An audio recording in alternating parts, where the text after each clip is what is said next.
every commandment. Deuteronomy chapter 8. Every commandment which I command you today, you must be careful to observe, that you may live and multiply and go in and possess the land of which the Lord swore to your fathers. And you shall remember that the Lord your God led you all the way these 40 years in the wilderness to humble you and test you, to know what was in your heart, whether you would keep his commandments or not. So he humbled you, allowed you to hunger, and fed you with manna, which you did not know, nor did your fathers know, that he might make you know that man shall not live by bread alone, but man lives by every word that proceeds from the mouth of the Lord. Your garments did not wear out on you, nor did your foot swell these 40 years. You should know in your heart that as a man chastens his son, so the Lord your God chastens you. Therefore you shall keep the commandments of the Lord your God, to walk in his ways and to fear him. For the Lord your God is bringing you into a good land, a land of brooks of water, of fountains and springs that flow out of valleys and hills, a land of wheat and barley, of vines and fig trees and pomegranates, a land of olive oil and honey, a land in which you will eat bread without scarcity, in which you will lack nothing, a land whose stones are iron and out of whose hills you can dig copper. When you have eaten and are full, then you shall bless the Lord your God for the good land which he has given you. Beware that you do not forget the Lord your God by not keeping his commandments, his judgments, and his statutes, which I command you today, lest when you have eaten and are full and have built beautiful houses and dwell in them, and when your herds and your flocks multiply, and your silver and your gold are multiplied, and all that you have is multiplied, when your heart is lifted up and you forget the Lord your God, who brought you out of the land of Egypt from the house of bondage, who led you through that great and terrible wilderness, in which were fiery serpents and scorpions and thirsty land where there was no water, who brought water for you out of the flinty rock, who fed you in the wilderness with manna, which your fathers did not know, that he might humble you and that he might test you, to do you good in the end. Then you say in your heart, my power and the might of my hand have gained me this wealth. And you shall remember the Lord your God, for it is he who gives you power to get wealth, that he may establish his covenant which he swore to your fathers, as it is this day. Then it shall be, if you by any means forget the Lord your God, and follow other gods, and serve them and worship them, I testify against you this day that you shall surely perish. As the nations which the Lord destroys before you, so you shall perish, because you would not be obedient to the voice of the Lord your God.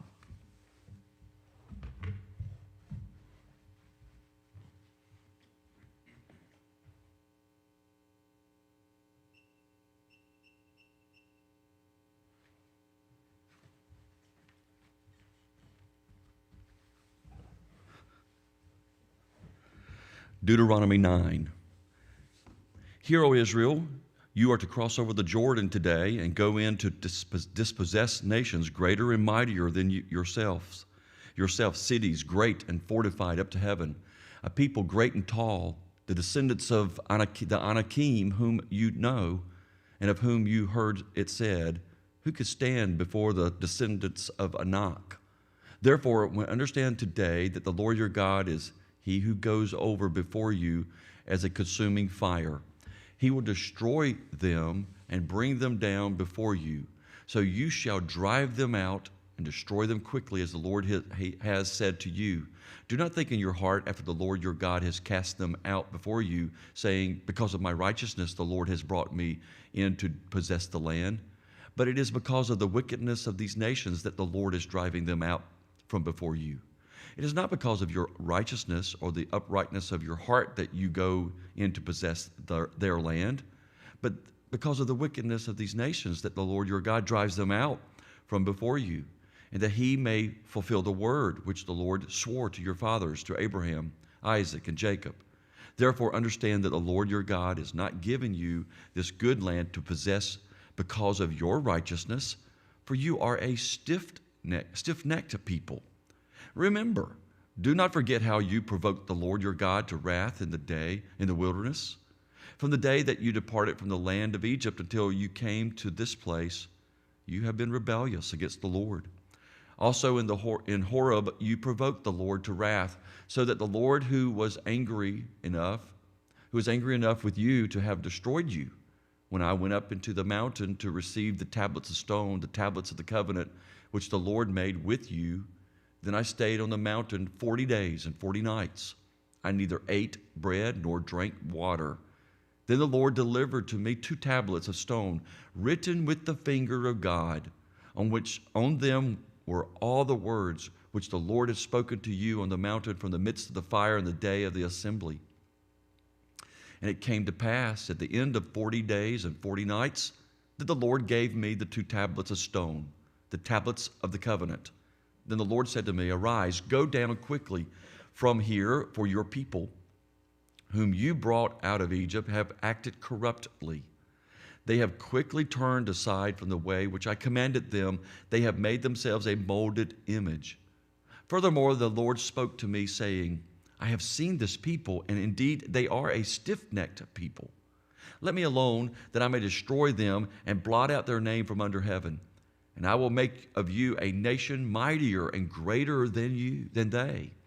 So I turned and came down from the mountain, and the mountain burned with fire. And the 2 tablets of the covenant were in my 2 hands. And I looked, and behold, you had sinned against the Lord your God, had made for yourselves a molded calf. You had turned aside quickly from the way which the Lord had commanded you. Then I took the 2 tablets and threw them out of my 2 hands and broke them before your eyes. And I fell down before the Lord as at the first 40 days and 40 nights. I neither ate bread nor drank water because of all your sin which you committed in doing wickedly in the sight of the Lord, to provoke him to anger. For I was afraid of the anger and hot displeasure with which the Lord was angry with you to destroy you. But the Lord listened to me at that time also. And the Lord was very angry with Aaron and would have destroyed him. So I prayed for Aaron also at the same time. Then I took your sin, the calf which you had made, and burned it with fire, and crushed it and ground it very small until it was as fine as dust. And I threw its dust into the brook that descended from the mountain. Also at Taberah and Massa and Kibroth Hattavah, you provoked the Lord to wrath. Likewise, when the Lord sent you from Kadesh Barnea, saying, Go up and possess the land which I have given you, then you rebelled against the commandment of the Lord your God, and you did not believe him, nor obey his voice. You have been rebellious against the Lord from the day that I knew you. Thus I prostrated myself before the Lord. 40 days and 40 nights I kept prostrating myself, because the Lord had said he would destroy you. Therefore I prayed to the Lord and said, O Lord God, do not destroy your people and your inheritance, whom you have redeemed through your greatness, whom you have brought out of Egypt with a mighty hand. Remember your servants, Abraham, Isaac, and Jacob. Do not look on the stubbornness of this people, or on their wickedness or their sin, lest the land from which you brought us should say, because the Lord was not able to bring them to the land which he promised them, and because he hated them, he has brought them out to kill them in the wilderness. Yet they are your people and your inheritance, whom you brought out by your mighty power and by your outstretched arm. Deuteronomy chapter 10. At that time the Lord said to him, Hew for yourselves 2 tablets of stone like the first, and come up to me on the mountain and make yourself an ark of wood. I will write on the tablets the words that were on the first tablets, which you broke, and you shall put them in the ark. So I made an ark of acacia wood, hewed 2 tablets of stone like the first, and went up the mountain having the 2 tablets in my hand. And he wrote on the tablets, according to the first writing, the 10 commandments, which the Lord has spoken to you in the mountain from the midst of the fire in the day of the assembly. And the Lord gave them to me. Then I turned and came down from the mountain and put the tablets in the ark which I had made. And there they are, just as the Lord commanded me. Now the children of Israel journeyed from the wells of Bene Jaakan to Moserah, where Aaron died and where he was buried. And Eleazar, his son, ministered as priest in his stead. From there they journeyed to Gudgoda, and from Gudgoda to Jabbatha, a land of rivers of water. At that time the Lord separated the tribe of Levi to bear the ark of the covenant of the Lord, to stand before the Lord, to minister to him, and to bless in his name to this day. Therefore Levi has no portion nor inheritance with his brethren. The Lord is his inheritance, just as the Lord your God promised him. As at the first time I stayed in the mountain 40 days and 40 nights, the Lord also heard me at that time, and the Lord chose not to destroy you. Then the Lord said to me, Arise, begin your journey before the people, that they may go in and possess the land which I swore to their fathers to give them. And now, Israel, what does the Lord require of you? But to fear the Lord your God, to walk in all his ways, and to love him, to serve the Lord your God with all your heart and with all your soul, and to keep the commandments of the Lord and his statutes, which I command you today for your good. Indeed, heaven and highest heavens belong to the Lord your God, also the earth with all that is in it. The Lord delighted only in your fathers to love them, and he chose their descendants after them, you above all peoples, as it is this day. Therefore, circumcise the foreskin of your heart, and be stiff-necked no more. For the Lord your God is God of gods and Lord of lords, the great God, mighty and awesome, who shows no partiality nor takes a bribe. He administers justice for the fatherless and the widow, and loves the stranger, giving him food and clothing. Therefore love the stranger, for you were strangers in the land of Egypt. You shall fear the Lord your God, you shall serve him, and to him you shall hold fast and take oaths in his name.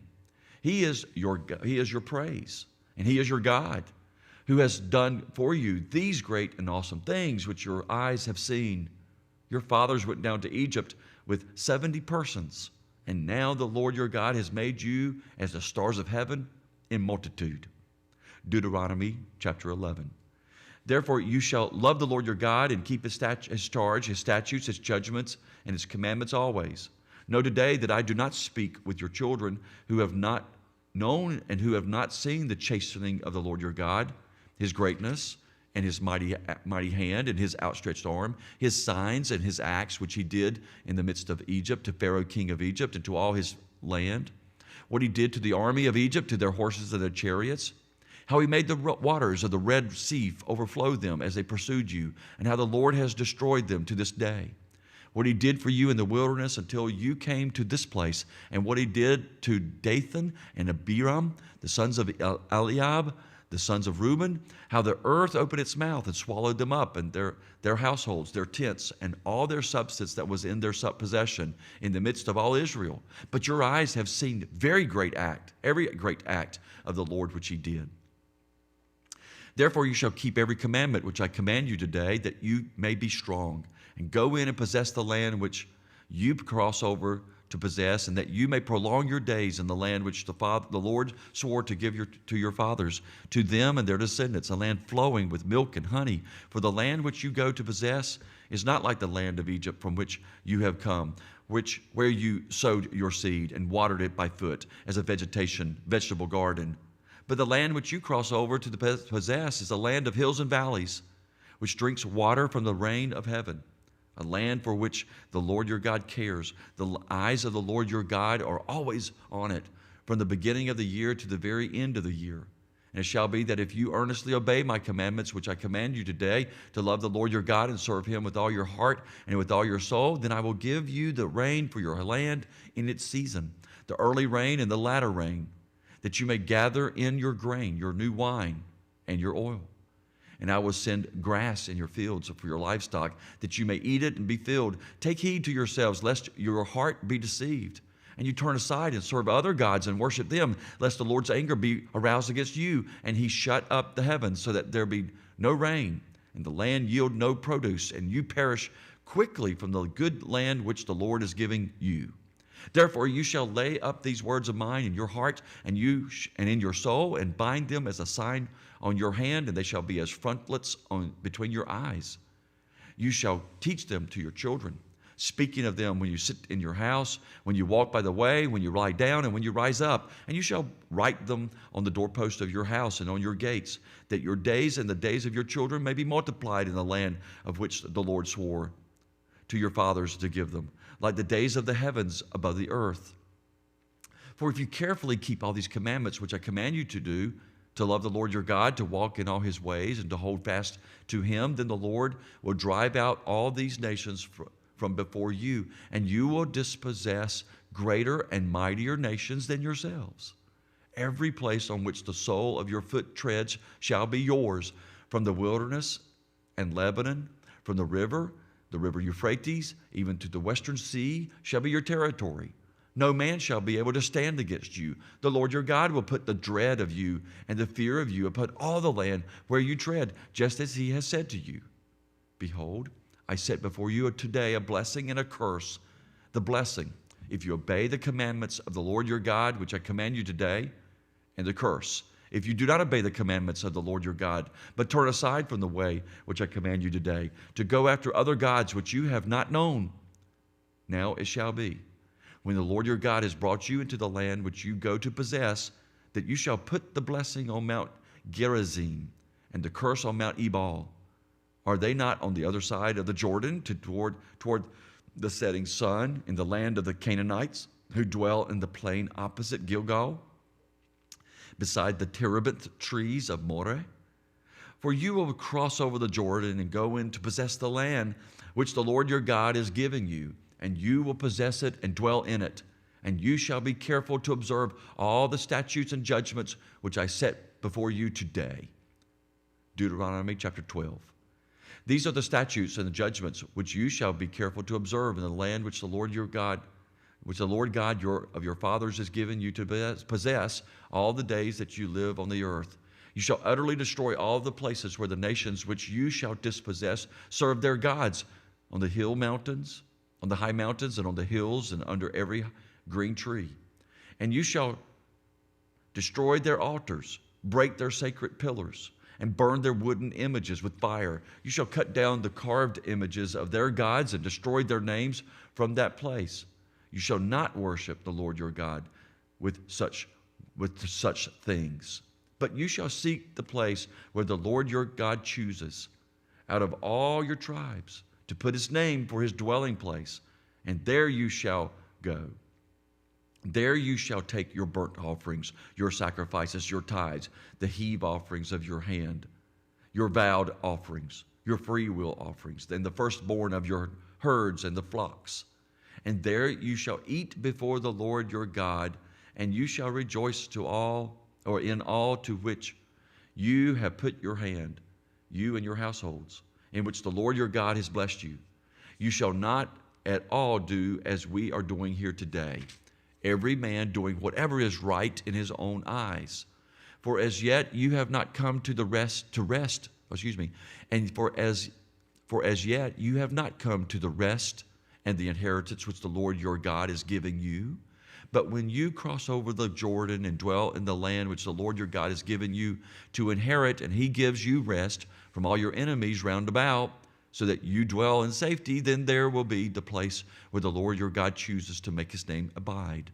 There you shall bring all that I command you, your burnt offerings, your sacrifices, your tithes, the heave offerings of your hand, and all your choice offerings which you vow to the Lord. And you shall rejoice before the Lord your God, and you and all your sons, you and your sons and your daughters, your male and female servants, and the Levite who is within your gates, since he has no portion nor inheritance with you. Take heed to yourself that you do not offer your burnt offerings in every place that you see, but in the place which the Lord chooses, in one of your tribes. There you shall offer your burnt offerings, and there you shall do all that I command you. However, you may slaughter and eat meat within all your gates, whatever your heart desires, according to the blessings of the Lord your God, which he has given you. The unclean and the clean may eat of it, of the gazelle and the deer alike. Only you shall not eat the blood. You shall pour it on the earth like water. You may not eat within your gates the tithe of your grain, or your new wine, or your oil, or the firstborn of your herd or your flock, or any of your offerings which you vow, or your freewill offerings, or of the heave offering, or of your hand.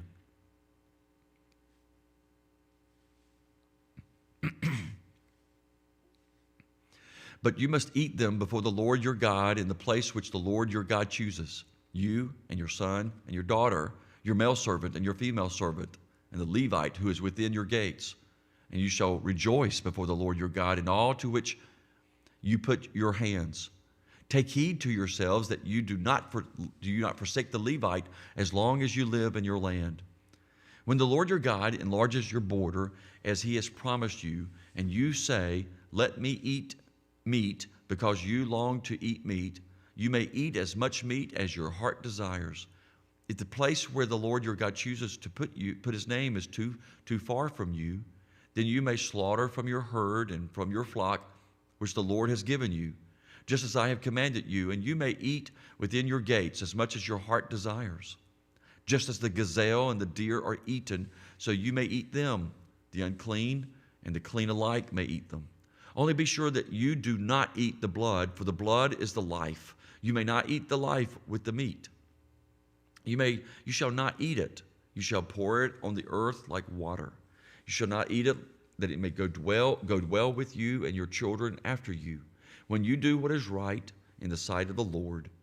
Only the holy things which you have and your vowed offerings you shall take and go to the place which the Lord chooses. And you shall offer your burnt offerings, the meat and the blood, on the altar of the Lord your God, and the blood of your sacrifices shall be poured out on the altar of the Lord your God, and you shall eat the meat. Observe and obey all these words which I command you, that it may go well with you and your children after you forever, when you do what is right, do what is good and right in the sight of the Lord your God. When the Lord your God cuts off from before you the nations which you go to dispossess, and you displace them and dwell in their land, take heed to yourself that you are not ensnared to follow them after they are destroyed from before you, and that you do not inquire after their gods, saying, "How did these nations serve their gods? I also will do likewise." You shall not worship the Lord your God in that way, for every abomination to the Lord which he hates, they have done to their gods, for they burn even their sons and daughters in the fire to their gods. Whatever I command you, be careful to observe it. You shall not add to it nor take away from it. Deuteronomy chapter 13. If there arises among you a prophet or a dreamer of dreams, and he gives you a sign or a wonder, and the sign or the wonder comes to pass, of which he spoke to you, saying, "Let us go after other gods, which you have not known, and let us serve them," you shall not listen to the words of that prophet or that dreamer of dreams. For the Lord your God is testing you to know whether you love the Lord your God with all your heart and with all your soul. You shall walk after the Lord your God and fear him, and keep his commandments and obey his voice. You shall serve him and hold fast to him. But that prophet or that dreamer of dreams shall be put to death, because he has spoken in order to turn you away from the Lord your God, who brought you out of the land of Egypt and redeemed you from the house of bondage, to entice you from the way in which the Lord your God commanded you to walk. So you shall put away the evil from your midst. And if your brother, the son of your mother, your son or your daughter, the wife of your bosom, or your friend, who is as your own soul, secretly entices you, saying, "Let's go and serve other gods, which you have not known, neither you nor your fathers, of the gods of the people which are all around you, near to you or far away from you, from one end of the earth to the other end of the earth, you shall not consent to him or listen to him, nor shall your eye pity him, nor shall you spare him or conceal him, but you shall surely kill him. Your hand shall be first against him to put him to death, and afterward the hand of all the people. And you shall stone him with stones until he dies, because he sought to entice you away from the Lord your God, who brought you out of the land of Egypt from the house of bondage. So all Israel shall hear and fear, and not again do such wickedness as this among you. If you hear someone in one of your cities, which the Lord your God gives you to dwell in, saying, corrupt men have gone out from among you and enticed the inhabitants of their city, saying, let us go and serve other gods, which you have not known, then you shall inquire, search out, and act diligently. And it is indeed true and certain that such an abomination was committed among you. You shall surely strike the inhabitants of that city with the edge of the sword, utterly destroying it and all that is in it and its livestock with the edge of the sword. And you shall gather all its plunder in the middle of the street and completely burn with fire the city and all its plunder for the Lord your God. It shall be a heap forever. It shall not be built again.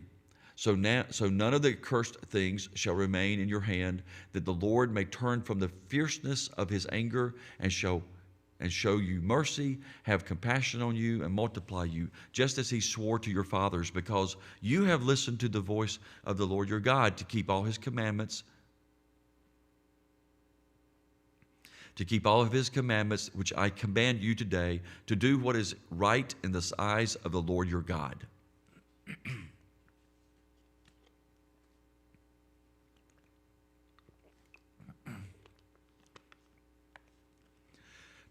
Deuteronomy chapter 14. You are the children of the Lord your God. You shall not cut yourselves, nor shave from the front of your head for the dead. For you are a holy people to the Lord your God, and the Lord has chosen you to be a people for himself, a special treasure above all the peoples who are on the face of the earth. You shall not eat any detestable thing.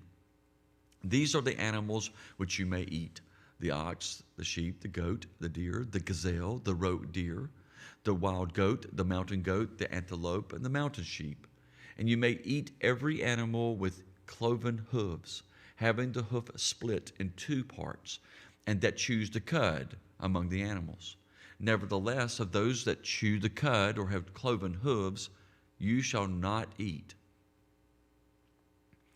Such as these: the camel, the hare, and the rock hyrax, for they chew the cud, but they do not have cloven hooves.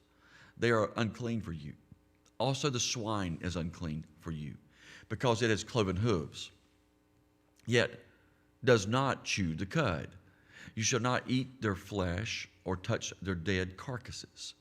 These you may eat of all that are in the waters. You may eat all that have fins and scales, and whatever does not have fins and scales you shall not eat. It is unclean for you. All clean birds you may eat, but these you shall not eat: the eagle, the vulture, the buzzard, the red kite, the falcon, the kite after their kinds, every raven after its kind, the ostrich, the short-eared owl, the seagull, and the hawk after their kinds, the little owl and the screech owl, the white owl, the jackdaw, the carrion vulture, the fisher owl, the stork, the heron after its kind, and the hoopoe and the bat. Also every creeping thing that flies is unclean for you. They shall not be eaten. You may eat all clean birds. You shall not eat anything that dies of itself.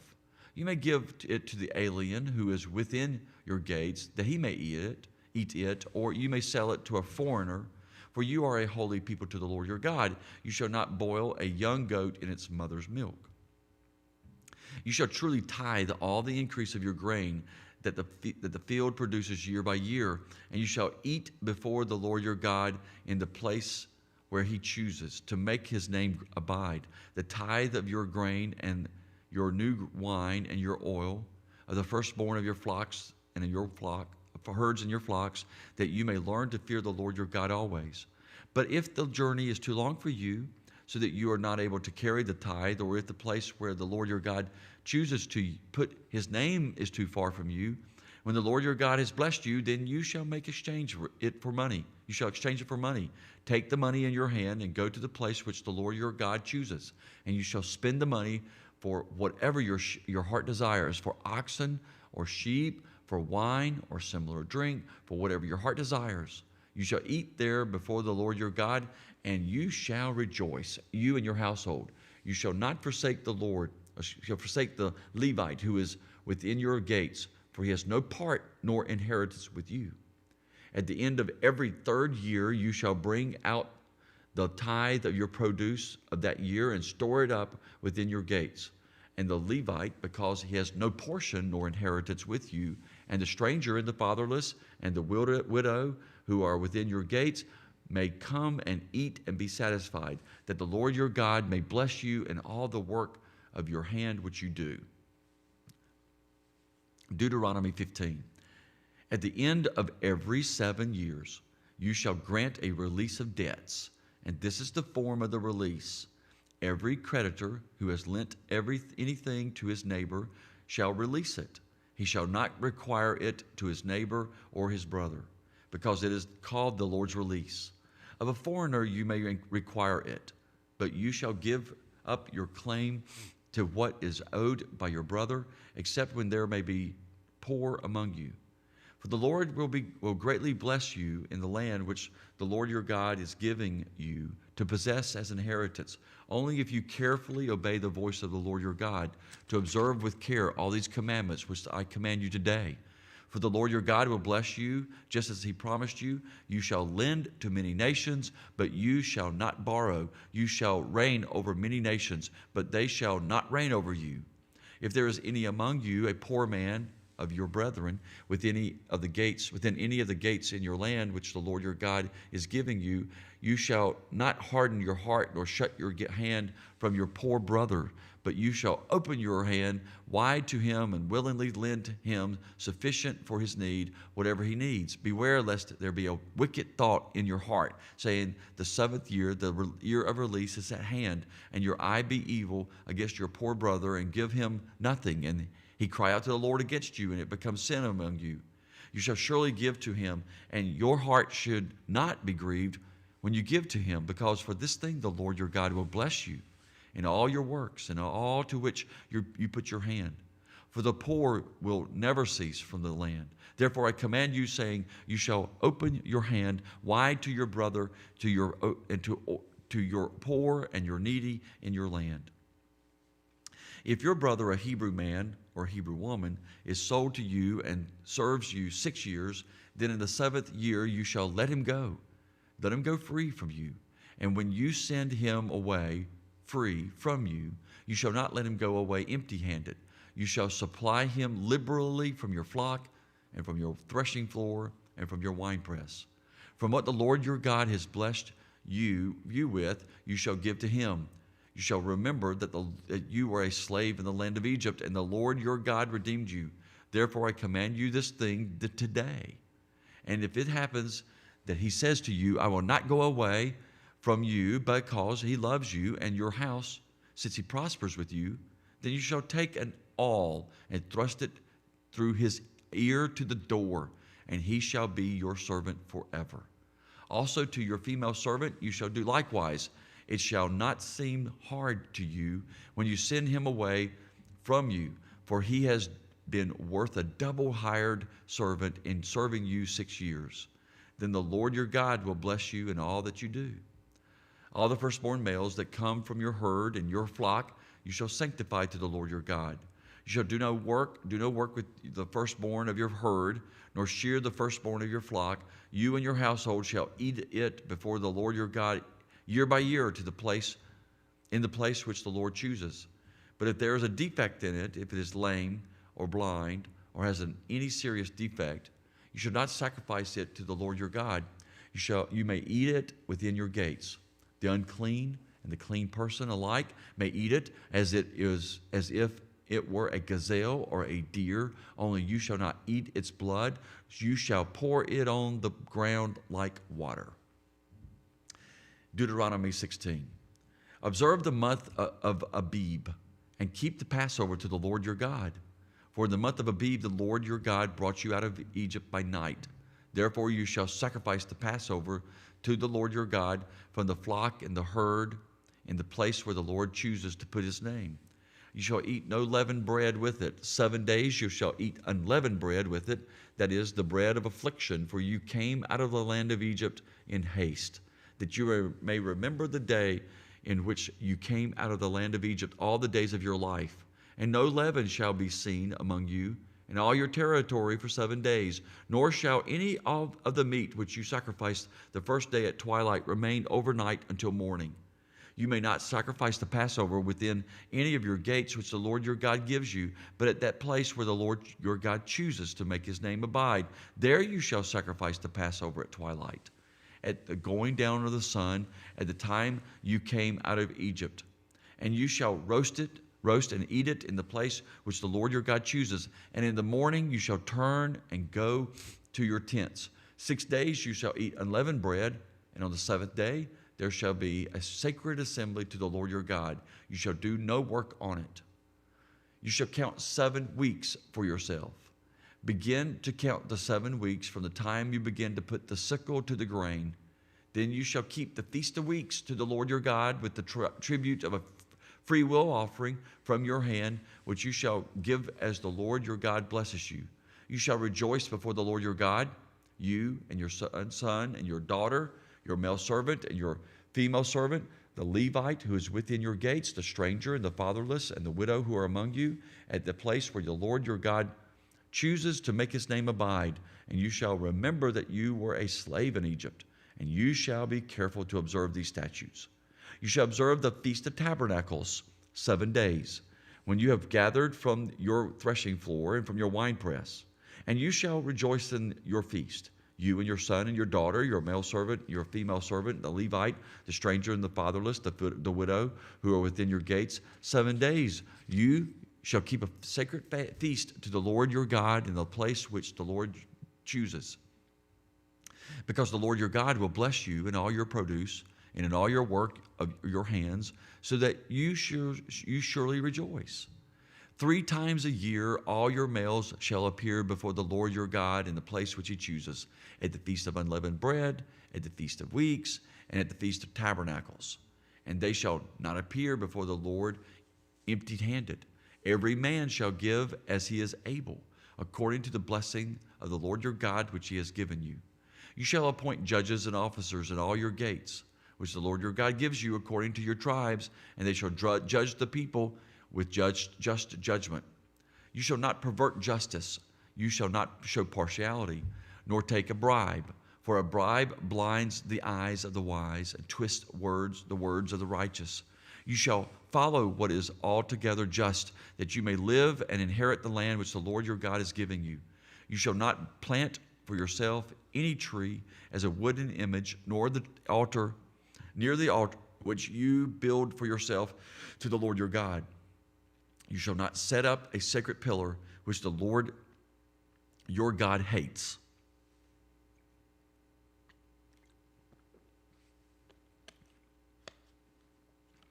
Deuteronomy chapter 17. You shall not sacrifice to the Lord your God a bull or a sheep which has blemish or defect, for that is an abomination, that is abominable to the Lord your God. If there is found among you within any of your gates, which the Lord your God gives you, a man or a woman who has been wicked in the sight of the Lord your God in transgressing his covenant, who has gone and served other gods and worshipped them, either the sun or moon or any of the host of heaven, which I have not commanded, and it has told you, and you hear of it, then you shall inquire diligently. And if it is indeed true and certain that such an abomination has been committed in Israel, then you shall bring out to your gates that man or woman who has committed that wicked thing, and shall stone to death that man or woman with stones. Whoever is deserving of death shall be put to death on the testimony of 2 or 3 witnesses. He shall not be put to death on the testimony of 1 witness. The hands of the witnesses shall be the first against him to put him to death, and afterward the hands of all the people. So you shall put away the evil from among you. If a matter arises which is too hard for you to judge between degrees of guilt for bloodshed, between one judgment or another, or between one punishment or another, matters of controversy within your gates, then you shall arise and go up to the place which the Lord your God chooses, and you shall come to the priests, the Levites, and to the judge there in those days, and inquire of them. They shall pronounce judgment. They shall pronounce upon you the sentence of judgment. You shall do according to the sentence which they pronounce upon you in that place which the Lord chooses. And you shall be careful to do according to all that they order you, according to the sentence of the law in which they instruct you, according to the judgment which they tell you, you shall do. You shall not turn aside to the right or hand or to the left from the sentence which they pronounce upon you. Now the man who acts presumptuously and will not heed the priest who stands to minister there before the Lord your God or the judge, that man shall die. So you shall put away the evil from Israel. And all the people shall hear and fear and no longer act presumptuously. When you come to the land which the Lord your God is giving you, and you possess it and dwell in it, and say, I will set a king over me, like all the nations that are around me, you shall surely set a king over you whom the Lord your God chooses. One from among your brethren you shall set as king over you. You may not set a foreigner over you who is not your brother, but he shall not multiply horses for himself. He shall not multiply horses for himself, nor cause the people to return to Egypt to multiply horses. For the Lord has said to you, you shall not return that way again. Neither shall he multiply wives for himself, lest his heart turn away. Nor shall he greatly multiply silver and gold for himself.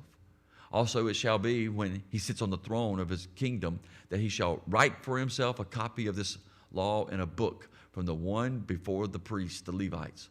And it shall be within him, and he shall read it with him, and it shall be with him, and he shall read it all the days of his life, and that he may learn to fear the Lord his God, and be careful to observe all the words of this law and these statutes, that his heart may not be lifted above his brethren, that he may not turn aside from the commandment to the right hand or to the left, and that he may prolong his days in his kingdom, he and his children, in the midst of Israel.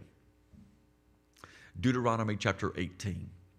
The priests, the Levites, all the tribe of Levi, shall have no part nor inheritance with Israel.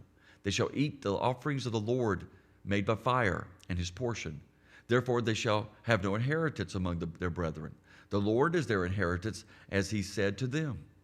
And this shall be the priest's due from the people, from those who offer a sacrifice, whether it is bull or sheep. They shall give to the priest the shoulder, the cheeks, and the stomach, the first fruits of your grain, and your new wine, and your oil, and the first of your fleece of your sheep, you shall give him. For the Lord your God has chosen him out of all your tribe to stand to minister in the name of the Lord, him and his sons forever.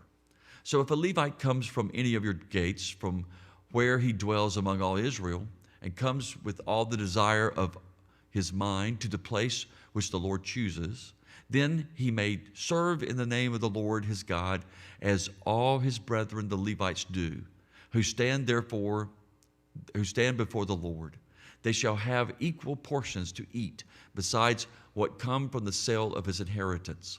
When you come into the land which the Lord your God is giving you, you shall not learn to follow the abominations of those nations.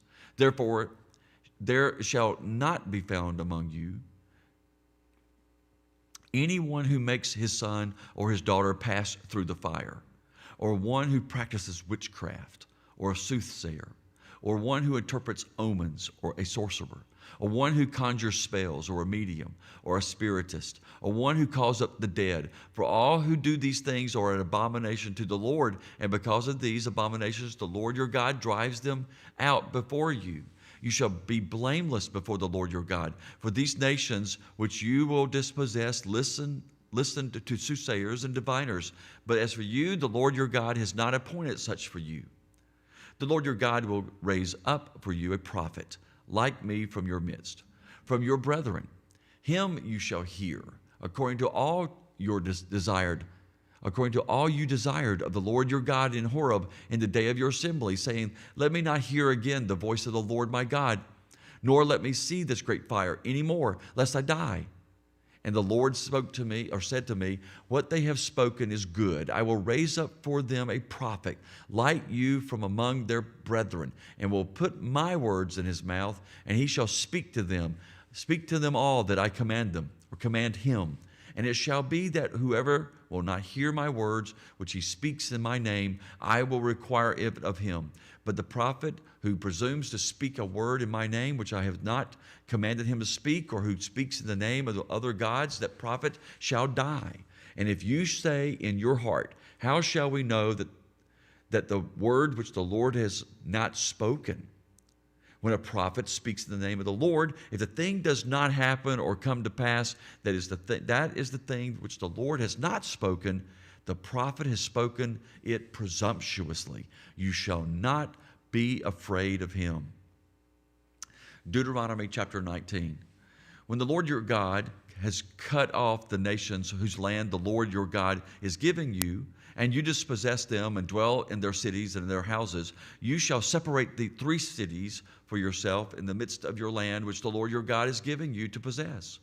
You shall prepare roads for yourself and divide into 3 parts the territory of your land, which the Lord your God is giving you to inherit, that any manslayer may flee there. And this is the case of the manslayer who flees there, that he may live. Whoever kills his neighbor unintentionally, not having hated him in time past, as when a man goes to the woods with his neighbor to cut timber, and his hand swings a stroke with the axe to cut down the trees, and the head slips from the handle and strikes his neighbor so that he dies, he shall flee to one of these cities and live. Lest the avenger of blood, while his anger is hot, pursue the manslayer and overtake him, because the way is long, and kill him, though he was not deserving of death, since he has not hated the victim in time past. Therefore I command you, saying, you shall separate 3 cities for yourself. Now if the Lord your God enlarges your territory, as he swore to your fathers, and gives you the land which he promised to give to your fathers, and if you keep all these commandments and do them, which I command you today, to love the Lord your God and to walk always in his ways, then you shall add 3 more cities for yourself beside these 3. Lest innocent blood be shed in the midst of your land, which the Lord your God has given you as an inheritance, and thus guilt of bloodshed be upon you. But if anyone hates his neighbor, lies in wait for him, rises against him, and strikes him mortally, so that he dies, and he flees to one of these cities, then the elders of the city shall send and bring him from there and deliver him over to the hand of the avenger of blood, that he may die. Your eyes shall not pity him, but you shall put away the guilt of innocent blood from Israel, that it may go well with you. You shall not remove your neighbor's landmark, which the men of old have set, in your inheritance, which you will inherit in the land that the Lord your God is giving you to possess.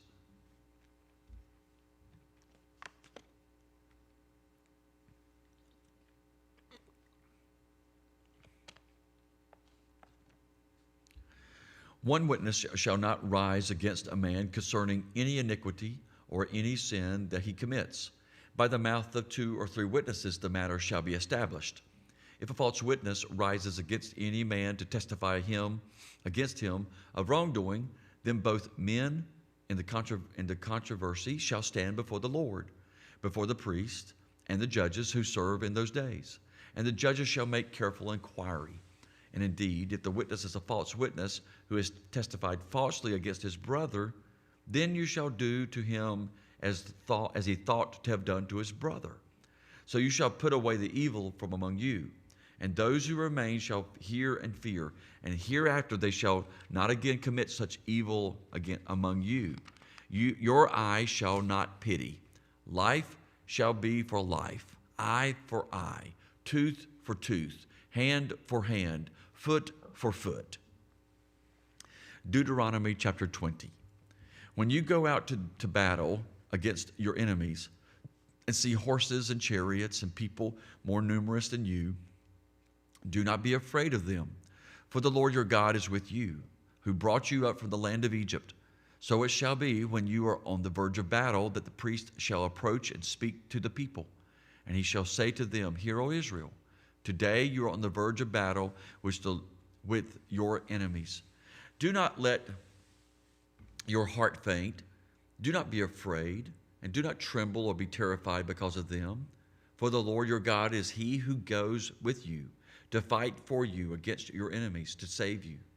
Then the officers shall speak to the people, saying, What man is there who has not built a new house and has not dedicated it?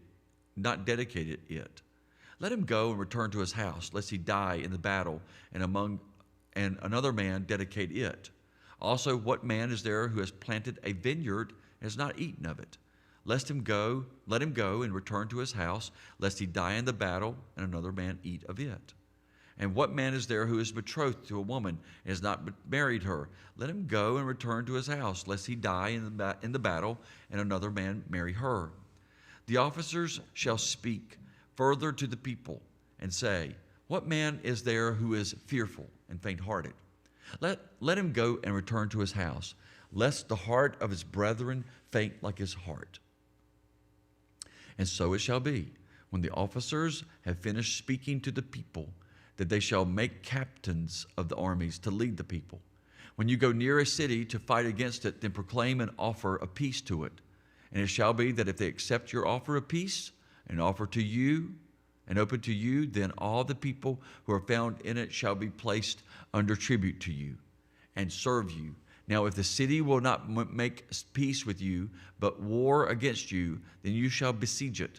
And then the Lord your God delivers you into your hands. You shall strike every male in it with the edge of the sword. But the women, the little ones, the livestock, and all that is in the city, all its spoil, you shall plunder for yourself.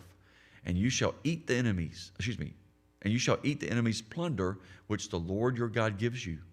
Thus you shall do to all the cities which are very far from you, which are not the cities of these nations. But of the cities of these peoples, which the Lord your God gives you as an inheritance, you shall let nothing that breathes remain alive, but you shall utterly destroy them. The Hittite, and the Amorite, and the Canaanite, and the Perizzite, and the Hivite, and the Jebusite, just as the Lord your God has commanded you, lest they teach you to do according to all their abominations, which they have done for their gods, and you sin against the Lord your God. When you besiege a city for a long time while making war against it to take it, you shall not destroy its trees by wielding an axe against them. If you can eat of them, do not cut them down to use in the siege, for the tree of the field is man's food. Only the trees which you know are not trees for food, you may destroy and cut down to build siege works against the city that makes war with you until it is subdued.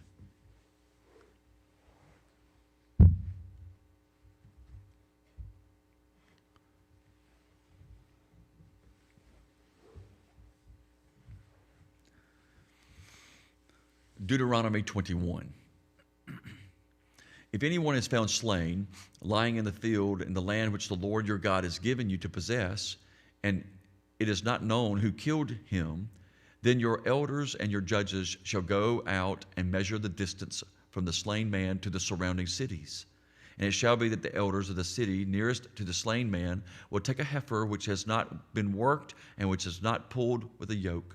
The elders of that city shall bring the heifer down to a valley with flowing water, which is neither plowed nor sown, and they shall break the heifer's neck there in the valley.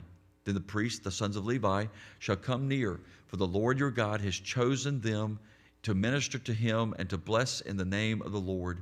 By their word, every controversy and every assault shall be settled. And all the elders of that city nearest to the slain man shall wash their hands over the heifer whose neck was broken in the valley. Then they shall answer and say, Our hands have not shed this blood, nor have our eyes seen it. Provide atonement, O Lord, for your people Israel, whom you have redeemed, and do not lay in innocent blood to the charge of your people Israel.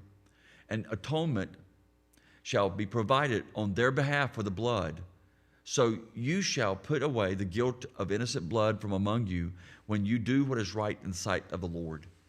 When you go out to war against your enemies, and the Lord your God delivers them into your hand, and you take them a captive, and you see among the captives a beautiful woman, and desire her, and would take her for your wife, then you shall bring her home to your house, and she shall shave her head and trim her nails. She shall put off the clothes of her captivity, remain in your house, and mourn her father and her mother a full month. After that, you may go into her and be her husband, and it shall be your wife. And it shall be, if you have no delight in her, then you shall set her free. But you shall not sell her for money. You shall not treat her brutally, because you have humbled her. If a man has two wives, one loved and the other unloved, and they have borne him children, both the loved and the unloved, and if the firstborn son is of her who is unloved, then it shall be on the day he bequeaths his possessions to his sons, that he must not bestow firstborn status on the son of the loved wife in preference to the son of the unloved, the true firstborn.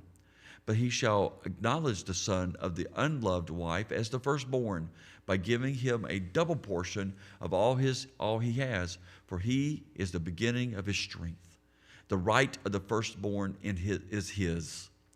If a man has a stubborn and rebellious son who will not obey the voice of his father or the voice of his mother, and who, when they have chastened him, will not heed them, then his father and his mother shall take hold of him and bring him out to the elders of his city, to the gate of his city. And they shall say to the elders of his city, "This son of ours is stubborn and rebellious. He will not obey our voice.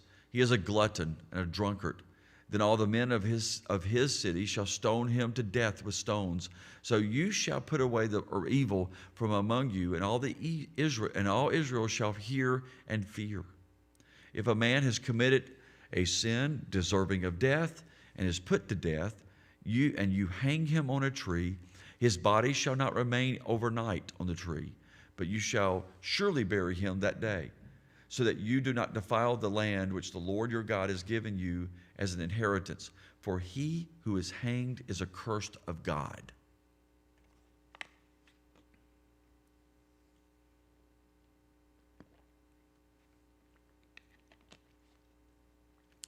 Deuteronomy chapter 22. You shall not see your brother's ox or his sheep going astray and hide yourself from them. You shall certainly bring them back to your brother. And if your brother is not near you, or if you do not know him, then you shall bring it to your own house, and it shall remain with you until your brother seeks it. Then you shall restore it to him. You shall do the same with his donkey, and you shall do with his, and so shall you do with his garment, with any lost thing of your brother's, which he has lost and you have found. You shall do likewise. You must not hide yourself. You shall not seek your brother's donkey or his ox or his fox fall down along the road and hide yourself from them. You shall surely help him lift them up again. Help him lift them up again. A woman shall not wear anything that pertains to a man, nor shall a man put on a woman's garment. For all who do so are an abomination to the Lord your God. If a bird's nest happens to be before you along the way, in any tree or on the ground, with young ones or eggs, with the mother sitting on the young or on the eggs, you shall not take the mother with the young. You shall surely let the mother go and take the young for yourselves, that it may be well with you and that you may prolong your days. When you build a new house, then you shall make a parapet for your roof, that you shall not bring guilt of bloodshed on your household if anyone falls from it. You shall not sow your vineyard with different kinds of seed, lest the yield of the seed which you have sown and the fruit of your vineyard be defiled. You shall not plow with an ox and a donkey together. You should not wear a garment of different sorts, such as wool and linen mixed together. You shall make tassels on the four corners of the clothing with which you cover yourself. If any man takes a wife and goes into her and to test her and charges her with shameful conduct and brings a bad name on her and says, "I took this woman, and when I came to her, I found she was not a virgin," then the father and mother of the young woman shall take and bring out the evidence of the young woman's virginity to the elders of the city at the gate. And the young woman's father shall say to the elders, "I gave my daughter to this man as a wife, and he detests her. Now he has charged her with shameful conduct, saying, I found your daughter was not a virgin. And yet these are the evidences of my daughter's virginity. And they shall spread the cloth before the elders of the city.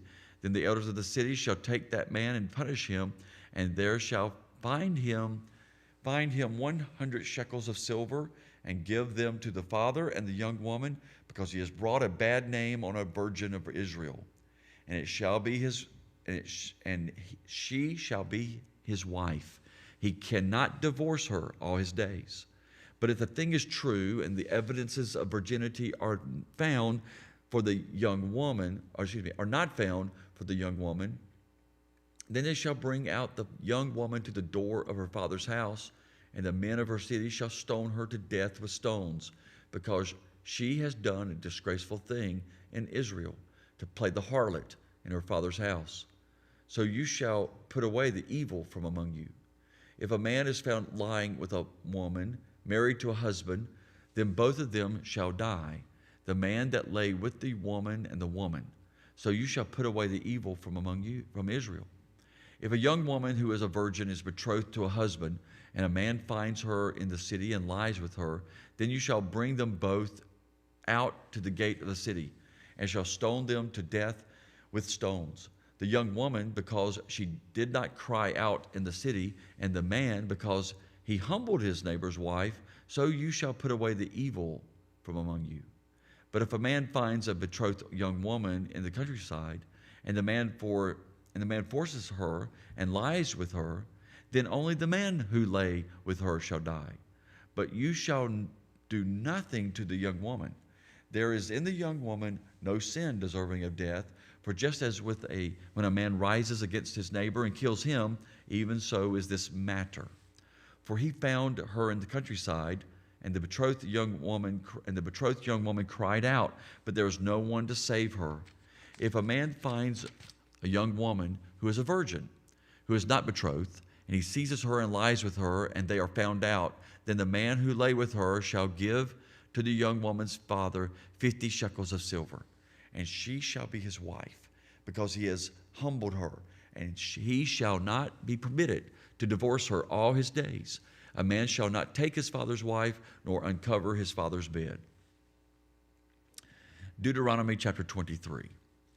He who is emasculated by crushing or mutilating shall not enter the assembly of the Lord. One of illegitimate birth shall not enter the assembly of the Lord, even to the 10th generation, nor none of the descendants shall enter the assembly of the Lord. An Ammonite or Moabite shall not enter the assembly of the Lord. Even to the 10th generation, none of his descendants shall enter the assembly of the Lord forever, because they did not meet you with bread and water on the road when you came out of Egypt, and because they hired against you Balaam, the son of Beor, from Pithor of Mesopotamia, to curse you. Nevertheless, the Lord your God would not listen to Balaam, but the Lord your God turned the curse into a blessing for you, because the Lord your God loves you. You shall not seek their peace nor their prosperity all your days forever. You shall not abhor an Edomite, for he is your brother. You shall not abhor an Egyptian, because you were an alien in his land.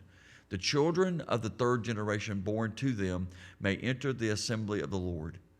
When the army goes out against your enemies, then keep yourself from every wicked thing. If there is any man among you who becomes unclean by some occurrence in the night, then he shall go outside the camp. He shall not come inside the camp. But it shall be, when evening comes, that he shall wash with water, and when the sun sets, he may come into the camp. Also, you shall have a place outside the camp where you may go out, and you shall have an implement among your equipment. And when you sit down outside, and you dig it and turn and cover your refuse, and you shall dig with it and turn and cover your refuse. For the Lord your God walks in the midst of your camp to deliver you and give your enemies over to you. Therefore your camp shall be holy, that he may see no unclean thing among you and turn away from you. You shall not give back to his master the slave who has escaped from his master to you. He may dwell with you in your midst in the place which he chooses within one of your gates, where it seems best to him. You shall not oppress him. There shall be no ritual harlot of the daughters of Israel, or a perverted one of the sons of Israel. You shall not bring the wages of a harlot or the price of a dog to the house of the Lord your God, for any vowed offering, for both of these are abomination to the Lord your God. You shall not charge interest to your brother, interest on money or food, or interest that is lent out at interest. To a foreigner you may charge interest, but to your brother you shall not charge interest. That the Lord your God may bless you in all to which you set your hand in the land which you are entering to possess. When you make a vow to the Lord your God, you shall not delay. You shall not delay to pay it, for the Lord your God will surely require it of you, and it shall be sin to you. But if you abstain from vowing, it shall not be sin to you. That which is gone from your lips, you shall keep and perform. For you voluntarily vowed to the Lord your God what you have promised with your mouth. When you come into your neighbor's vineyard, you may eat your fill of grapes at your pleasure, but you shall not put any in your container. When you come into your neighbor's standing grain, you may pluck the heads with your hand, but you shall not use a sickle on your neighbor's standing grain.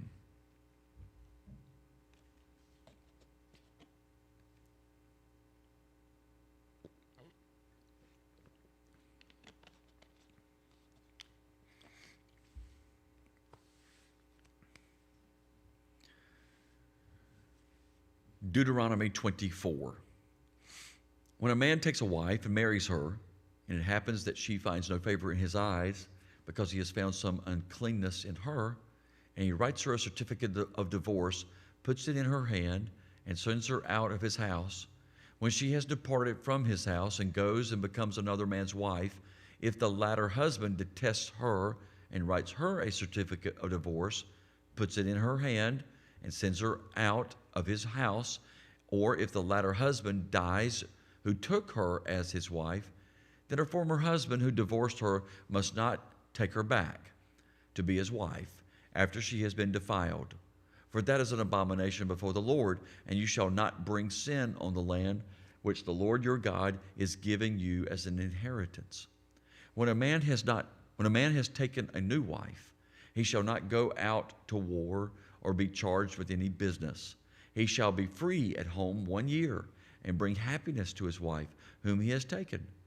No man shall take the lower or the upper millstone in pledge, for he takes one's living in pledge. If a man is found kidnapping any of his brethren of the children of Israel and mistreats him or sells him, then that kidnapper shall die, and you shall put away the evil from among you. Take heed in an outbreak of leprosy that you carefully observe and do according to all the priests, the Levites, shall teach you, just as I commanded them. So you shall be careful to do. Remember, the Lord your God did to Miriam on the way. The Lord your God did to Miriam on the way when you came out of Egypt.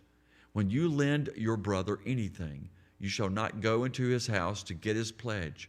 You shall stand outside, and the man to whom you lend shall bring the pledge out to you. And if the man is poor, you shall not keep his pledge overnight. You shall in any case return the pledge to him when the sun goes down, that he may sleep in his own garment and bless you. And it shall be righteousness to you before the Lord your God. You shall not oppress a hired servant who is poor and needy, whether one of your brethren or one of the aliens who is in your land within your gates. Each day you shall give him his wages, and not let the sun go down on it, for he is poor, and he has set his heart on it, lest he cry out against you to the Lord, and it be sin to you. Fathers shall not be put to death for their children, nor shall children be put to death for their fathers. A person shall be put to death for his own sin. You shall not pervert justice due to the stranger or the fatherless, nor take a widow's garment as a pledge. But you shall remember that you were a slave in Egypt, and the Lord your God redeemed you from there. Therefore I command you to do this thing. When you reap your harvest in your field, and forget a sheaf in the field, you shall not go to the back. You shall not go back to get it. It shall be for the stranger, the fatherless, and the widow, that the Lord your God may bless you in all your work of your hands.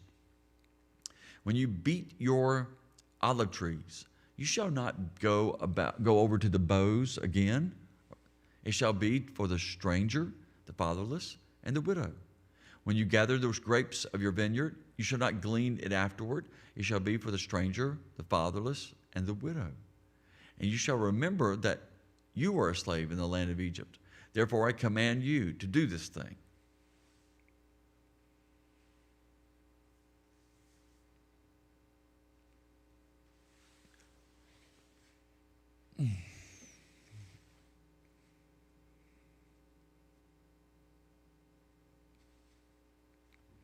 If there is a dispute between men, and they come to court, that the judges may judge them, and they justify the righteous and condemn the wicked, then it shall be, if the wicked man deserves to be beaten, that the judge will cause him to lie down and be beaten in his presence, according to his guilt, with a certain number of blows.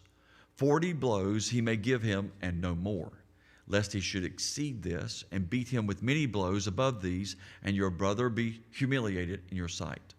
You shall not muzzle an ox while it treads out the grain. If brothers dwell together, and one of them dies and has no son, the widow of the dead man shall not be married to a stranger outside the family. Her husband's brother shall go into her, take her as his wife, and perform the duty of a husband's brother to her. And it shall be that the firstborn son which she bears will succeed to the name of his dead brother, that his name may not be blotted out of Israel. But if the man does not want to take his brother's wife, then let his brother's wife go up to the gate to the elders and say, my husband's brother refuses to raise up a name to his brother in Israel. He will not perform the duty of my husband's brother. Then the elders of the city or his city shall call him and speak to him.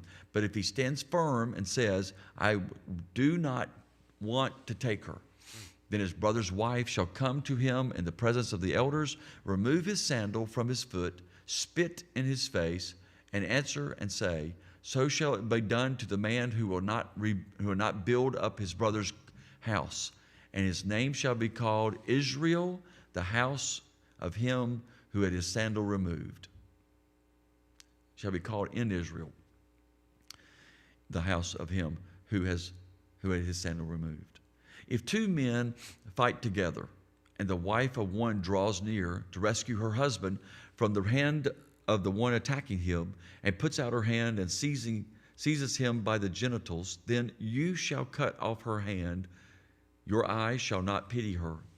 You shall not have in your bag differing weights, a heavy and a light. You shall not have in your house differing measures, a large and a small.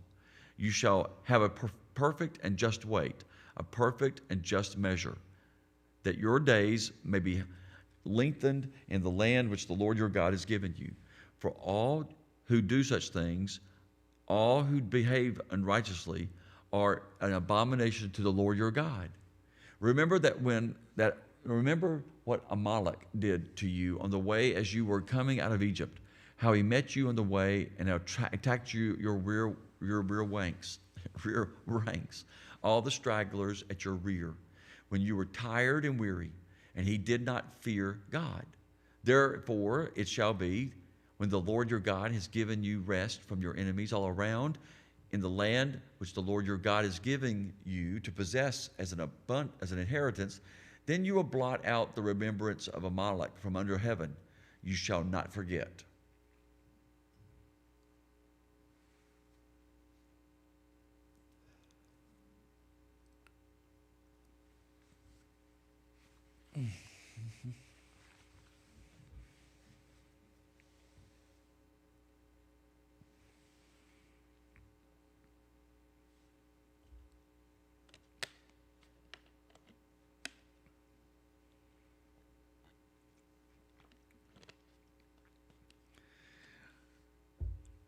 Deuteronomy chapter 26. And it shall be, when you come into the land which the Lord your God is giving you as an inheritance, and you possess it and dwell in it, that you shall take some of the first of all the produce of the ground, which you shall bring from your land that the Lord your God has given you, and put it in a basket, and go to the place where the Lord your God chooses to make his name abide. And you shall go to the one who is priest in those days and say to him, I declare today to the Lord your God that I have come to the country which the Lord swore to our fathers to give us. Then the priest shall take the basket out of your hand and set it before the altar of the Lord your God. And you shall answer and say before the Lord your God, my father was a Syrian, about to perish, and he went to Egypt and dwelt there, few in number. And there he became a nation, great, mighty, and populous. But the Egyptians mistreated us, afflicted us, and laid hard bondage on us. Then we cried out to the Lord God, our fathers, and the Lord heard our voice and looked on our affliction and our labor and our oppression. So the Lord brought us out of Egypt with a mighty hand and with an outstretched arm, with great terrors and with signs and wonders. He has brought us to this land and has given us this land, the land flowing with milk and honey. And now, behold, I have brought the first fruits of the land, which you, O Lord, have given me. Then you shall set it before the Lord your God and worship before the Lord your God. So you shall rejoice in every good thing which the Lord your God has given to you and your house, you and the Levite and the stranger who is among you. When you have finished laying aside all the tithe of your increase in the third year, the year of tithing, and have given it to the Levite, the stranger, the fatherless, and the widow, so that they may eat within your gates and be filled, then you shall say before the Lord your God, I have removed the holy tithe from my house, and also have given them to the Levite, the stranger, the fatherless, the widow, according to all your commandments, which you have commanded me. I have not transgressed your commandments, nor have I forgotten them. I have not eaten any of it then when in mourning, nor have I removed any of it for any unclean use, nor given any of it for the dead. I have obeyed the voice of the Lord my God, and have done according to all that you have commanded me. Look down from your holy habitation from heaven, and bless your people Israel, and the land which you have given us, just as you swore to our fathers, a land flowing with milk and honey. This day the Lord your God commands you to observe these statutes and judgments.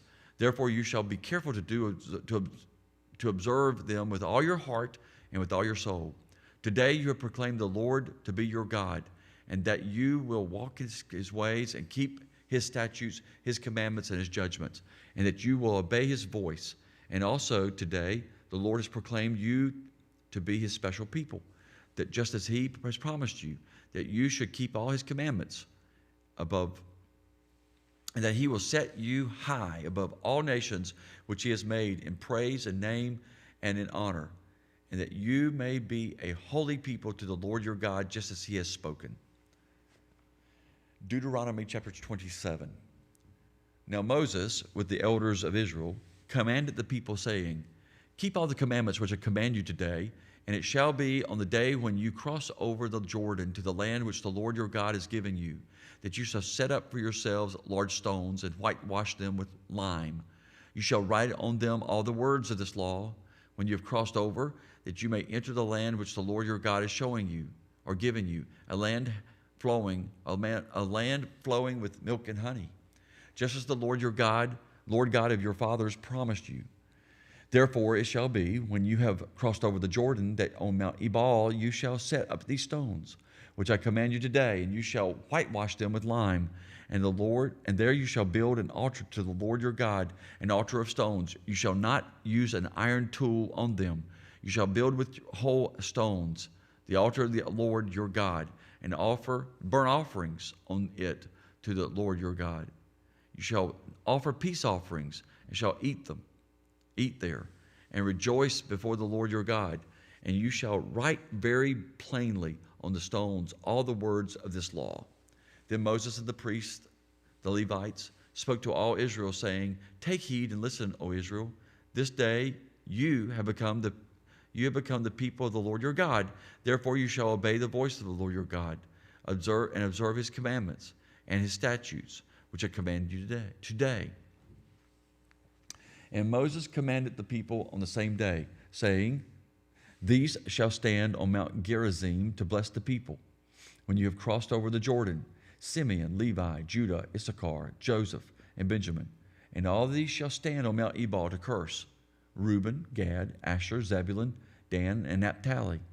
And the Levites shall speak with a loud voice and say to all the men of Israel, Cursed is the one who makes a carved or molded image, an abomination to the Lord, the work of the hands of the craftsman, and sets it up in secret. Cursed is the one who trusts his father or his mother with contempt. And all the people shall say, Amen.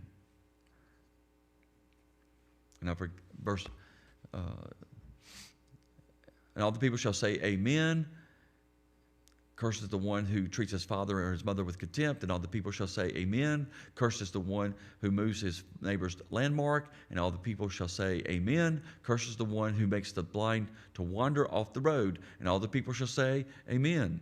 Cursed is the one who perverts the justice due to the strangers, the fatherless, and the widow, and all the people shall say, Amen. Cursed is the one who lies with his father's wife, because he has uncovered his father's bed, and all the people shall say, Amen. Cursed is the one who lies with any kind of animal, and all the people shall say, Amen. Cursed is the one who lies with his sister, the daughter of his father, or the daughter of his mother, and all the people shall say, Amen.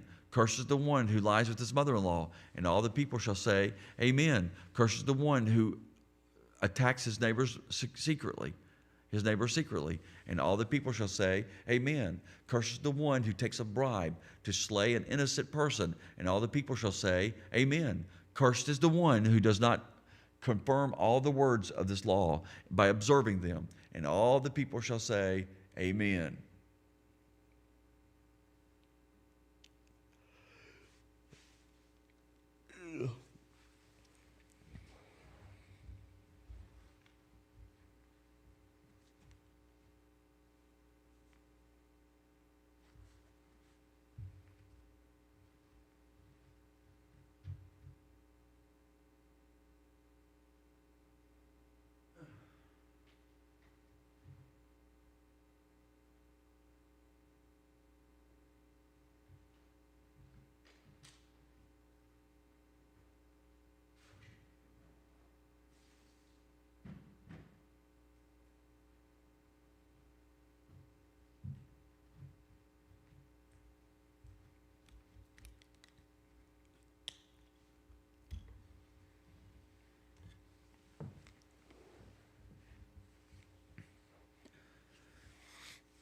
Deuteronomy 28.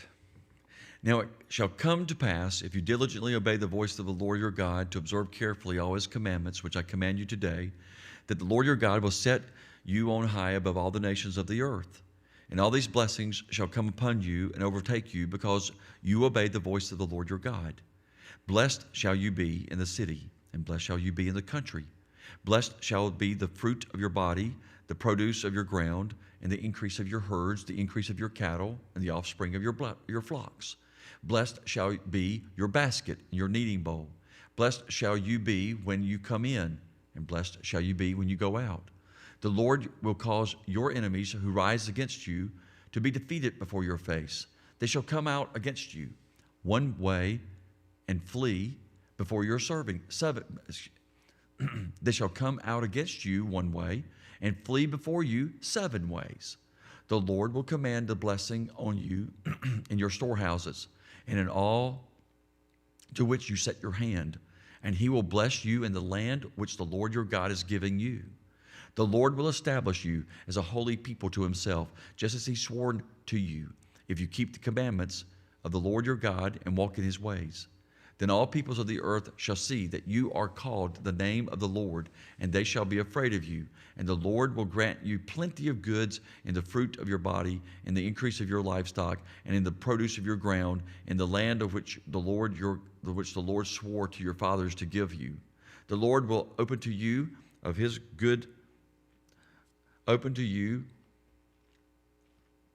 the Lord your God,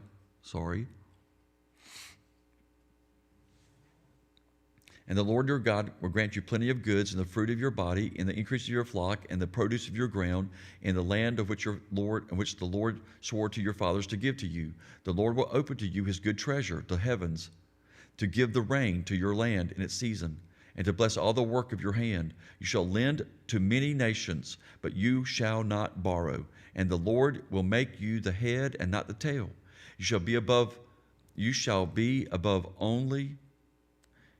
You shall be above only and not be beneath, if you heed the commandment of the Lord your God, which I command you today, and are careful to observe them. So you shall not turn aside from any of the words which I command you to this day, to the right or to the left, to go after other gods to serve them.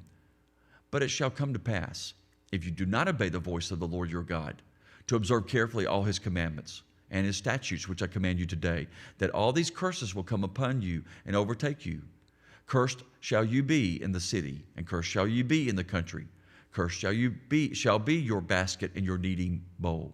Cursed shall be the fruit of your body and the produce of your land, the increase of your cattle and the offspring of your flocks. Cursed shall be when you come in, and cursed shall be when you go out. The Lord will send on you cursing, confusion, and rebuke in all that you set your hand to do, until you are destroyed and until you perish quickly because of the wickedness of your doings in which you have forsaken me.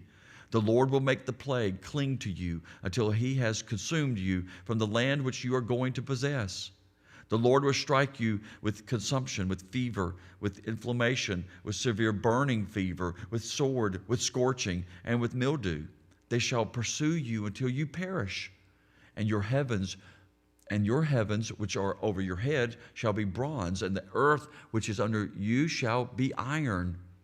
The Lord will change the rain of your land to powder and dust. From the heaven it shall come down on you until you are destroyed.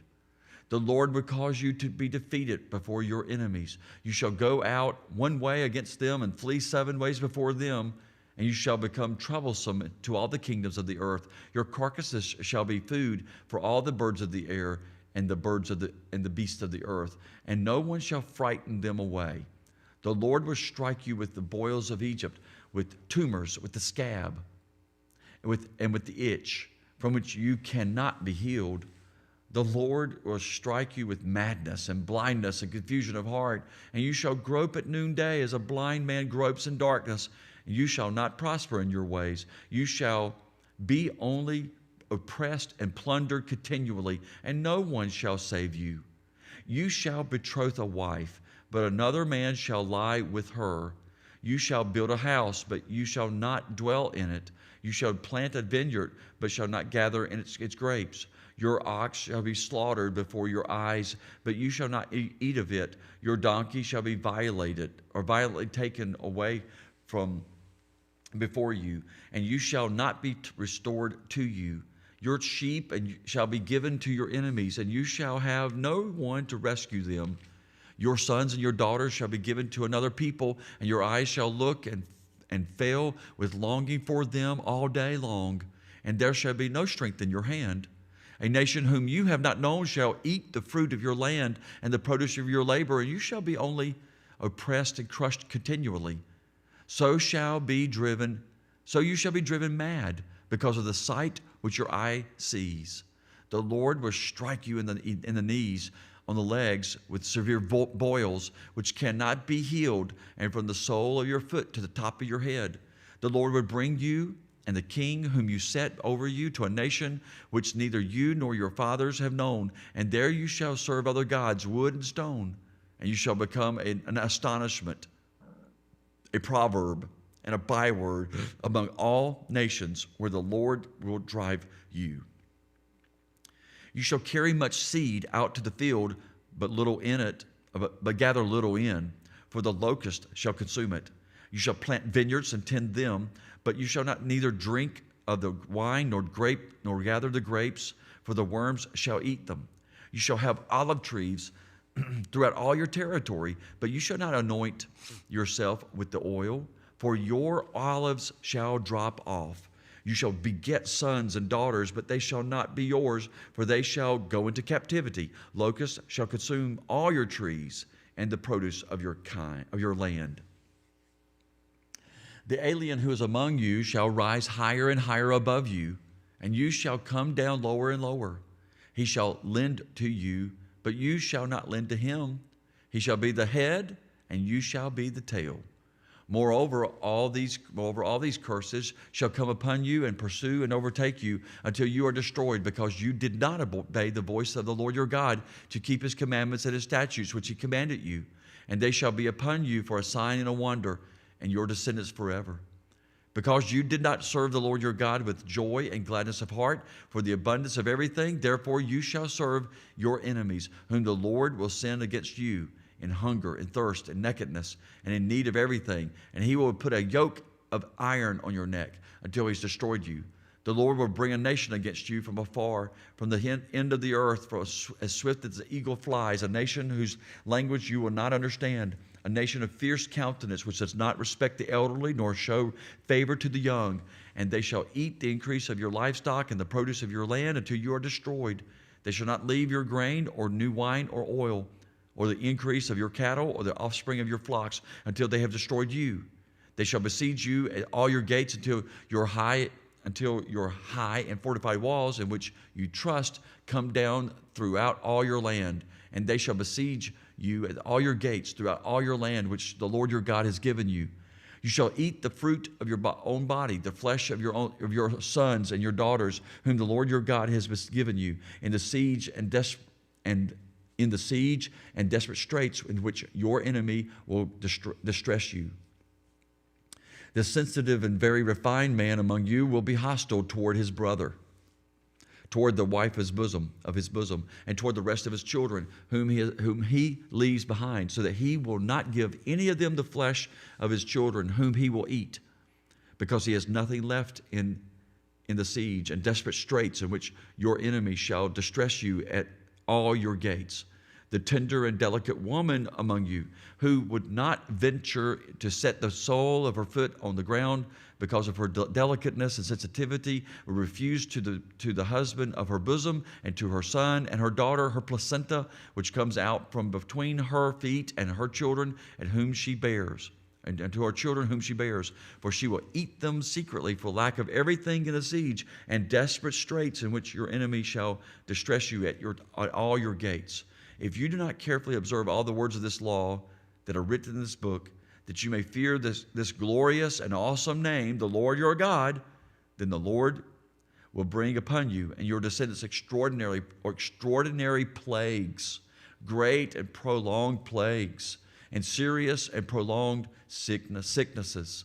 Moreover, he will bring back on you all the diseases of Egypt, of which you were afraid, and they shall cling to you. Also, every sickness and every plague which is not written in this book of the law will the Lord bring upon you until you are destroyed. You shall be left few in number, whereas you were as the stars of heaven in multitude, because you would not obey the voice of the Lord your God. And it shall be that just as the Lord rejoiced over you to do your good and multiply you, so the Lord rejoiced over you to destroy you and bring you to nothing. And you shall be plucked from off the land which you go to possess. Then the Lord will scatter you among all peoples, from one end of the earth to the other, and there you shall serve other gods, which neither you nor your fathers have known, wood and stone. And among those nations you shall find no rest, nor shall the sole of your foot have a resting place. But there the Lord will give you a trembling heart, failing eyes, and anguish of soul. Your life shall hang in doubt before you. You shall fear day and night, and have no assurance of life. In the morning you shall say, oh, that it were evening.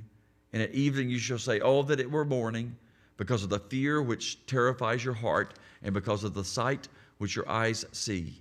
And the Lord will take you back to Egypt in ships, by the way of which I said to you, you shall never see it again. And there you shall be offered for sale to your enemies as male and female slaves, but no one will buy you.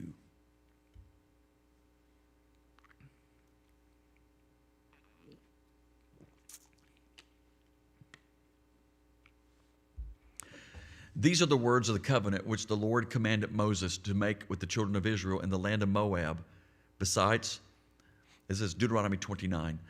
Besides the covenant which he made with them in Horeb. Now Moses called all Israel and said to them, you have seen all that the Lord did before your eyes in the land of Egypt, to Pharaoh and to all his servants and to all his land, the great trials which your eyes have seen, the signs and those great wonders. Yet the Lord has not given you a heart to perceive, and eyes to see, and ears to hear, to this very day. And I have led you 40 years in the wilderness. Your clothes have not worn out on you, and your sandals have not worn out on your feet. You have not eaten bread, nor have you drunk wine or similar drink, that you may know that I am the Lord your God. And when you came to this place, Sihon, king of Heshbon, and Og, king of Bashan, came out against us to battle, and we conquered them. We took their land and gave it as an inheritance to the Reubenites, to the Gadites, and to the half-tribe of Manasseh. Therefore, keep the words of this covenant and do them, that you may prosper in all that you do. All of you stand today before the Lord your God, your leaders and your tribes and your elders and your officers, all the men of Israel, your little ones and your wives, also the stranger who is in your camp, from the one who cuts your wood to the one who draws your water, that you may enter into covenant with the Lord your God and into his oath, which the Lord your God makes with you today, that he may establish you today as a people for himself, just as he has spoken to you, and just as he has sworn to your fathers, to Abraham and Isaac and Jacob.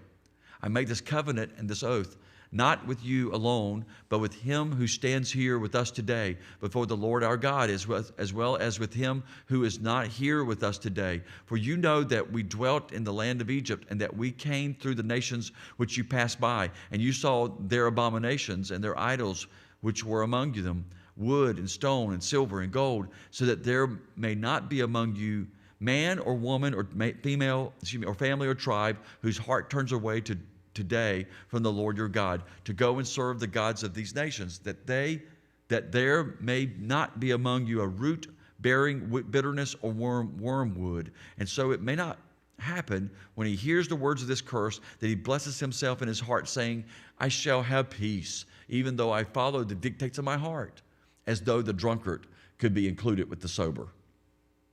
The Lord would not spare him, for then the anger of the Lord and his jealousy would burn against that man, and every curse that is written in this book would settle on him, and the Lord would blot out his name from under heaven, and the Lord would separate him from all the tribes of Israel for adversity, according to all the curses of the covenant that are written in this book of the law, so that the coming generation of your children who rise up after you, and the foreigner who comes from a far land would say, when they see the plagues of that land and the sickness of which the Lord has laid on it, the whole land is brimstones, salt, and burning. It is not sown, nor does it bear, nor does any grass grow there, like the overthrow of Sodom and Gomorrah, Admah, and Zeboim, which the Lord overthrew in his anger and in his wrath.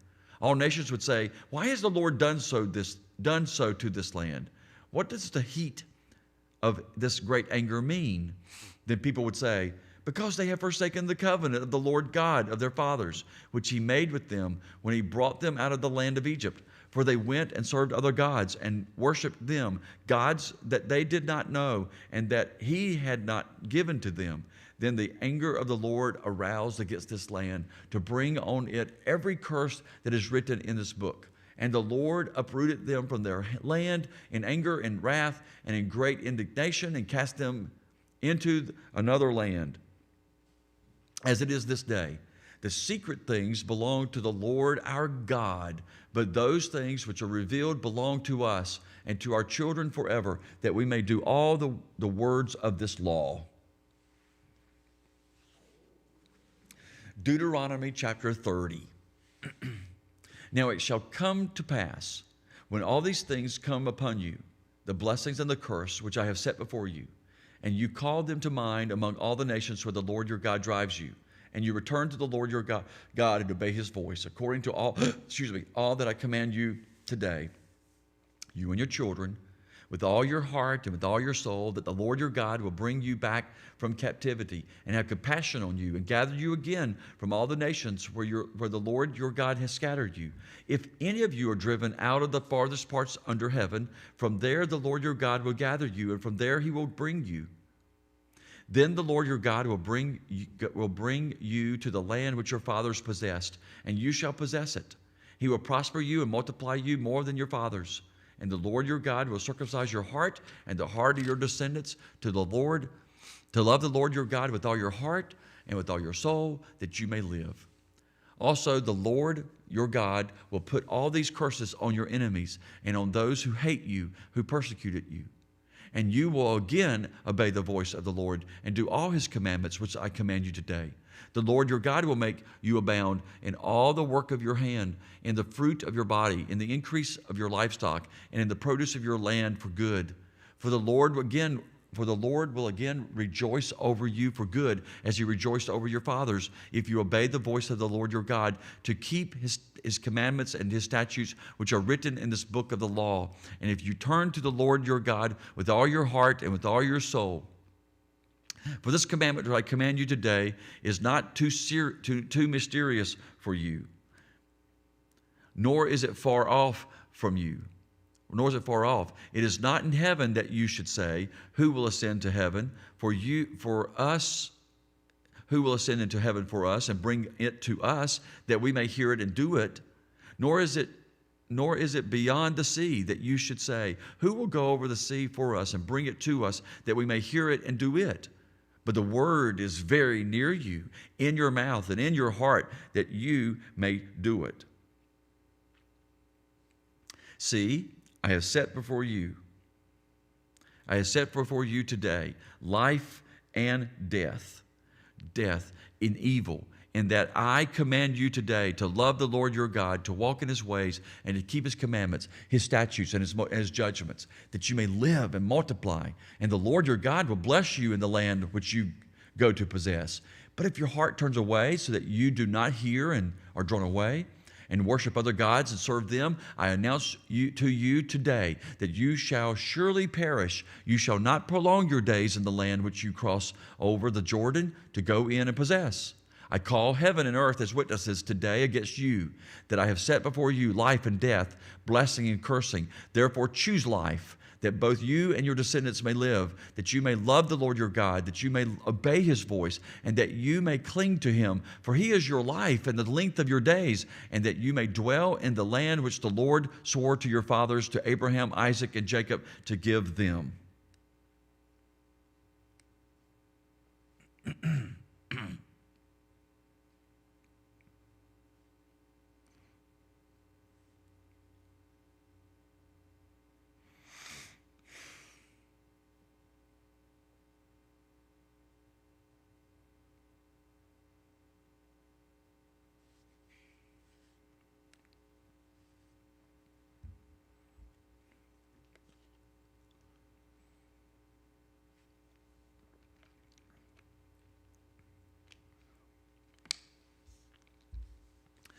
Deuteronomy 31. Then Moses went and spoke these words to all Israel, and he said to them, I am 120 years old today. I can no longer go out and come in. Also the Lord has said to me, you shall not cross over this Jordan. The Lord your God himself crossed over before you. He will destroy those nations from before you, and you shall dispossess them. Joshua himself crosses over before you, just as the Lord has said, and the Lord will do to them as he did to Sihon and Og, the kings of the Amorites, and their land, when he destroyed them. The Lord will give them over to you, that you may do to them according to every commandment which I commanded you. Be strong and of good courage. Do not fear, nor be afraid of them, for the Lord your God, he is the one who goes with you. He will not leave you nor forsake you. Then Moses called Joshua and said to him in the sight of all Israel, be strong and of good courage, for you must go with this people to the land which the Lord has sworn to their fathers to give them, and you shall cause them to inherit it. And the Lord, he is the one who goes before you. He will be with you, and he will not leave you nor forsake you. Do not fear, nor be dismayed. So Moses wrote this law and delivered it to the priests, the sons of Levi, who bore the ark of the covenant of the Lord, and to all the elders of Israel. And Moses commanded them, saying, at the end of every 7 years, at the appointed time in the year of release, at the Feast of Tabernacles, when all Israel comes to appear before the Lord your God in the place which he chooses, you shall read this law before all Israel in their hearing. Gather the people together, men and women and little ones, and the stranger who is within your gates, that they may hear and that they may learn to fear the Lord your God, and carefully observe all the words of this law, and that their children who have not known it may hear and learn to fear the Lord your God as long as you live in the land which you crossed the Jordan to possess. Then the Lord said to Moses, behold, the days approach when you must die. Call Joshua and present yourself to the tabernacle of meeting, that I may inaugurate him. So Moses and Joshua went and presented themselves to the tabernacle of meeting. Now the Lord appeared at the tabernacle in a pillar of cloud, and the pillar of cloud stood above the door of the tabernacle. And the Lord said to Moses, behold, you will rest with your fathers, and this people will rise and play the harlot with the gods of the foreigners of the land, where they go to be among them, and they will forsake me and break my covenant which I have made with them. Then my anger shall be aroused against them in that day, and I will forsake them, and I will hide my face from them, and they shall be devoured. And many evils and troubles shall befall them, so that they will say in that day, have not these evils come upon us because our God is not among us? And I will surely hide my face in that day because of all the evil which they have done, and that they have turned to other gods. Now therefore, write this song for yourselves, and teach it to the children of Israel. Put it in their mouths, that this song may be a witness for me against the children of Israel, when I have brought them to the land flowing with milk and honey, of which I swore to their fathers, and they have eaten and filled themselves and grown fat. Then they will turn to other gods and serve them, and they will provoke me and break my covenant. Then it shall be, when many evils and troubles have come upon them, that this song will testify against them as a witness, for it will not be forgotten in the mouths of their descendants. For I know the inclination of their behavior today, even before I have brought them to the land of which I swore to give them. Therefore Moses wrote this song the same day, and taught it to the children of Israel. Then he inaugurated Joshua the son of Nun, and said, be strong and of good courage, for you shall bring the children of Israel into the land of which I swore to them, and I will be with you. So it was, when Moses had completed writing the words of this law in a book, when they were finished, that Moses commanded the Levites who bore the ark of the covenant of the Lord, saying, take this book of the law and put it beside the ark of the covenant of the Lord your God, that it may be there as a witness against you. For I know your rebellion and your stiff neck. If today, while I am yet alive with you, you have been rebellious against the Lord, then how much more after my death? Gather to me all the elders of your tribes and your officers, that I may speak these words in their hearing, and call heaven and earth to witness against them. For I know that after my death you will become utterly corrupt, and turn aside from the way which I have commanded you.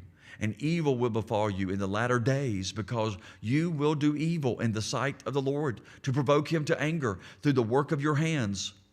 Then Moses spoke in the hearing of all the assembly of Israel the words of this song until they were ended.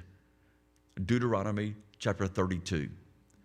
Give ear, O heavens, and I will speak, and hear, O earth, the words of my mouth. Let my teaching drop as the rain, my speech dispel as the dew, as raindrops on the tender herb, and as showers on the grass. For I proclaim the name of the Lord.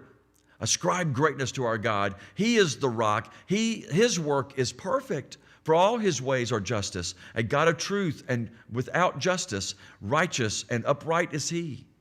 They have corrupted themselves. They are not his children because of their blemish, a perverse and crooked generation. Do you thus deal with the Lord, O foolish and unwise people? Is he not your father who brought you? Has he not made you and established you?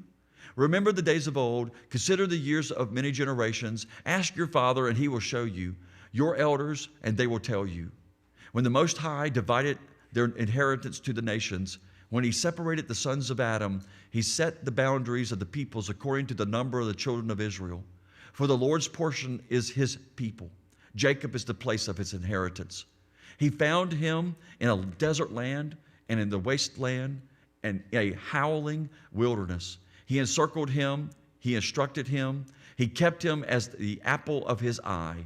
As an eagle stirs up its nest, hovers over its young, spreading out its wings, taking them up, carrying them on its wings. So the Lord alone led him, and there was no foreign god among him. He made him ride in the heights of the earth, that he might eat the produce of the fields. He made him draw honey from the rock, and oil from the flinty rock, curds from the cattle, and milk of the flocks, with fat of the lambs. Curds from the cattle, and milk of the flock, with fats of the lambs, and rams of the breed of Bashan, and goats with the choicest wheat. And you drank wine, the blood of the grapes.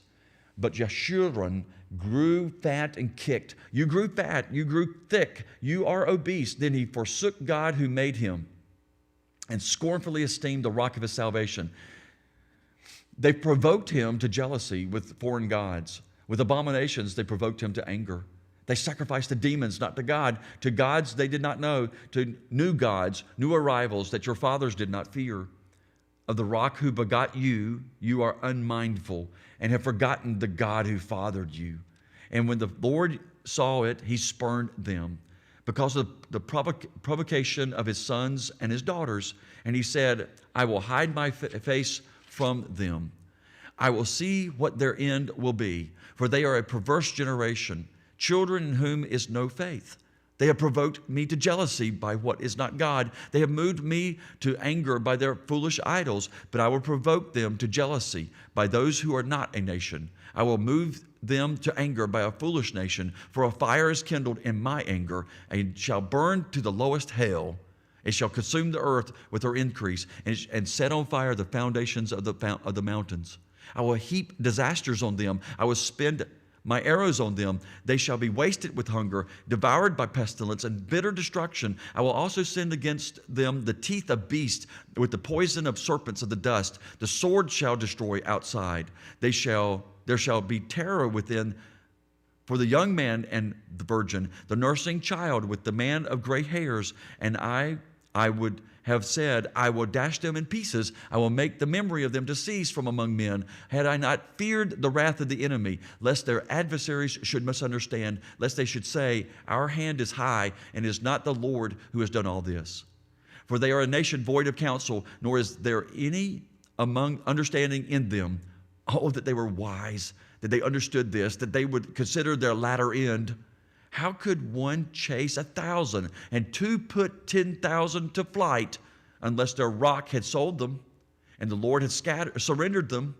For their rock is not like our rock, even our enemies themselves being judges. For their vine is of the vine of Sodom and of the fields of Gomorrah. Their grapes are grapes of gall. Their clusters are bitter. Their wine is the poison of serpents and the cruel venom of cobras.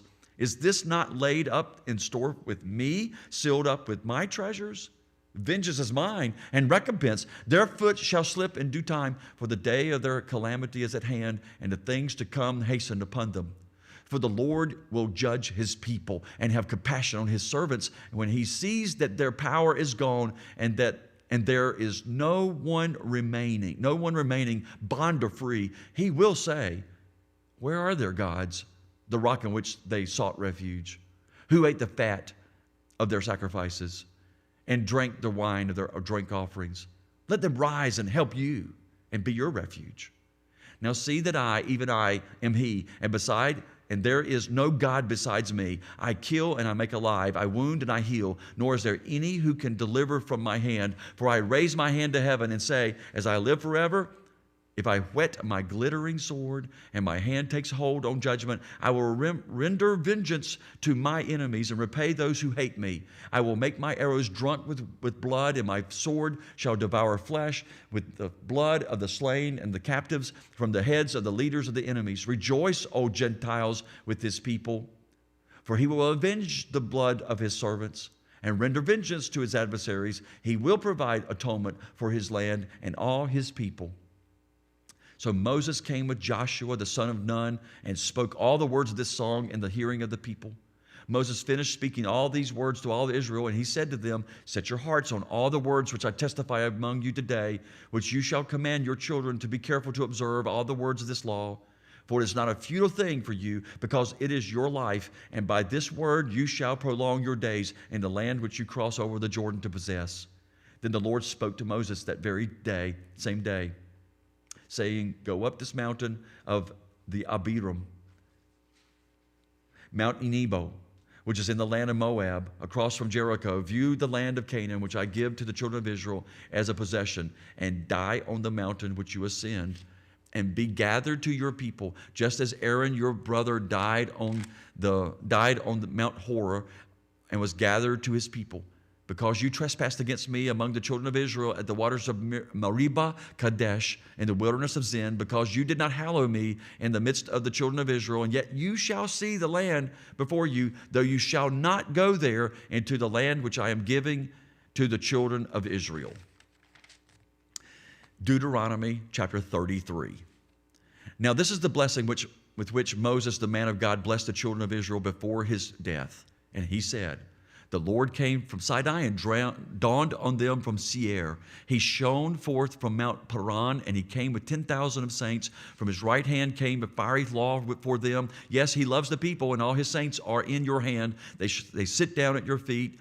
Everyone receives your words. Moses commanded a law for us, a heritage of the congregation of Jacob, and he was king in Jeshurun. When the leaders of the people were gathered, all the tribes of Israel together. Let Reuben live and not die, nor let his men be few. And this he said of Judah, hear, Lord, the voice of Judah, and bring him to his people. Let his hands be sufficient for him, and may you be a help against his enemies. And of Levi he said, let your Thummim and your Urim be with your Holy One, whom you tested at Massah, and with whom you contend at the waters of Meribah, who says of his father and mother, I have not seen them, nor did he acknowledge his brothers, or know his own children.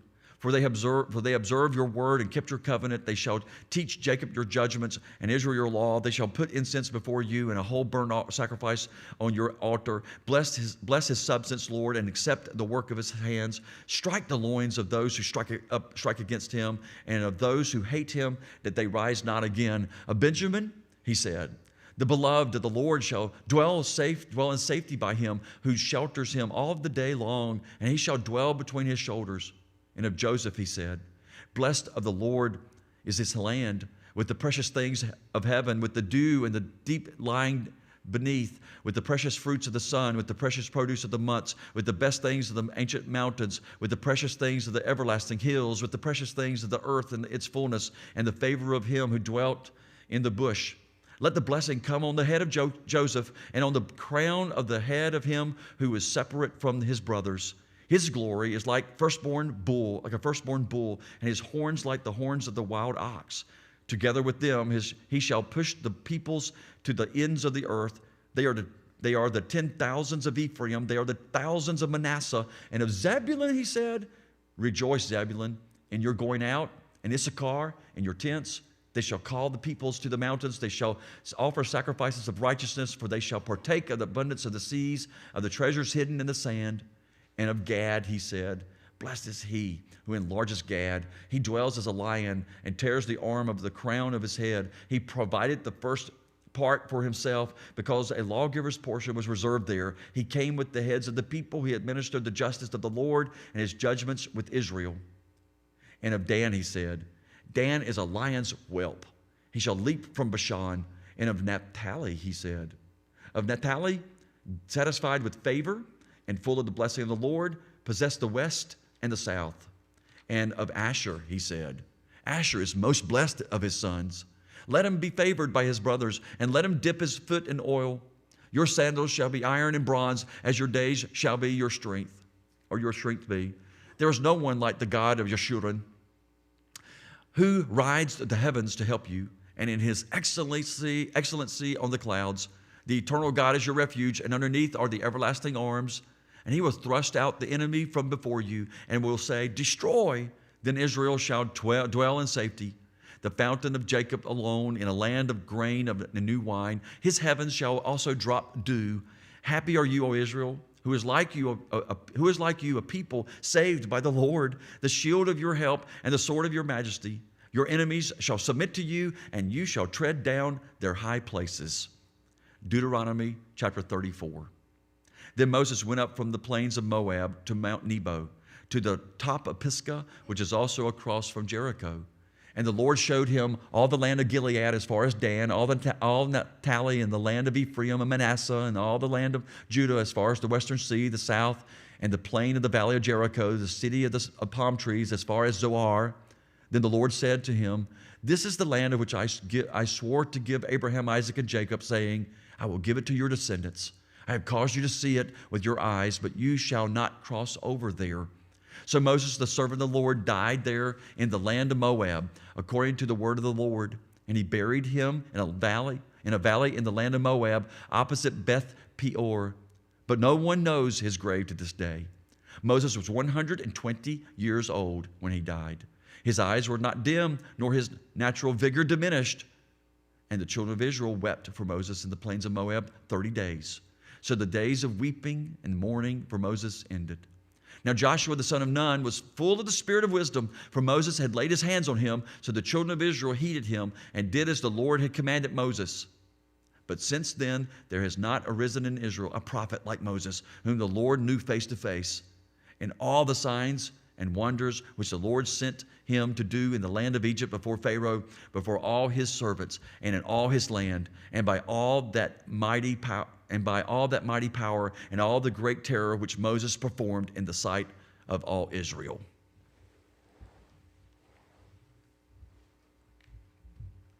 So ends Deuteronomy. We're doing Joshua.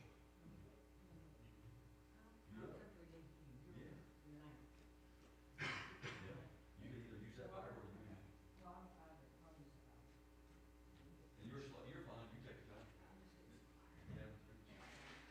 You want this one? Take your time.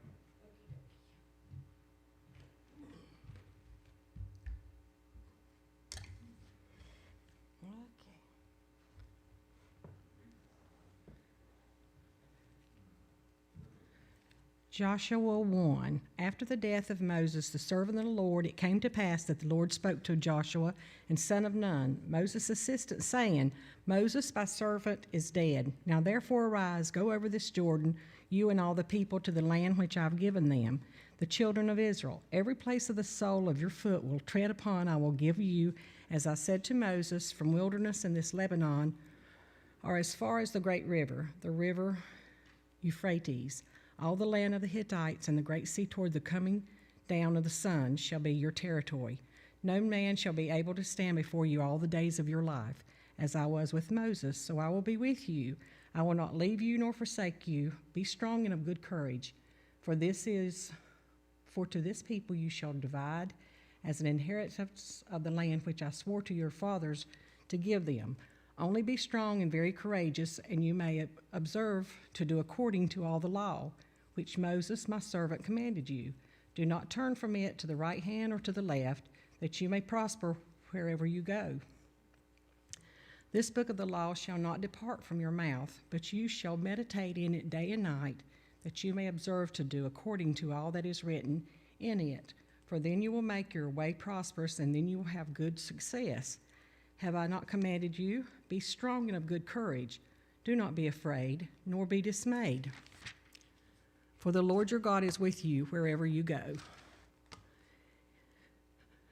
Then Joshua commanded the officers of the people, saying, Pass through the camp and command the people, saying, Prepare for provisions for yourself, for within 3 days you will cross over the Jordan to go to possess the land which the Lord your God has given you to possess. And to the Reubenites, the Gadiites, and half the tribe of Manasseh, Joshua spoke, saying, Remember the word from Moses, the servant of the Lord, commanded you, saying, The Lord your God has given you rest and given you this land. Your wives, your little ones, and your livestock shall remain in the land which Moses gave you on the other side of Jordan. But you shall pass before your brethren armed, all your mighty men of valor, and help them until the Lord has given your brethren rest, as he gave you, and they also have taken possession of the land which the Lord your God has given them. Then you shall return the land of your possession, enjoy it, which Moses the Lord's servant gave you on this side of Jordan towards the sunrise. So they answered Joshua, saying, All that you command us we will do, and wherever you send us we will go. Just as we heeded Moses in all things, so we will heed you. Only the Lord your God be with you, as he was with Moses. Whoever rebels against your command and does not heed your words in all that you command him shall be put to death only by strong and good courage. Joshua 2. Now Joshua the son of Nun sent out 2 men from Arcadia Grove to spy secretly, saying, Go view the land, especially Jericho. So they went and came to the house of harlot named Rahab and lodged there. And it was told the king of Jericho, saying, Behold, men have come here tonight from the children of Israel to search out this country. So the king of Jericho sent to Rahab, saying, Bring out the men who have come to you, who have entered your house, for they have come to search out all the country. Then the woman took the 2 men and hid them. So she said, Yes, the men came to me, but I did not know where they were from. And it happened as the gates were being shut. So when it was dark, that the men went out. When the men went, I do not know. Where the men went, I do not know. Pursue them quickly, for you may overtake them. But she had brought them up to the roof and hid them in the stacks of flax which she had laid in order on the roof. Then the men pursued them by the road to Jordan, to the fords. And as soon as those who pursued them had gone out, they shut the gate. Now before they lay down, she came up to them on the roof and said to the men, I know that the Lord has given you the land, and the terror of you has fallen on us, and that all the inhabitants of the land are faint-hearted because of you. For we have heard how the Lord dried up the water of the Red Sea for you when you came out of Egypt, and what you did to the 2 kings of the Amorites who were on the other side of the Jordan, Sihon and Og, whom you utterly destroyed. And as soon as we heard these things, our hearts melted. Neither did there remain any more courage in anyone because of you, for the Lord your God, he is God in heaven above and on earth beneath. Now therefore I beg you, swear to me by the Lord, since I have shown you kindness, that you also will show kindness to my father's house and give me a true kin, and spare my father, my mother, my brothers and sisters, and all that they have, and deliver our lives from death. So the men answered her, Our lives for yours, if none of you tell this business of ours, and it shall be when the Lord has given us the land, that we will deal kindly and truly with you. Then she let them down by the rope through the window, for her house was on the city wall. She dwelt on the wall, and she said to them, Get to the mountain, lest the pursuers meet you. Hide there for 3 days until the pursuers have returned. Afterwards you may go your way. So the men said to her, We will be blameless of this oath of yours, which you have made us swear, unless when come unto the land you bide the line of scarlet cord in the window through which you let us down, and unless you bring your father, your mother, your brother, and all your father's household to your own home.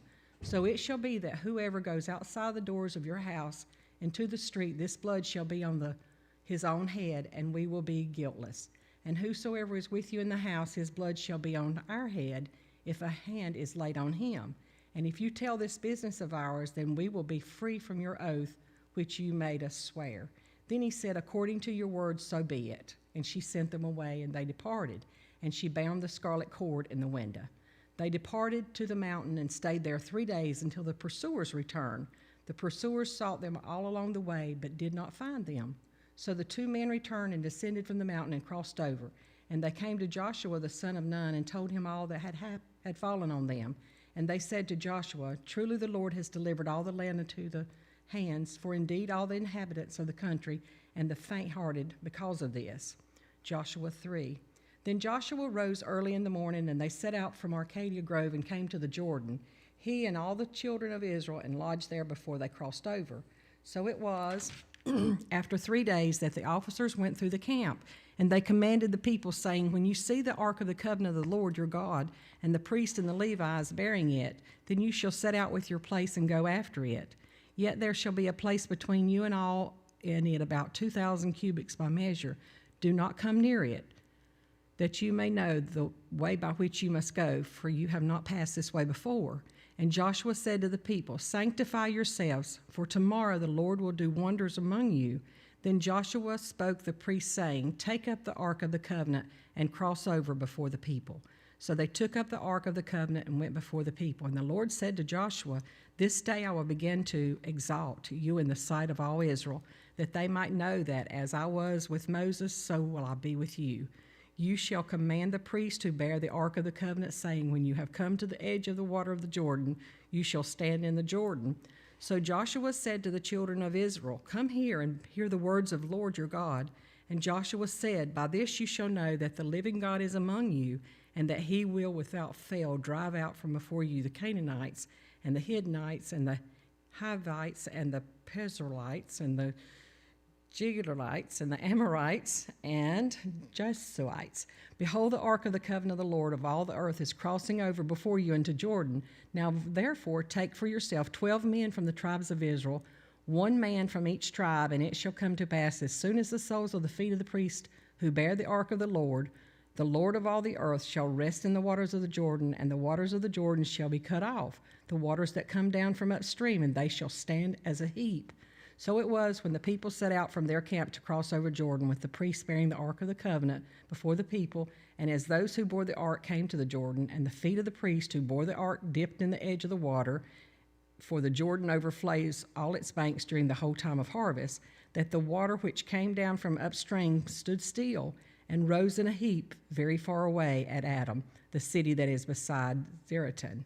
So the waters that went down into the sea of Arbob and the salt sea failed and they were cut off, and the people crossed over opposite Jericho. Then the priests who bore the ark of the covenant of the Lord stood firm on the dry ground in the midst of Jordan, and all Israel crossed over on dry ground until all the people had crossed completely over the Jordan. Joshua 4. And it came to pass when all the people had completely crossed over the Jordan that the Lord spoke to Joshua, saying, "Take for yourself 12 men from the people, 1 man from every tribe, land, and command them, saying, Take for yourself 12 stones from them out of the midst of Jordan, from the place where the priest's feet stood firm. You shall carry them over with you and leave them in the lodging place where you lodge tonight." Then Joshua called the 12 men who had appointed from the children of Israel, 1 man from every tribe. And Joshua said to them, "Cross over before the ark of the Lord your God into the midst of the Jordan, and each one of you take up a stone on his shoulder, according to the number of tribes of the children of Israel, that this may be a sign among you when your children ask in time to come, 'What do these stones mean to you?' Then you shall answer them that the waters of the Jordan were cut off before the ark of the covenant of the Lord. When it crossed over the Jordan, the waters of the Jordan were cut off, and these stones shall be a memorial to the children of Israel forever." And the children of Israel did so, just as Joshua commanded, and took up 12 stones from the midst of the Jordan, as the Lord had spoken to Joshua, according to the numbers of tribes of the children of Israel, and carried them with them to the place where they lodged, and laid them down there. Then Joshua set up 12 stones in the midst of Jordan, in the place where the feet of the priests who bore the ark of the covenant stood, and they are there to this day. So the priest who bore the ark stood in the midst of Jordan until everything was finished that the Lord had commanded Joshua to speak to his people, according to all that Joshua had commanded Joshua. And the people hurried and crossed over. Then it came to pass, when all the people had completely crossed, that the ark of the Lord and the priests crossed over to the presence of the people, and the men of Reuben, the men of Gad, and half the tribe of Manasseh crossed over armed before the children of Israel, as Moses had spoken to them. About 40,000 prepared for war crossed over before the Lord for battle to the plains of Jericho. On that day the Lord exalted Joshua in the sight of all Israel, and they feared him as they had feared Moses all the days of his life. Then the Lord spoke to Joshua, saying, "Command the priest who bear the ark of testimony to come up from Jordan." Joshua therefore commanded the priests, saying, "Come up before the Jordan." And it came to pass, when the priest who bore the ark of the covenant of the Lord had come from the midst of the Jordan, and the soles of the priest's feet touched the dry land, and that the waters of the Jordan returned to their place and overflowed all its banks as before. Now the people came up from Jordan on the 10th day of the 9th month, and they camped in Gilead, on the east border of Jericho. And those 12 stones which were took out of Jordan, Joshua set up in Gilgal.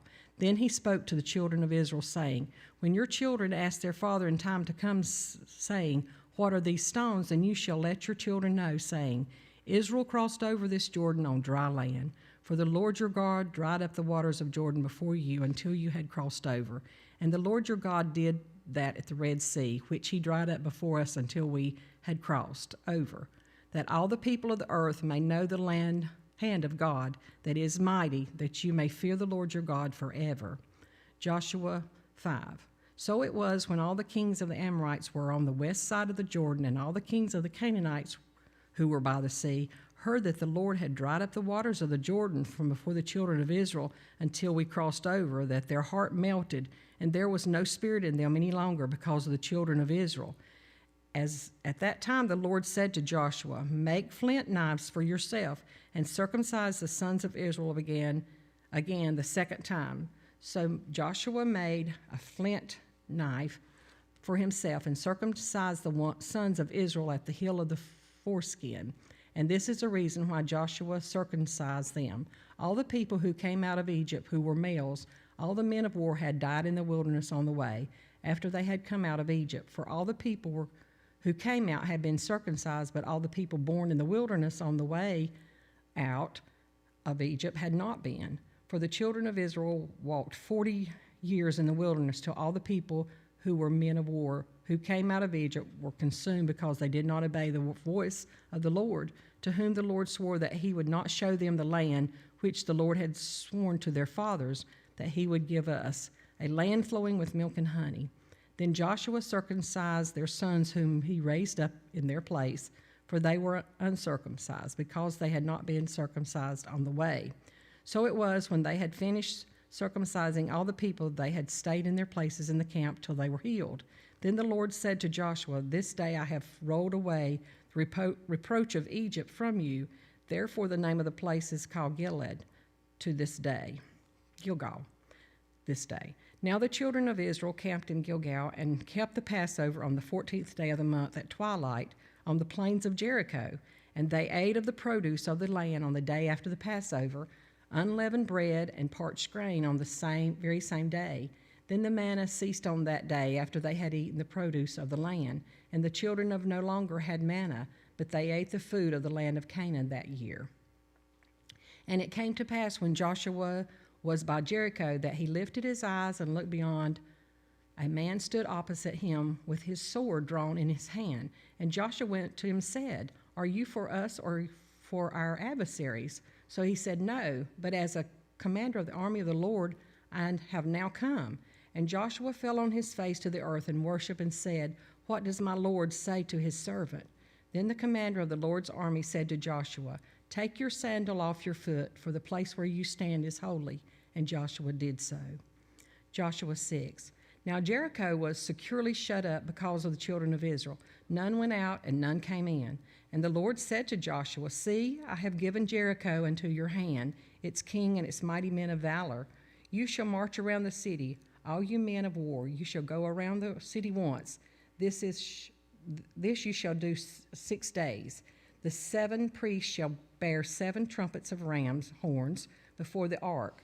But the 7th day you shall march around the city 7 times, and the priests shall blow the trumpet. It shall come to pass when they make a long blast and the ram's horn, with the ram's horn, and when you hear the sound of the trumpet, that all the people shall shout with a great shout. Then the walls of the city will fall down flat, and the people shall go up every man straight before him. Then Joshua the son of Nun called the priests and said to them, take up the ark of covenant, and let 7 priests bear 7 trumpets of rams' horns before the ark of the Lord. And he said to the people, proceed and march around the city, and let him who is armed advance before the ark of the Lord. So it was, when Joshua had spoken to the people, that the 7 priests bearing the 7 trumpets of ram horns before the Lord advanced and blew the trumpets, and the ark of the covenant of the Lord followed them. The armed men went before the priests who blew the trumpets, and the rear guard came after the ark, while the priests continued blowing the trumpets. Now Joshua had commanded the people, saying, you shall not shout or make any noise with your voice, nor shall a word proceed out of your mouth until the day I say to you to shout. Then you shall shout. So he had the ark of the Lord circle the city, going around it once. Then they came into the camp and lodged in the camp, and Joshua rose early in the morning, and the priests took up the ark of the Lord. Then 7 priests, hearing 7 trumpets of ram horns before the of the covenant went on continually and blew with the trumpets. And the armed men went before him, but the rear guard came after the ark of the Lord, while the priests continued blowing the trumpets. And the second day they marched around the city once and returned to the camp. So they did 6 days. But it came to pass on the seventh day that they rose early about the dawning of the day and marched around the city 7 times in the same manner. On that day only they marched around the city 7 times, and the seventh time it happened, when the priests blew the trumpets, that Joshua said to the people, "Shout, for the Lord has given you the city. Now the city shall be doomed by the Lord to destruction, and all who are in it. Only Rahab and the harlot shall live, she and all who are with her in the house, because she hid the messengers that we had sent. And you by all means abstain from the accursed things, lest you become accursed when you take of the accursed things, and make the camp of Israel a curse, and trouble it. But all the silver, the gold, and the vessels of bronze and iron are consecrated to the Lord. They shall come into the treasury of the Lord." So the people shouted when the priests blew the trumpets.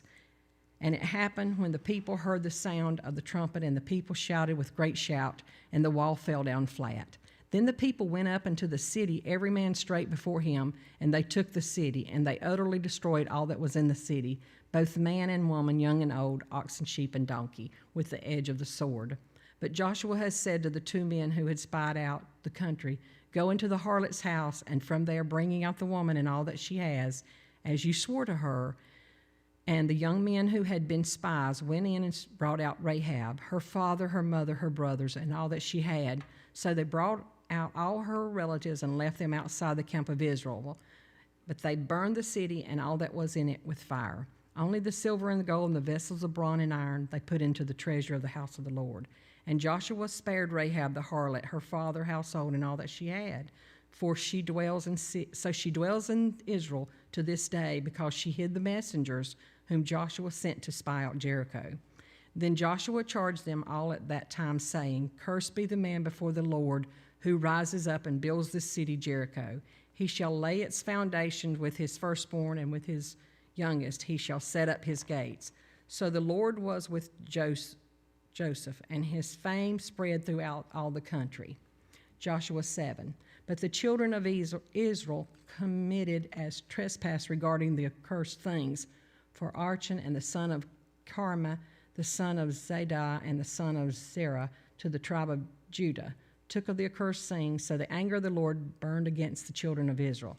Now Joshua sent men from Jericho to Ai, which is beside of Beth-aven, on the east side of Bethel, and spoke to them, saying, "Go up and spy out the country." So the men went up and spied out Ai. And they returned to Joshua and said to him, "Do not tell all the people to go up, but let about 2,000 or 3,000 men go up and attack Ai. Do not weary all the people there, for the people of Ai are few." So about 3,000 men went up there from the people, but they fled before the men of Ai.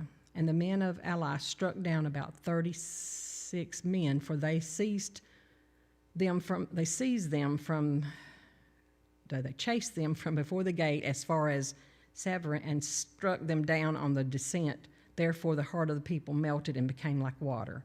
Then Joshua tore his clothes and fell to the earth on his face before the ark of the Lord until the evening.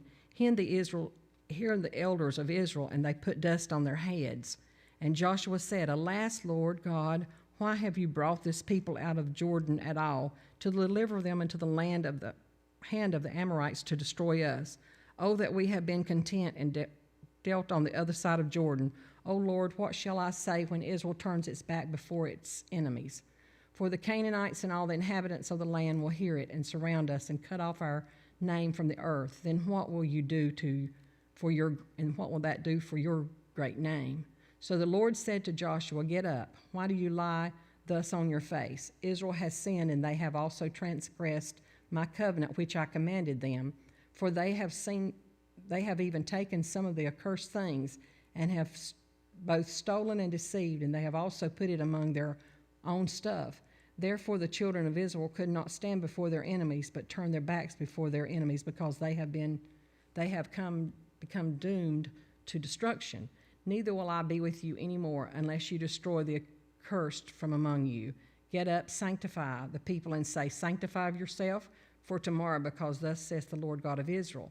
There is an accursed thing in your midst, O Israel. You cannot stand before your enemies until you take away the accursed thing from among you. In the morning, therefore, you shall be brought according to your tribes. And it shall be that the tribe which the Lord takes shall come according to families, and the families which the Lord takes shall come by households.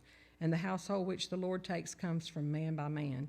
Then it shall be that he who is taken from the accursed things shall be burned with fire, and he and all that he has, because he has transgressed in covenant of the Lord, and because he has done a disgraceful thing to Israel. So Joshua rose in the morning and brought Israel by their tribes, and the tribe of Judah was taken. He brought the clan of Judah, and he took the family of Zerites, and he brought them to the family of Zerites man by man, and Zebediah was taken. Then he brought his household man by man, and Achan the son of Cami, and the son of Zebah, and the son of Zerah, and the tribe of Judah was taken. Now Joshua said to Achan, my son, I beg you, give glory to God, the Lord God of Israel, and make confession to him, and tell me now that what you have done. Do not hide it from me. And Achan answered Joshua and said, Indeed, I have sinned against the Lord God of Israel, and this is what I have done. When I saw among the spoils of beautiful Babylonian garment 200 shekels of silver and a wedge of gold, weighing 50 shekels, I coveted them, and I took them, and here they are, hidden in the earth of the midst of my tent, with the silver under it. So Joshua sent messengers, and they ran to the tent, and there it was, hidden in the tent, with the silver under it. And they took them from the midst of the tent, brought them to Joshua and to all the children of Israel, and laid them down out before the Lord. Then Joshua said to all of Israel with him, took Achan the son of Zephaniah, the silver, the garment, the wedge of gold, his sons, his daughters, his ox, his donkeys, his sheep, and his tent, and all that he had, and they brought them to the valley of Archer. And Joshua said, Why have you troubled us? The Lord will trouble you this day. So all Israel stoned him with stones, and they burned them with fire after they had stoned them with stones. Then they raised over him a great heap of stones and that's there to this day. So the Lord turned from the fierceness of his anger. Therefore the name of that place has been called the Valley of the Archer to this day. Joshua 8. Now the Lord said to Joshua, Do not be afraid nor dismayed. Take all the people of war with you and rise up and go to Ai. See, I have given unto you the hand of king of Ai, his people, his city, his land. And you shall go to Ai and its king as you did to Jericho and the king. Only its spoils and its cattle you should take as booty for yourself. Lay an ambush for the city behind it. So Joshua arose and all the people of war to go up against Ai. And Joshua chose 30,000 mighty men of valor and sent them away by night. And he commanded them, Behold, you shall be an ambush against the city, behind the city. Do not go very far from the city, but all of you be ready. Then I and all the people who are with me will approach the city, and it will come about, when they come out against us at the first, then we shall flee before them. For they will come out after us till we have drawn them from their city, for they will say, They are fleeing before us at the first. Therefore we will flee before them. Then you shall rise from the ambush and seize the city, for the Lord your God will deliver it into your hands. And it will be, when you have taken the city, that you shall set the city on fire. According to the commandments of the Lord you shall do. See, I have commanded you. Joshua therefore sent them out, and they went to lie in ambush and stayed between Bethel and Ai on the west side of Ai. But Joshua lodged that night among the people. Then Joshua rose up early in the morning and mustered the people, and went up, and he and the elders of Israel before the people to Ai. And all the people of war who were with him went up and drew near, and they came before the city and camped on the north side of Ai. Now a valley lay between them and Ai. So he took about 5,000 men and set them in ambush between Bethel and Ai on the west side of the city. And when they had set up the people, all the army that was on the north of the city and its rear guard on the west of the city, Joshua went that night into the midst of the valley. Now it happened, when the king of Ai saw it, that the men of the city hurried and rose early and went out against Israel to battle, he and all his people at the appointed place before the plain. But he did not know that there was an ambush against him behind the city.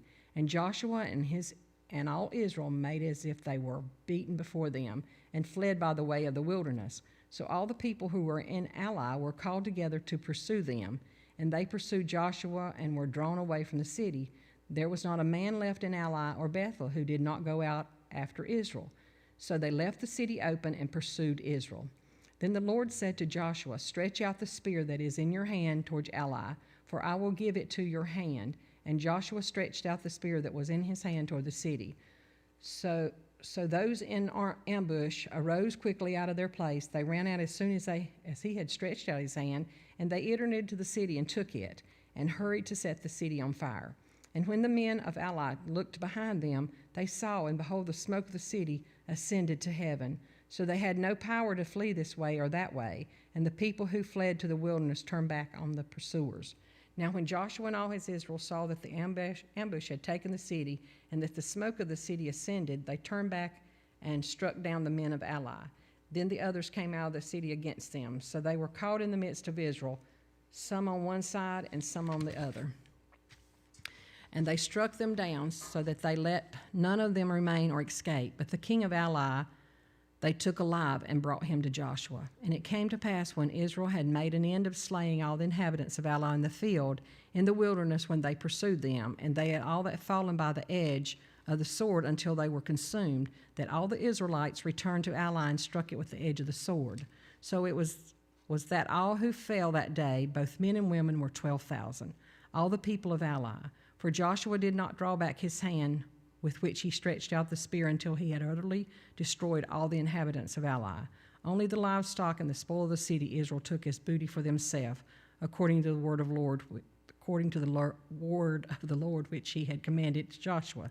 So Joshua burned Ai and made it a heap forever, a desolation to this day. And the king of Ai he hanged on a tree until evening. And as soon as the sun was down, Joshua commanded they should take his corpse down from the tree, cast it at the entrance of the gate of the city, and rise over it a great heap of stones that remains to this day. Now Joshua built an altar to the Lord God of Israel in Mount Ebal, as Moses the servant of the Lord had commanded the children of Israel, as it was written in the book of the law of Moses, an altar of whole stones over which no man has welded an iron tool. And they offered on it burnt offerings to the Lord and sacrificed peace offerings.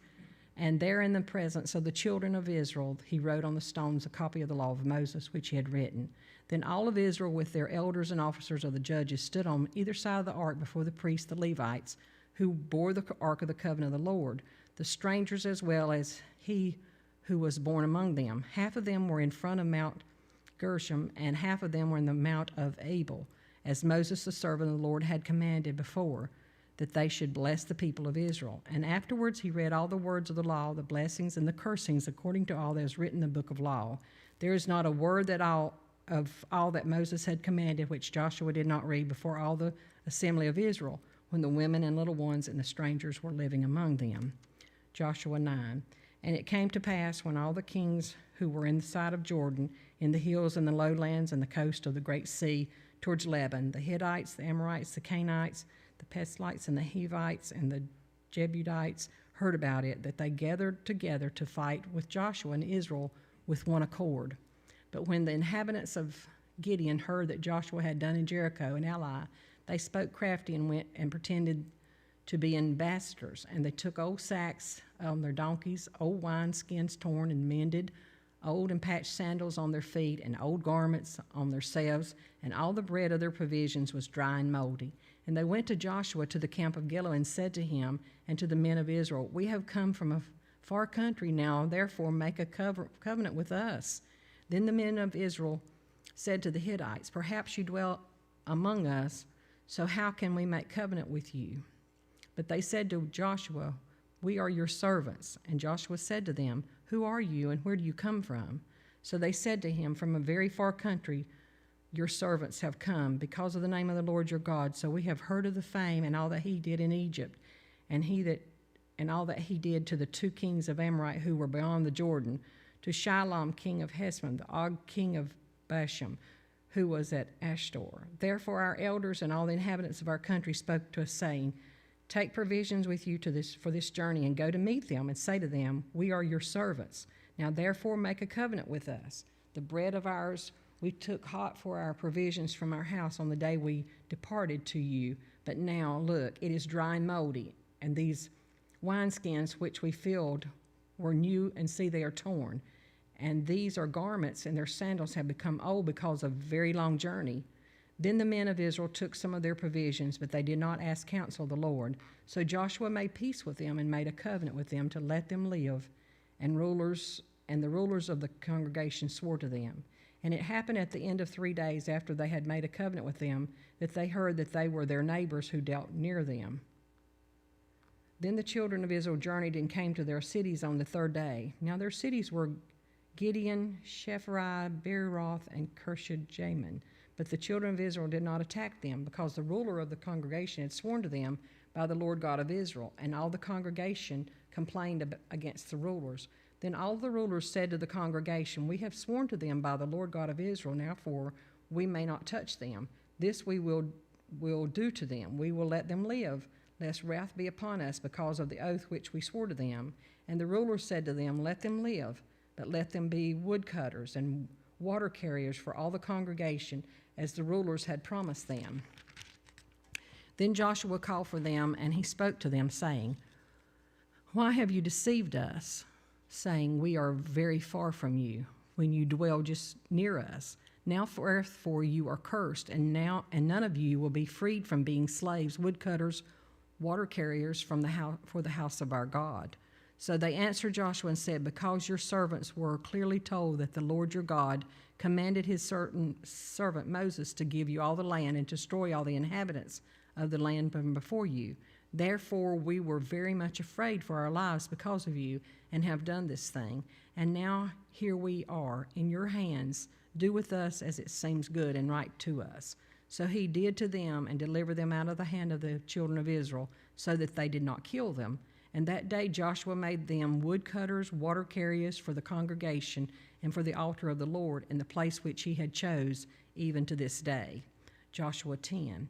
Now it came to pass when Adonizedek, king of Jerusalem, heard how Joshua had taken Ai and had utterly destroyed it, as he had done to Jericho and its kings.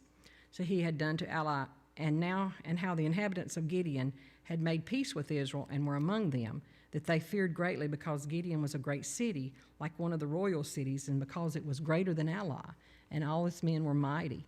Therefore Adonizedek, king of Jerusalem, sent to Hoham, king of Hebron, Phiram, king of Jamath, and Japhia, king of Lachish, and Dira, king of Elon, saying, "Come up to me and help me, that we may attack Gideon.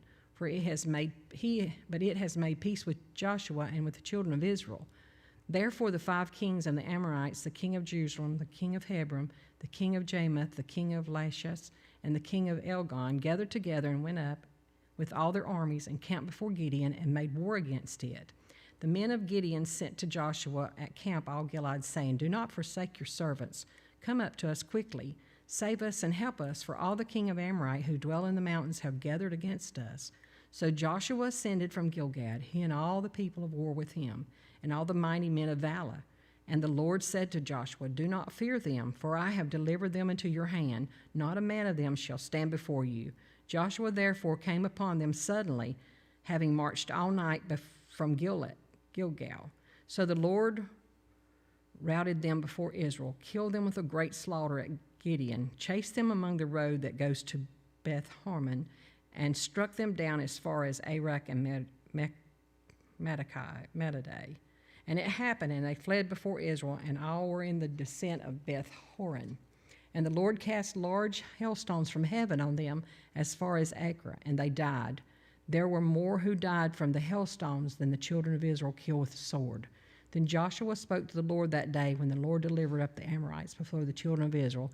And he said in the sight of Israel, "Sun, still over Gideon, and moon in the valley of Adron." So the sun stood still, and the moon stopped, till the people had revenge upon their enemies. Is this not written in the book of Jasher? So the sun stood still in the midst of the heaven, and did not hasten to go down for about a whole day. And there has been no day like that before or after, that the Lord heeded the voice of a man, for the Lord fought for Israel. Then Joshua returned, and all of Israel with him, to camp at Gilgal. But these 5 kings had fled and hidden themselves in the caves at Madachai. And it was told Joshua, saying, The 5 kings have been found hidden in the caves. So Joshua said, Roll large stones against the mouth of the cave and set men by it to guard them. And do not stay there yourselves, but pursue your enemies and attack their rear guard. Do not allow them to enter your cities, for the Lord your God has delivered them into your hand. Then it happened while Joshua and the children of Israel made an end of slaying them with a very great slaughter, till they had finished, that those who escaped entered fortified cities. And all the people returned to the camp to Joshua at Medikai in peace. No one moved his tongue against any of the children of Israel. Then Joshua said, Open the mouth of the caves and bring out those 5 kings to me from the caves. And they did so, and brought out those 5 kings to him from the cave, the king of Jerusalem, king of Hebron, king of Jedemoth, the king of Lachish, and the king of Eglon. So it was when they brought out these kings to Joshua that Joshua called for all of the men of Israel and said to the captains of the men of the war who went with him, Come near, put your feet on the necks of these kings. And they drew near and put their feet on their necks. Then Joshua said to them, Do not be afraid, nor be dismayed. Be strong and of good courage, for thus the Lord will do to all your enemies against whom you fight. And afterward Joshua struck them and killed them and hanged them on 5 trees. And they were hanging on the trees until evening. So it was at the time of the going down of the sun that Joshua commanded that they took them down from the trees, cast them into the cave where they had been hiding, and laid large stones against the cave's mouths, which remain until this day. On that day Joshua took Madai and struck it and its king with the edge of his sword. He utterly destroyed them, all the people who were in it. He let none remain. He also did to King Madai as he had done to the king of Jericho. Then Joshua passed from Madai and all Israel with him to Libnah, and they fought against Libnah. And the Lord also delivered it with the king into the hand of Israel, who struck it all the people who were in with the edge of the sword. He let none remain in it. He did to its kings that he had done to the king of Jericho.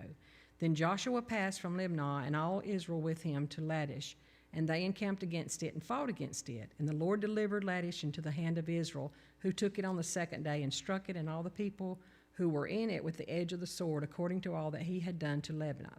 Then Horam, king of Gersur, came up to help Lachish, and Joshua struck him and his people until he left him none remaining. Then Lachish of Joshua passed to Elgon, and all Israel with him, and they encamped against it and fought against it. They took it on that day and struck it with the edge of sword, all the people who were in it. He utterly destroyed that day, according to all that had done to Lachish.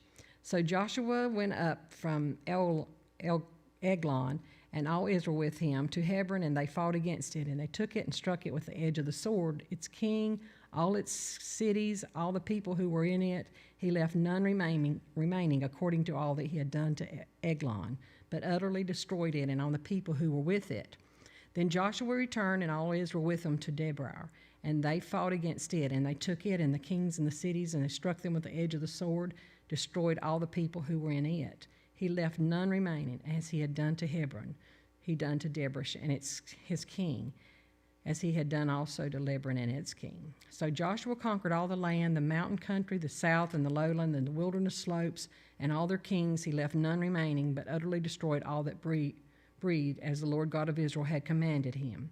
And Joshua conquered them from Kadesh Barnea as far as Gaza, and all the country of Goshen, even to Gideon. All these kings and their land Joshua took at one time, because the Lord God of Israel fought for Israel. Then Joshua returned all of Israel with him to the camp of Gilgal. Joshua 11. And it came to pass, I'll read. Okay.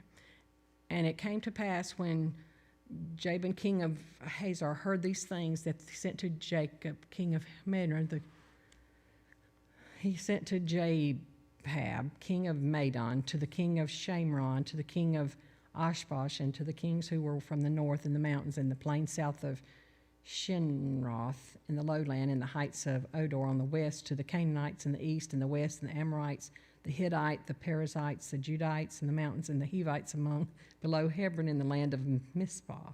So they went out, they and all their armies went with them, as many men as the land that in a sea of multitude, which were many horses and chariots. And when all these kings had met together, they came and camped together at the waters of Meron to fight against Israel. But the Lord said to Joshua, "Do not be afraid because of them, for tomorrow about this time I will deliver all them slain before Israel. You shall hamstring their horses and burn their chariots with fire." So Joshua and all the people of war with him came against him suddenly by the waters of Meron, and they attacked them. And the Lord delivered them to the land of Israel, who defeated them and chased them back to greater Sidon, to the brook Mishbroth, and to the valley of Mizpoth eastward. They attacked them until they left none of them remaining. So Joshua did to them as the Lord had told him. He hamstringed their horses and burned their chariots with fire. Joshua turned back at that time and took Hazor and struck its king with the sword, for Hazor was formerly the head of all those kingdoms. And they struck all the people who were in it, and the edge of the sword utterly destroyed them. There was none left breathing. Then he burned Hazor with fire. So all the city of those kings and all their kings Joshua took and struck with the edge of the sword. He utterly destroyed him, as Moses, the servant of the Lord, had commanded. But as for the cities that stood on their mounds, Israel burned none of them, except Hazor only, which Joshua burned. All the spoil of these cities and the livestock the children of Israel took as booty for themselves. And they struck every man with the edge of the sword until they had destroyed them all. And they left none breathing, as the Lord had commanded Moses, his servant. So Moses commanded Joshua, and so Joshua did. He left nothing undone of the Lord that had commanded. Then Joshua took all his land, the mountain country of the south, and the land of Goshen, and lowland and Jordan plain, and the mountains of Israel, and its lowlands from Mount Halak and the ascent of Seir, even as far as Belgad in the valley of Lebanon below Mount Hermon. He captured all their kings and struck them down and killed them. Joshua made a war a long time with all those kings. There was not a city that made peace with the children of Israel except the Hivites, the inhabitants of Gideon. All the others were took to battle, for it was of the Lord to harden their hearts, and they should come against Israel in battle, that he might utterly destroy them, and that they might receive to mercy. But he would destroy them as the Lord had commanded Moses.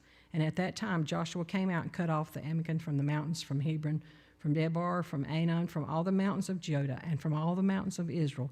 Joshua utterly destroyed them all with their cities. None of the Amalekite were left in the land of the children of Israel. They remained only in Gaza, in Goth, and in Ashbod. So Joshua took the whole land, according to all that the Lord had said to Moses, and Joshua gave it to an inheritance to Israel, according to their divisions by their tribe. Then the land rested with war.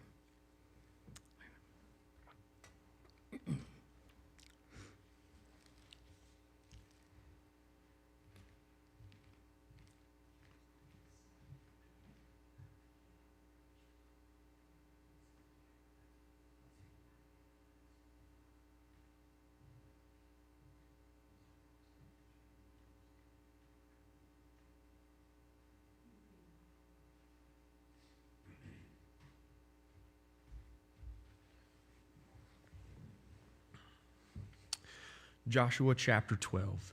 These are the kings of the land of whom the children of Israel defeated, and whose land they possessed on the other side of the Jordan toward the rising of the sun, from the river Arnon to the Mount of Hermon, and all the eastern Jordan plain. One king was Sihon, king of the Amorites, who dwelt in Heshbon and ruled half of Gilead from Aroer, which is on the bank of river Arnon, from the middle of that river even as far as the river Jabbok, which is the border of the Ammonites, and the eastern Jordan plain, from the sea of Chinneroth as far as the sea of Arabah, the Salt Sea, the road to Beth Jeshmoth, and southward below the slopes of Pisgah.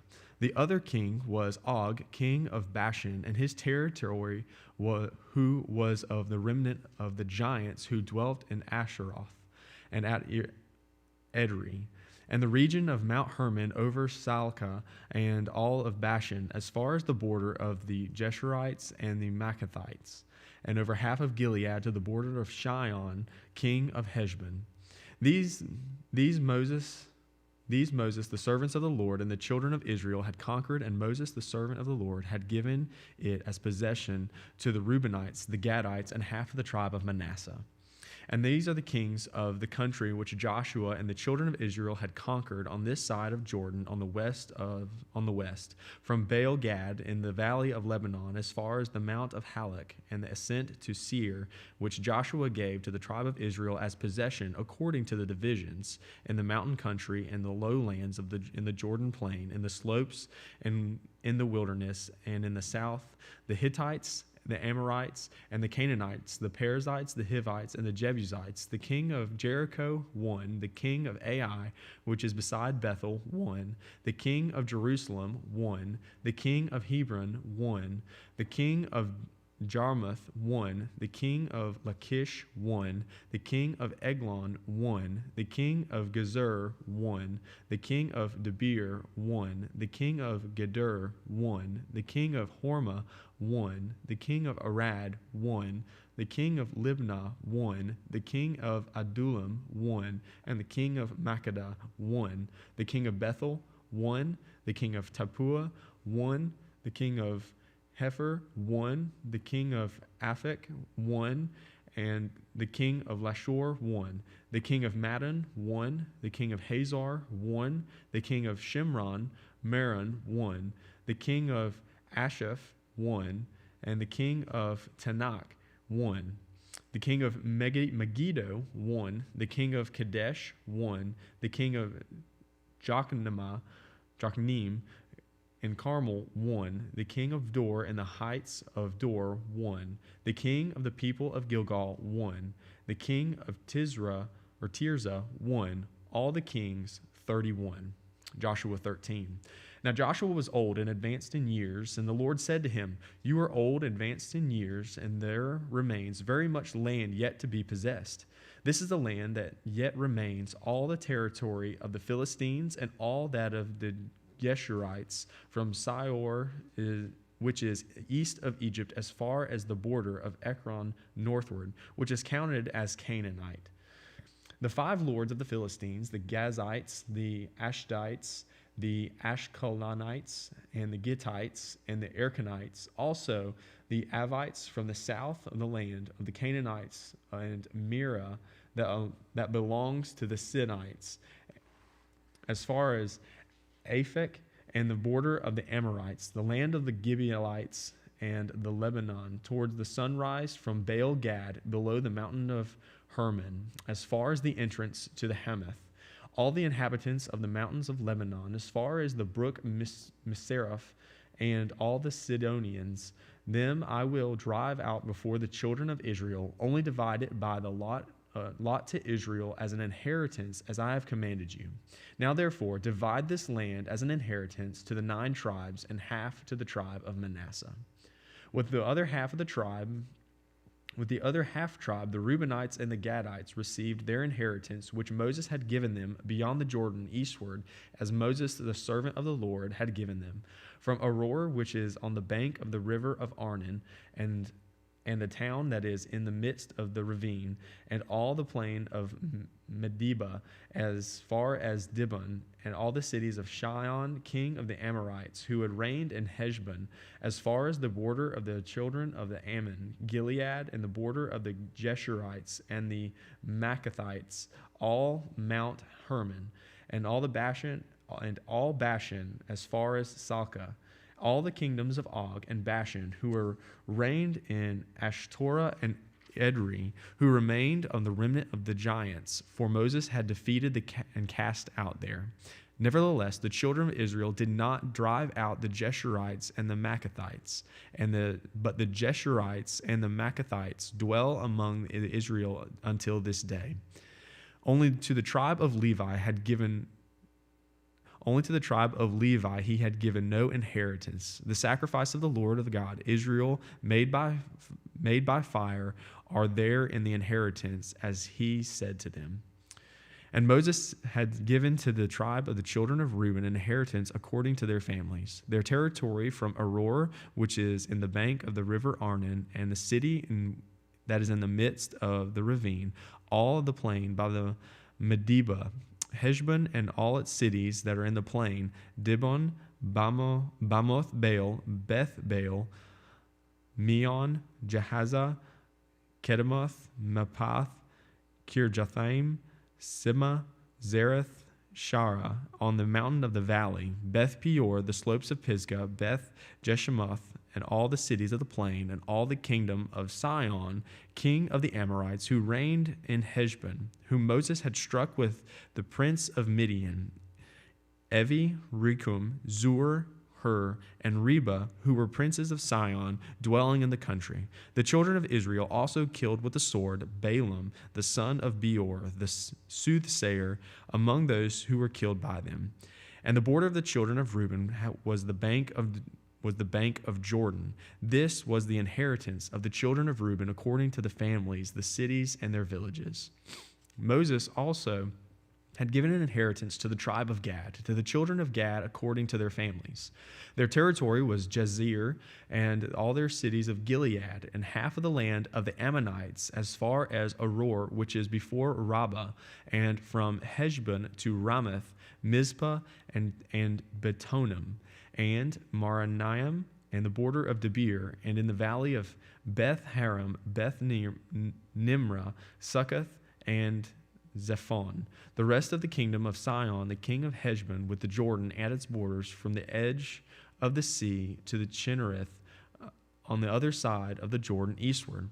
This is the inheritance of the Lord of the Gad, inheritance of the children of Gad, according to the families and the cities and their villages. Moses had given an inheritance to half the tribe of Manasseh. It was for half the tribe of the children of Manasseh according to their families. Their territory was from Menahem, all Bashan, all the kingdom of Og, king of Bashan, and all the towns of Jair, which is in Bashan, 60 cities. Half of Gilead and Ashtaroth and Edrei, the cities were kingdom of Og and Bashan, were from the children of Machir, the son of Manasseh, for half of the children of Machir according to their families. These are the areas which Moses had distinguished as in an inheritance in the plains of Moab on the other side of the Jordan by Jericho eastward. But to the tribe of Levi Moses had given no inheritance. The Lord God of Israel was their inheritance, and as he said to them. Joshua chapter 14. These are the areas which the children of Israel inherited in the land of Canaan, which Eleazar the priest, Joshua the son of Nun, and the heads of the fathers of the tribes of the children of Israel distributed as an inheritance to them.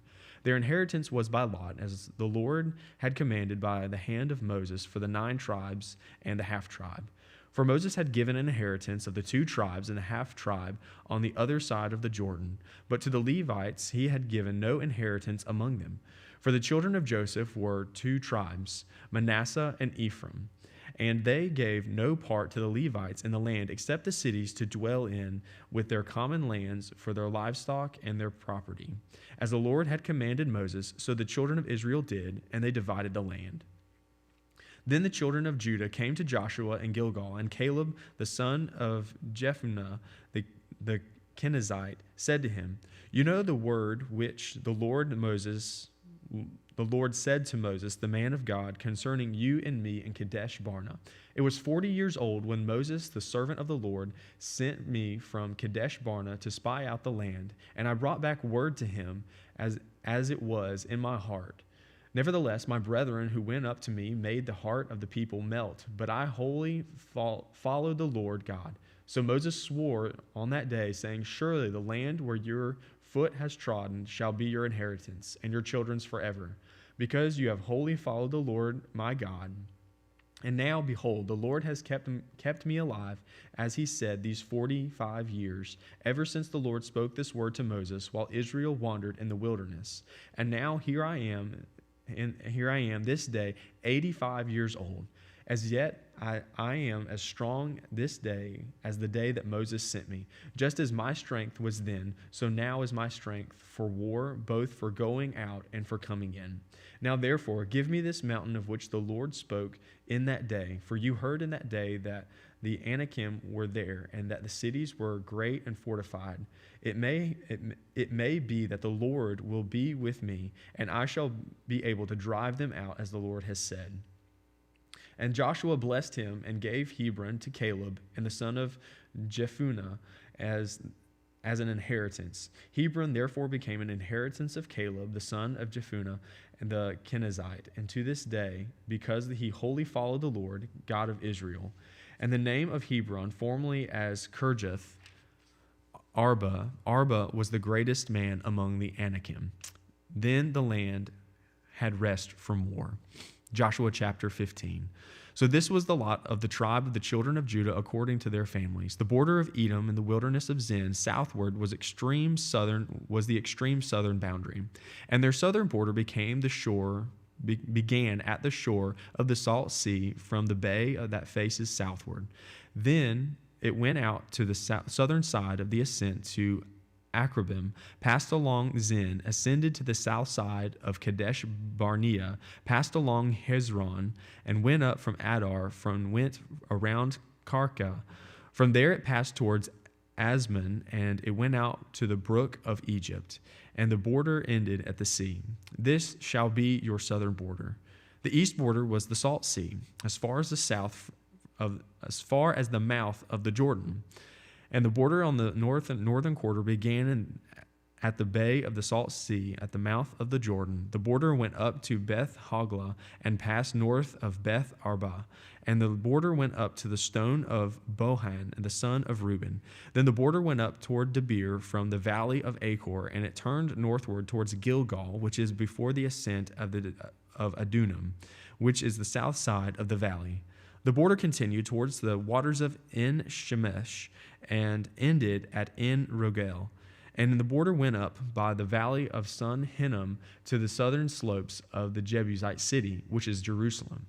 The border went up to the top of the mountain that lies before the valley of Hinnom westward, which is at the east valley of Rephaim northward.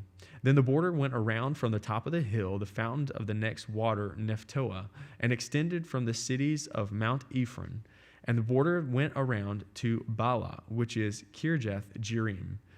Then the border turned westward from Bala to the Mount Seir, passed along the side of the Mount Jearim and Jearim on the north, which is Chesalon, went down to Beth Shemesh and passed on to Timnah.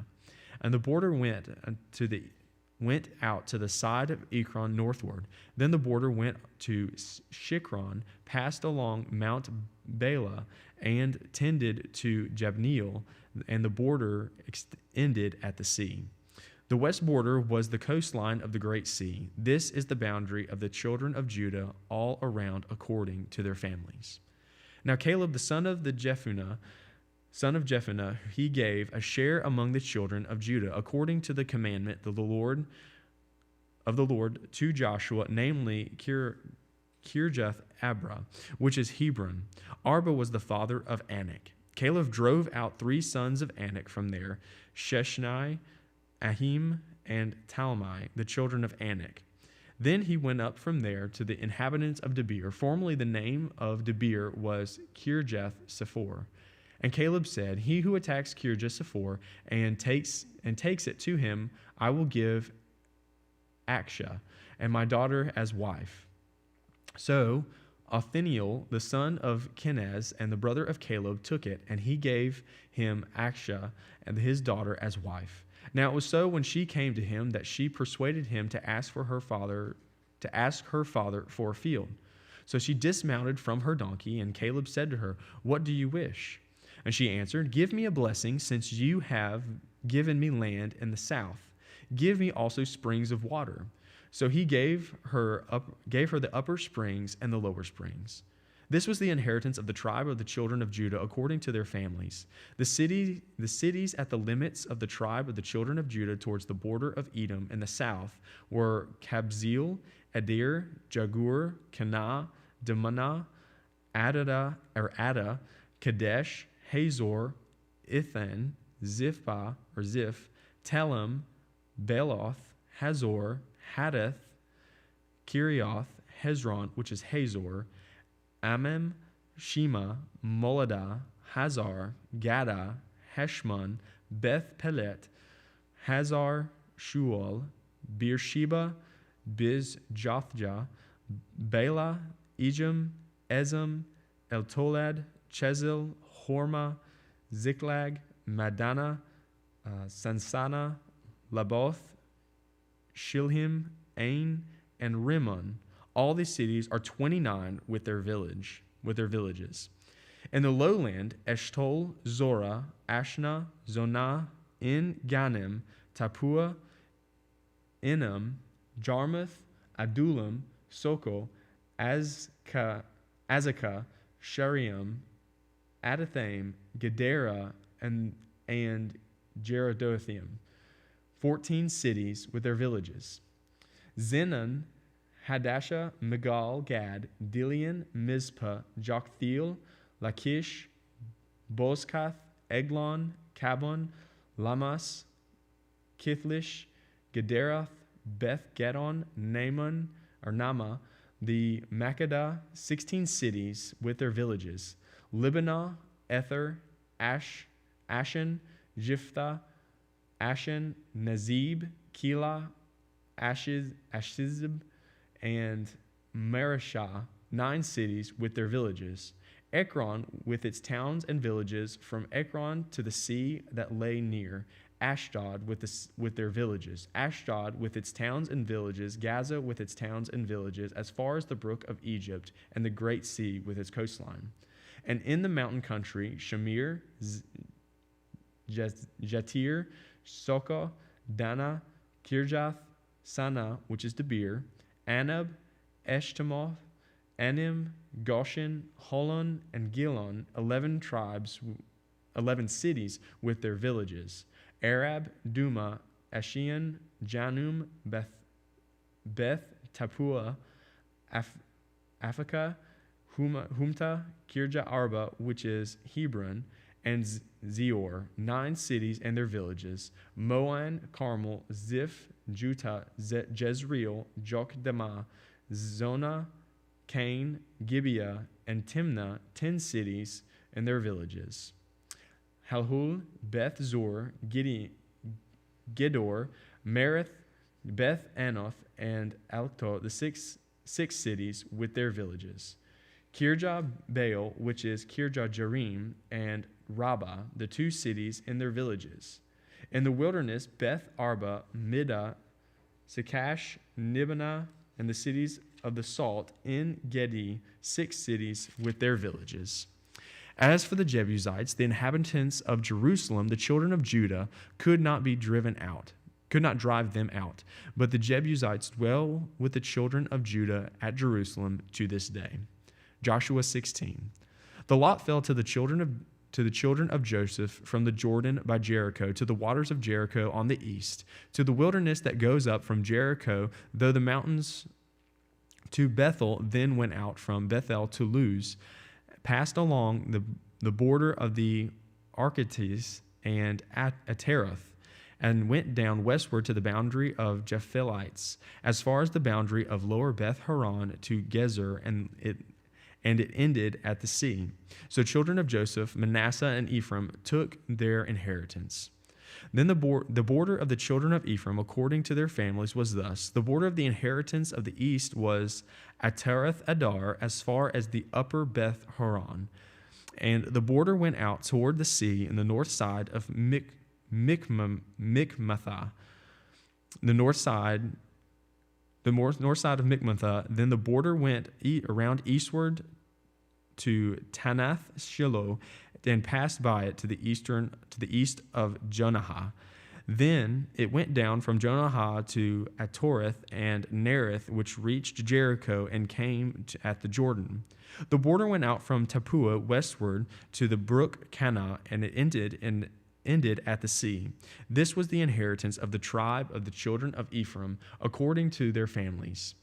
The separate cities of the children of Ephraim were among the inheritances of the children of Manasseh, all the cities with their villages. And they did not drive out the Canaanites who dwelt in Gezer, but the Canaanites dwell among Ephraimites to this day and have become forced laborers. Joshua chapter 17. There was also a lot for the tribe of Manasseh, for he was the firstborn of Joseph, namely of Machir, the firstborn of Manasseh, the father of Gilead, because he was a man of war. Therefore he was given Gilead and Bashan. And there was a lot for the rest of the children of Manasseh, according to their families, for the children of Abizir, the children of Helek, the children of Asriel, the children of Shechem, and the children of Hepher, and the children of Shemida. These were the male children of Manasseh, the sons of Joseph, according to their families.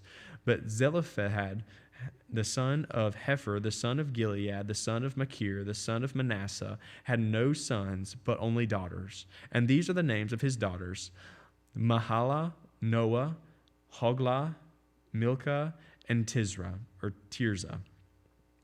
And they came near before Eleazar, the priest, before Joshua, the sons of Nun, and before the rulers, saying, The Lord commanded Moses, Give us an inheritance among our brothers. Therefore, according to the commandment of the Lord, he gave them an inheritance among their fathers' brothers.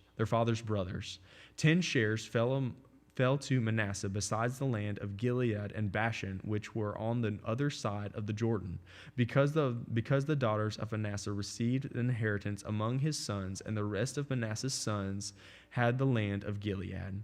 And the territory of Manasseh was from Asher to Mikmethath, and that lies east of Shechem. And the border went along south to the inhabitants in Tappuah. Manasseh had the land of Tappuah, and Tappuah to the border of Manasseh belonged to the children of Ephraim. And the border descended to the brook of Kanah southward to the brook. These cities, Ephraim, are among the cities of Manasseh. The border of Manasseh was on the north side of the brook, and it ended at the sea. Southward it was Ephraim's, northward it was Manasseh's, and the sea was its border. Manasseh's territory was adjoining to Asher on the north, and to Issachar on the east.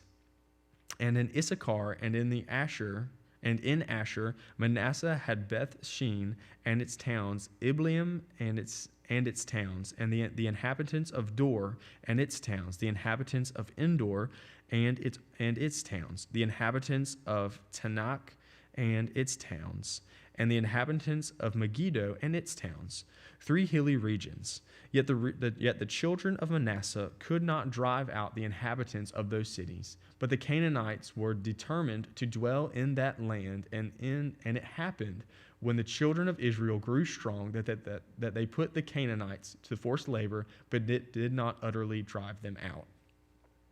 Then the children of Joseph spoke to Joshua, saying, Why have you given us only one lot and one share to inherit, since we are a great people, inasmuch as the Lord has blessed us until now? So Joshua answered them, If you are a great people, then go up to the forest country and clear a place for yourselves there in the land of the Perizzites and the giants, since the mountains of Ephraim are too confined for you. But the children of Joseph said, The mountain country is not enough for us, and all the Canaanites who dwell in the land of the valley have chariots of iron, both those who are of Beth Shean and its towns, and those who are of the valley of Jezreel. And Joshua spoke to the house of Joseph, to Ephraim and Manasseh, saying, You are a great people and have great power. You shall not have only one lot, but the mountain country shall be yours. Although it is wooded, you shall cut it down, and its farthest extent shall be yours. For you shall drive out the Canaanites, though they have iron chariots and are strong. Joshua 18. Now the whole congregation of the children of Israel assembled together at Shiloh and set up the tabernacles of meeting there. And the land was subdued before them, but there remained among the children of Israel 7 tribes which had not yet received their inheritance. Then Joshua said to the children of Israel, How long will you neglect to go and possess the land which the Lord God your fathers has given you? Pick out from among you three men for each tribe, and I will send them. They shall rise and go through the land, survey it according to their inheritance, and come back to me. And they shall divide it into 7 parts. Judah shall remain in the territory on the south, and the house of Joseph shall remain in their territory on the north. You shall therefore survey the land in 7 parts, and bring the survey here to me, that I may cast lots for you here before the Lord our God. But the Levites had no part among you, for the priesthood of the Lord is their inheritance. And Gad, Reuben, and half the tribe of Manasseh have received the inheritance beyond the Jordan on the east, which Moses, the servant of the Lord, gave them. Then the men arose to go away, and Joshua charged those who went to survey the land, saying, Go, walk through the land, survey it, and come back to me, that I may cast lots for you here before the Lord in Shiloh. So the men went and passed through the land, and wrote the survey in a book in 7 parts by cities. And they came to Joshua at the camp in Shiloh. Then Joshua cast lots for them, and cast lots for them in Shiloh before the Lord, and there Joshua divided the land to the children of Israel according to their divisions. Now the lot of the tribe of the children of Benjamin came up according to their families, and the territory of their lot came between the children of Judah and the children of Joseph. Their border on the north side began at the Jordan, and the border went up to the side of Jericho on the north, and went westward to the north, and it went up through the mountains westward, and it ended at the wilderness of Beth Aven. The border went from there towards Luz to the south, to the side of Luz, which is Bethel, southward, and the border descended to Atorath Adar, near the hill that lies on the south side of the lower Beth Horon. Then the border extended around the west side of the south, from the hill that lies before Beth Horon, southward, and it ended at Kirjath Baal, which is Kirjath Jearim, a city of the children of Judah. This was the west side. The south side began at the end of Kirjath Jearim, and the border extended to the west and went out to the springs of the westward Nephtoah. Then the border came to the end of the mountains that lies before the valley of the son of Hinnom, which is the valley of the Rephaim, and on the north descended to the valley of Hinnom, to the side of the Jebusite city, to the south descended on En Rogel. And it went around from the north, went out from En Shemesh, and extended towards Gileath, which is before ascent of Adunamim, and descended to the stones of Bohan, the son of Reuben. Then it passed along towards the north side of Arabah, and went down to Arabah. And the border passed along the north side of Beth Hoglah and Hoglah. Then the border ended at the north bay, at the Salt Sea, at the south end of the Jordan. This was the southern boundary. The Jordan was its border on the east side. This was the inheritance of the children of Benjamin according to its boundaries all around, according to their families. Now the cities of the tribe of the children of Benjamin according to their families were Jericho, Beth, Hoglah, Emek Keziz, Beth, Arabah, Zemarim, Bethel, Avim, Para, Ophrah, Shephar, Hamoth, Hamoni, Opni, and Gaba, 12 cities with their villages, Gibeon, Ramah, Beeroth, Mizpah, Cherepharah, Moza, Rechem, Irpeel, Taralah, Zelah, Eleph, Jebus, which is Jerusalem, Gibeath, and Kirjath, 14 cities with their villages. This was the inheritance of the children of Benjamin according to their families. Joshua 19. The second lot came from Simeon, for the tribe of the children of Simeon according to their families, and their inheritance was within the inheritance of the children of Judah. They had in their inheritance Beersheba, Moadah, Hazah, Shual, Bala, Ezim, El Tolad, Bethul, Hormah, Ziklag, Beth Markaboth, Hazar, Susa, Beth Laboth, and Sharonin, 13 cities and their villages. Ain, Rimmon, Ether, and Ashan, 4 cities and their villages. And all the villages that were around these cities, as far as Baaleth, Beer, Ramah, and of the south. This was the inheritance of the tribe of the children of Simeon according to their families. The inheritance of the children of Simeon was included in the shares of the cities of Judah, for the share of the children of Judah was too much for them. Therefore, the children of Simeon had their inheritance within the inheritance of that people. The third lot came from the children of Zebulun according to their families, and the border of the inheritance was as far as Sarid. Their border went toward the west, towards Marlah, and went to Dabasheth, and extended along the brook that is east of Jokneam. Then from Sarid it went eastward toward the sunrise along the border of Chisloth, Tabor, and went out toward Darabath by passing Japhia. And from there it passed along to the east of Gath Hepher toward Ith Kathazin, and extended to Rimmon, which borders on Neah.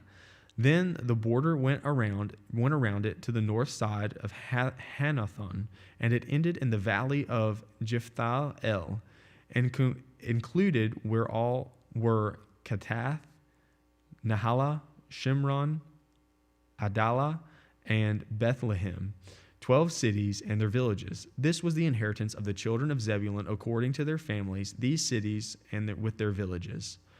The fourth lot came out to Issachar, for the children of Issachar according to their families. And their territory went to Jezreel and included Chesoleth, Shunem, Haphraim, Shion, Anathara, Ribeth, Kishion, Abez, Remeth, En Ganim, En Haddah, and Beth Pazez. And the border reached to Tabor, Shazima, and Beth Shemesh. Their border extended to the Jordan, 16 cities with their villages. This was the inheritance of the tribe of the children of Issachar, according to their families, the cities and their villages. The fifth lot came to the tribe of the children of Asher, according to their families and their territory, and included Helkath, Hali, Beten, Asheph, Alamelech, Amad, Mishal. It reached toward Mount Carmel, westward along the brook Shihor, Libanath. It turned toward the sunrise to Beth Dagon, and it reached Zebulun and to the valley of Jephthah-el, the northward beyond Beth Emek and Neel, by passing Kubal, which was on the left side, including Ebron, Rehob, Hammon, and Cana, as far as Greater Sidon. And the border turned to Ramah and the fortified city of Tyre. Then the border turned to Hosa and ended at the sea by the region of Ashib. Also, Ummah, Aphek, and Rehob were included, 22 cities with their villages. This was the inheritance of the tribe of the children of Asher according to the families, these cities with their villages. The sixth lot came out to the children of Naphtali according to the children of Naphtali according to their families. And their border began at Heleph, enclosing the territory from the Tebanith tree in Zananim, Ademi, Nebek, and Jabneel, as far as Lakum. It ended at the Jordan. From Heleph, the border extended westward to Aznoth, Tabor, and went out from there toward Hakok, and it adjoined Zebulun on the south side of Asher on the west side, and ended at Judah on the Jordan toward the sunrise. And the fortified cities are Ziddim, Zir, Hamath, Raketh, Chinnereth, Adamah, Ramah, Hazor, Kadesh, Edrei, En Hazor, Iron, Migdal, El, Horam, Beth Anath, and Beth Shemesh, 19 cities with their villages. This was the inheritance of the tribe of the children of Naphtali according to their families, the cities, and their villages. The seventh lot came out before the tribe of the children of Dan according to their families.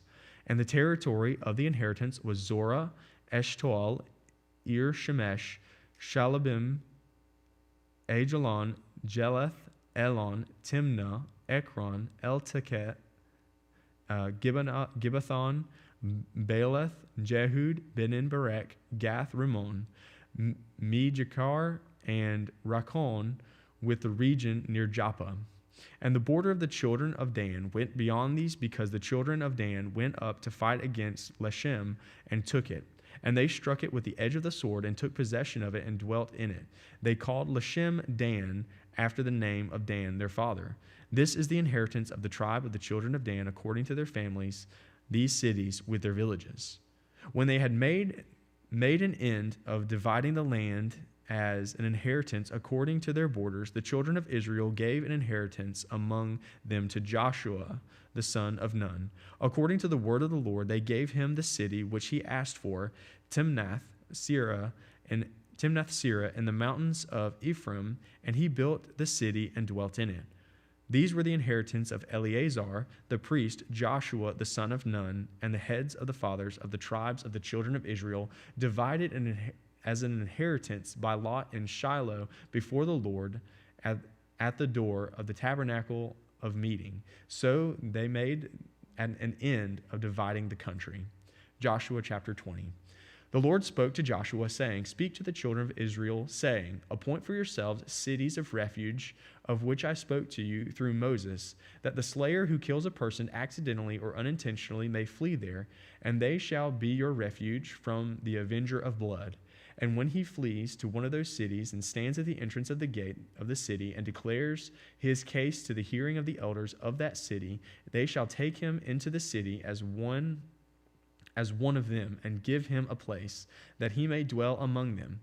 Then, if the avenger of the blood pursues him, they shall not deliver the slayer into his hands, because he struck his neighbor unintentionally, but did not hate him beforehand. And he shall dwell in that city until he stands before the congregation for judgment, and until the death of the one who is high priest in those days. Then the slayer may return and come to his own city and his own house, to the city which he fled. So they appointed Kadesh in Galilee, and the mountains of Naphtali, Shechem in the mountains of Ephraim, and Kirjath Arba, which is Hebron, in the mountains of Judah.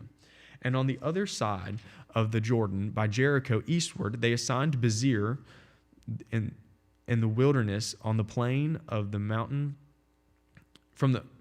Bezir in the wilderness on the plain from the tribe of Reuben, Ramoth and Gilead, from the tribe of Gad and Golan and Bashan, according to the tribe of Manasseh. These were the cities appointed for all the children of Israel, and for the stranger who dwelt among them, that whoever killed a person accidentally might flee there and not die by the hand of the avenger of blood until he stood before the congregation. Joshua 21. Then the heads of the fathers of the house of the Levites came near to Eleazar and the priest, to Joshua and the son of Nun, and to the heads of the fathers of houses of the tribes of the children of Israel. And they spoke to them at Shiloh in the land of Canaan, saying, The Lord commanded through Moses to give us cities to dwell in, with their common lands for our livestock. So the children of Israel gave to the Levites from their inheritance at that commandment of the Lord these cities and their common lands. Now the lot came from their families of the Kohathites, and the children of Aaron, the priest, who were of the Levites, had 13 cities by lot from the tribe of Judah, by the tribe of Simeon, and from the tribe of Benjamin. The rest of the children of Kohath had 10 cities by lot from the families of the tribe of Ephraim, from the tribe of Dan, and from the half-tribe of Manasseh. And the children of Gershon had 13 cities by lot of the families of the tribe of Issachar, from the tribe of Asher, from the tribe of Naphtali, and from the half-tribe of Manasseh in Bashan. The children of Merari, according to their families, had 12 cities from the tribe of Reuben, from the tribe of Gad, and from the tribe of Zebulun. And the children of children of Israel gave these cities to their common lands by lot to the Levites, as the Lord had commanded by the hand of Moses.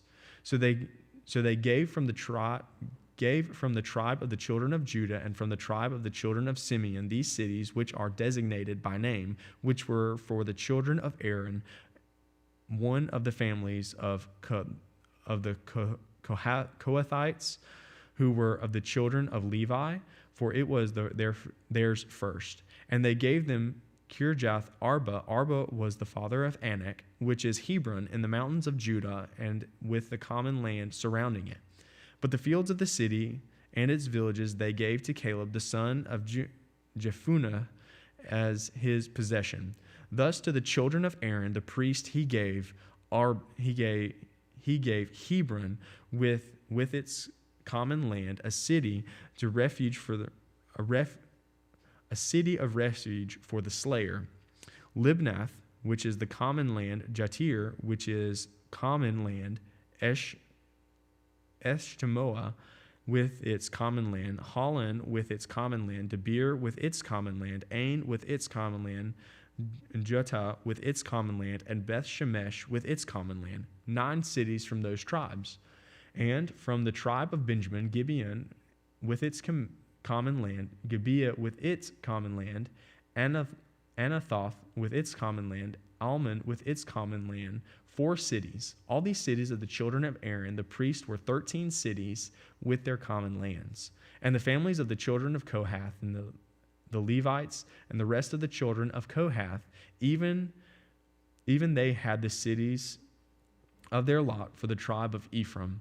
For they gave them Shechem with its common land to the mountains of Ephraim, a city of refuge for the slayer, Gezer with its common land, Kibazim with its common land, and Beth Horon with its common land, 4 cities.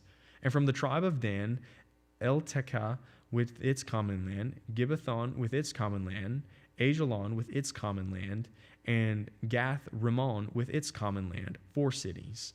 And from the half-tribe of Manasseh, Tanakh with its common land, and Gath-Rimmon with its common land, 2 cities. All 10 cities with their common lands were for the rest of the families of the children of Kohath.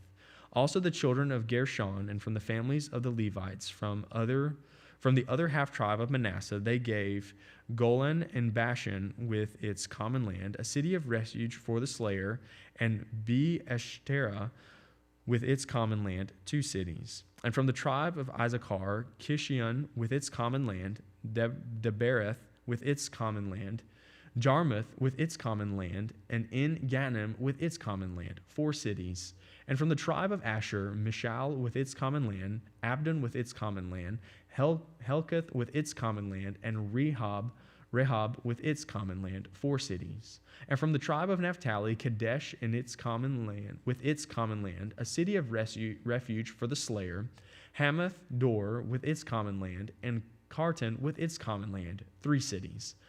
All the cities of the Gershonites, according to their families, were 13 cities with their common lands. And to the families of the children of Merari, the rest of the Levites, from the tribe of Zebulun, Jokneam with its common land, Karta with its common land, Dimnah with its common land, and Nahalal with its common land, 4 cities. And from the tribe of Reuben, Bezir with its common land, Jahaz with its common land, Kehedemoth with its common land, and Mephath with its common land, 4 cities. And from the tribe of Gad, Ramoth and Gilead with its common land, a city of refuge for the slayer, Menahem with its common land, Heshbon with its common land, and Jazer with its common land, 4 cities in all. So all the cities for the children of Merari, according to their families, and the rest of the families of Levites, were by their lot 12 cities. All the cities of the Levites with the possession of the children of Israel were 48 cities. 48 cities in common lands. Every one of these cities had its common land surrounding it. Thus were all these cities. So the Lord gave to Israel all the land which he had sworn to give them by their fathers, and he took possession of the land and dwelt in it. The Lord gave them rest rest all around according to all that he had sworn to their fathers, and not a man of all their enemies stood against them. The Lord delivered their enemies into their hand. Not a word failed of any good thing which the Lord had spoken to the house of Israel. All came to pass.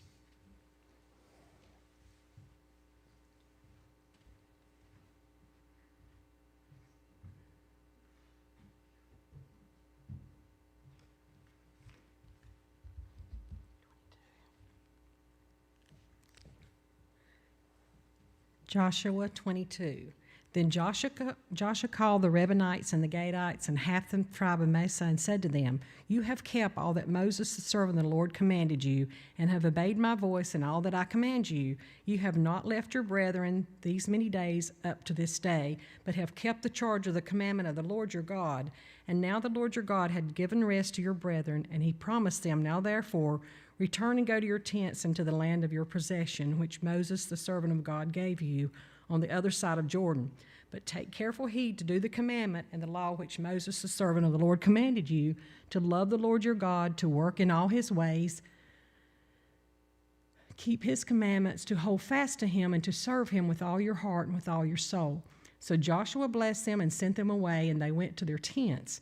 Now to half the tribe of Manasseh Moses had given a possession in Bethlehem, but to the other half of Joshua gave a possession among their brethren on this side of the Jordan, westward. And indeed, when Joshua sent them away to their tent, he blessed them and spoke to them, saying, "Return with much richness to your tents, with very much livestock, with silver, gold, bronze, with iron, and with every much clothing. Divide the spoil of your enemies with your brethren." So the children of Reuben and the children of Gad and half the tribe of Manasseh returned and departed from the children of Israel at Shiloh, which is in the land of Canaan, to go to the country of Gilead, to the land of their possession, which they had obtained according to the Lord God of the hand of Moses.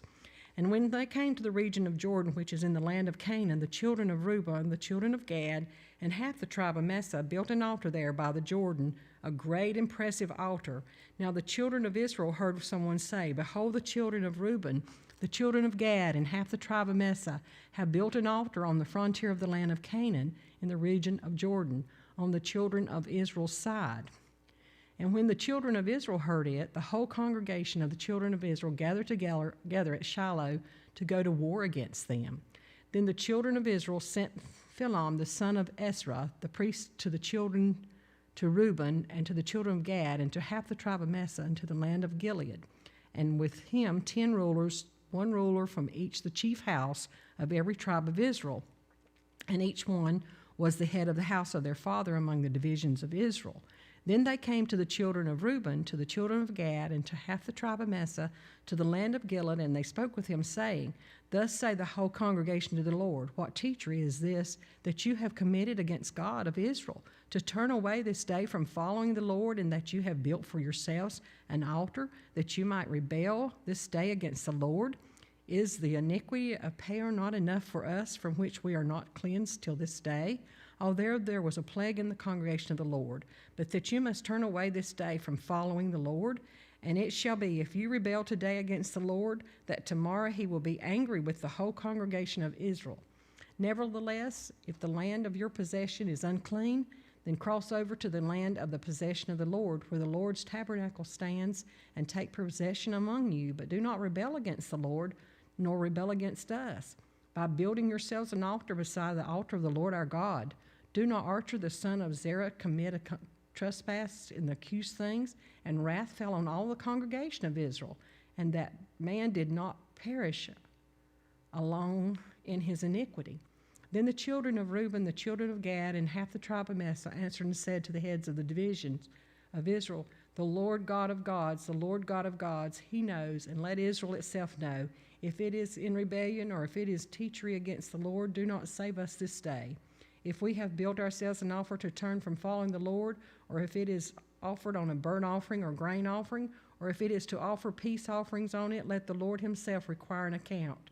But in fact, we have done it for fear, for reasoning, saying, in time to come your descendants may speak to our descendants, saying, what have you to do with the Lord God of Israel?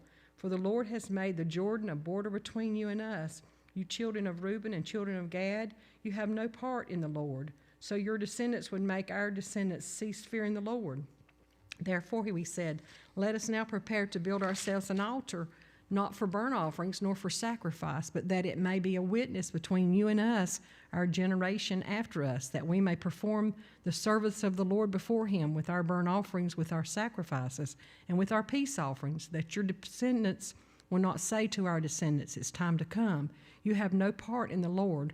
Therefore we said that it will be when they say this to us, or our generation time to come, that we may say, here is the replica of the altar of the Lord, which our fathers made, though not for burnt offerings nor for sacrificing, but it is a witness between us, you and us. Far be it from us that we should rebel against the Lord and turn from following the Lord this day, to build an altar for burnt offerings or grain offerings or sacrifices beside the altar of the Lord our God, which is before his tabernacle. Now when Phinehas, the priest and the rulers of the congregation, the heads of the division of Israel who were with him, heard the words from the children of Reuben, the children of Gad, and the children of Manasseh spoke, it pleased them. Then Phinehas, the son of Ezar, the priest, said to the children of Reuben, the children of Gad, and the children of Manasseh, this day we perceive that the Lord is among us, because you have not committed this treachery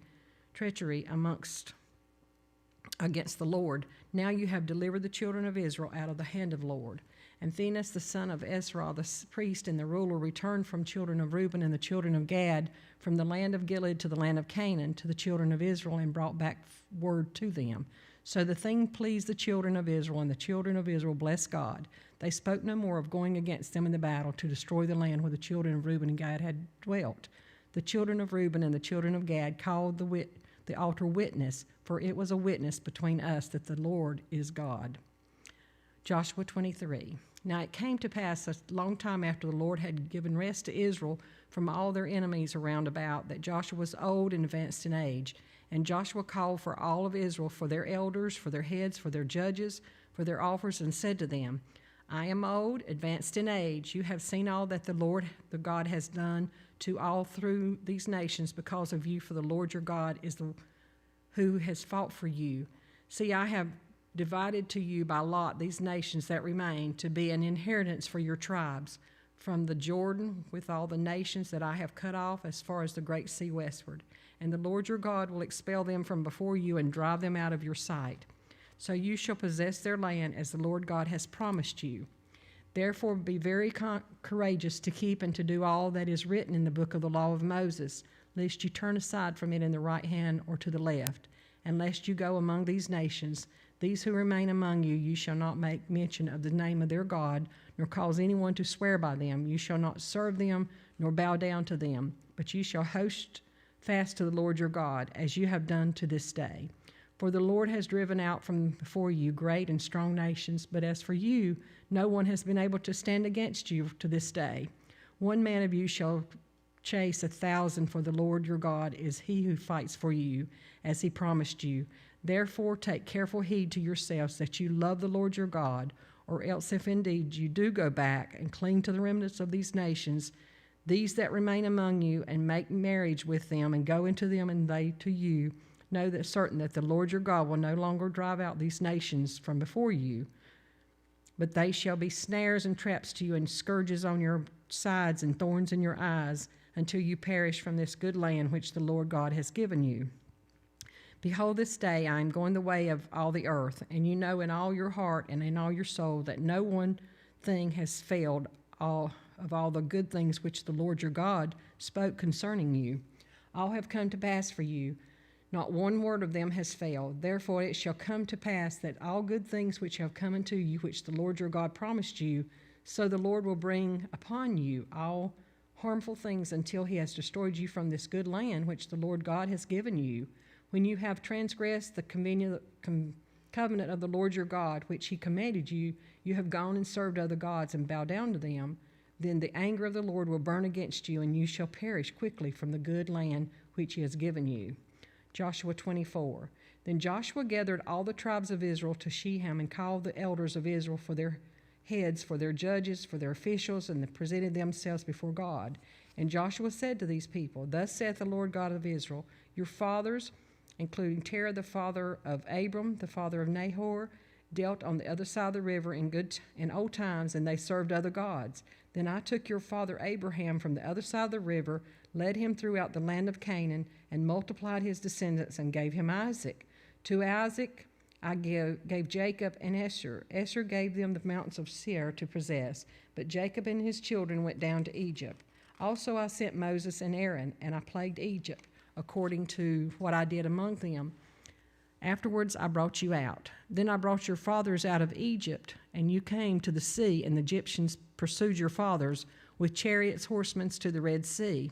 So they cried out to the Lord, and he put darkness between you and the Egyptians, brought the sea upon them, and covered them. And your eyes saw what I did in Egypt. Then you dwelt in the wilderness a long time, and I brought you into the land of Amorites, who dwelt on the other side of Jordan. And they fought with you, but I gave them into your hand, that you might possess their land, and I destroyed them from being before you. Then Balak the son of Ziphor, king of Moab, arose to make war against Israel, and sent and called Balaam the son of Beor to curse you. But I would not listen to Balaam. Therefore he continued to bless you. So I delivered you out of his hand. Then you were over the Jordan and came to Jericho, and the men of Jericho fought against you. Also the Amorites, the Perizzites, the Canaanites, Hittites, Geshurites, the Hivites, and the Jebusites. But I delivered them into your hand. I sent the hornet before you, which drove them out from before you. Also the king of the Amorites, but not with your sword or with your bow. I have given you a land for which you did not labor, and cities which you did not build, and you dwell in them. You eat of the vineyards, the olive groves, which you did not plant. Now fear the Lord, serve him in sincerity and in truth, and put away the gods which your fathers served on the other side of the river and in Egypt. Serve the Lord. If it seemed evil to you to serve the Lord, choose for yourself this day whom you will serve, whether the gods which your fathers served that were on the other side of the river, or the gods of the Amorite in whose land you dwell. But as for me and my house, we will serve the Lord. So the people answered and said, Far be from us that we should forsake the Lord to serve other gods. For the Lord our God is he who has brought us and our fathers up out of the land of Egypt from the house of bondage, who did those great signs in our sight, and preserved us all in the way that we went among all the people through whom we passed. And the Lord drove out from them before us all the people, including the Amorites who dwelt in the land. We also will serve the Lord, for he is our God. But Joshua said to the people, You cannot serve the Lord, for he is a holy God. He is a jealous God. He will not forgive your transgressions nor your sins. If you forsake the Lord and serve foreign gods, then he will turn and do harm and consume you after he has done you good. And the people said to Joshua, No, but we will serve the Lord. So Joshua said to the people, You are witness against yourselves that you have chosen the Lord for yourself to serve him. And they said, We are witnesses. Now therefore he said, Put away the foreign gods which are among you, and incline your hearts to the Lord God of Israel. And the people said to Joshua, The Lord our God we serve, his voice we will obey.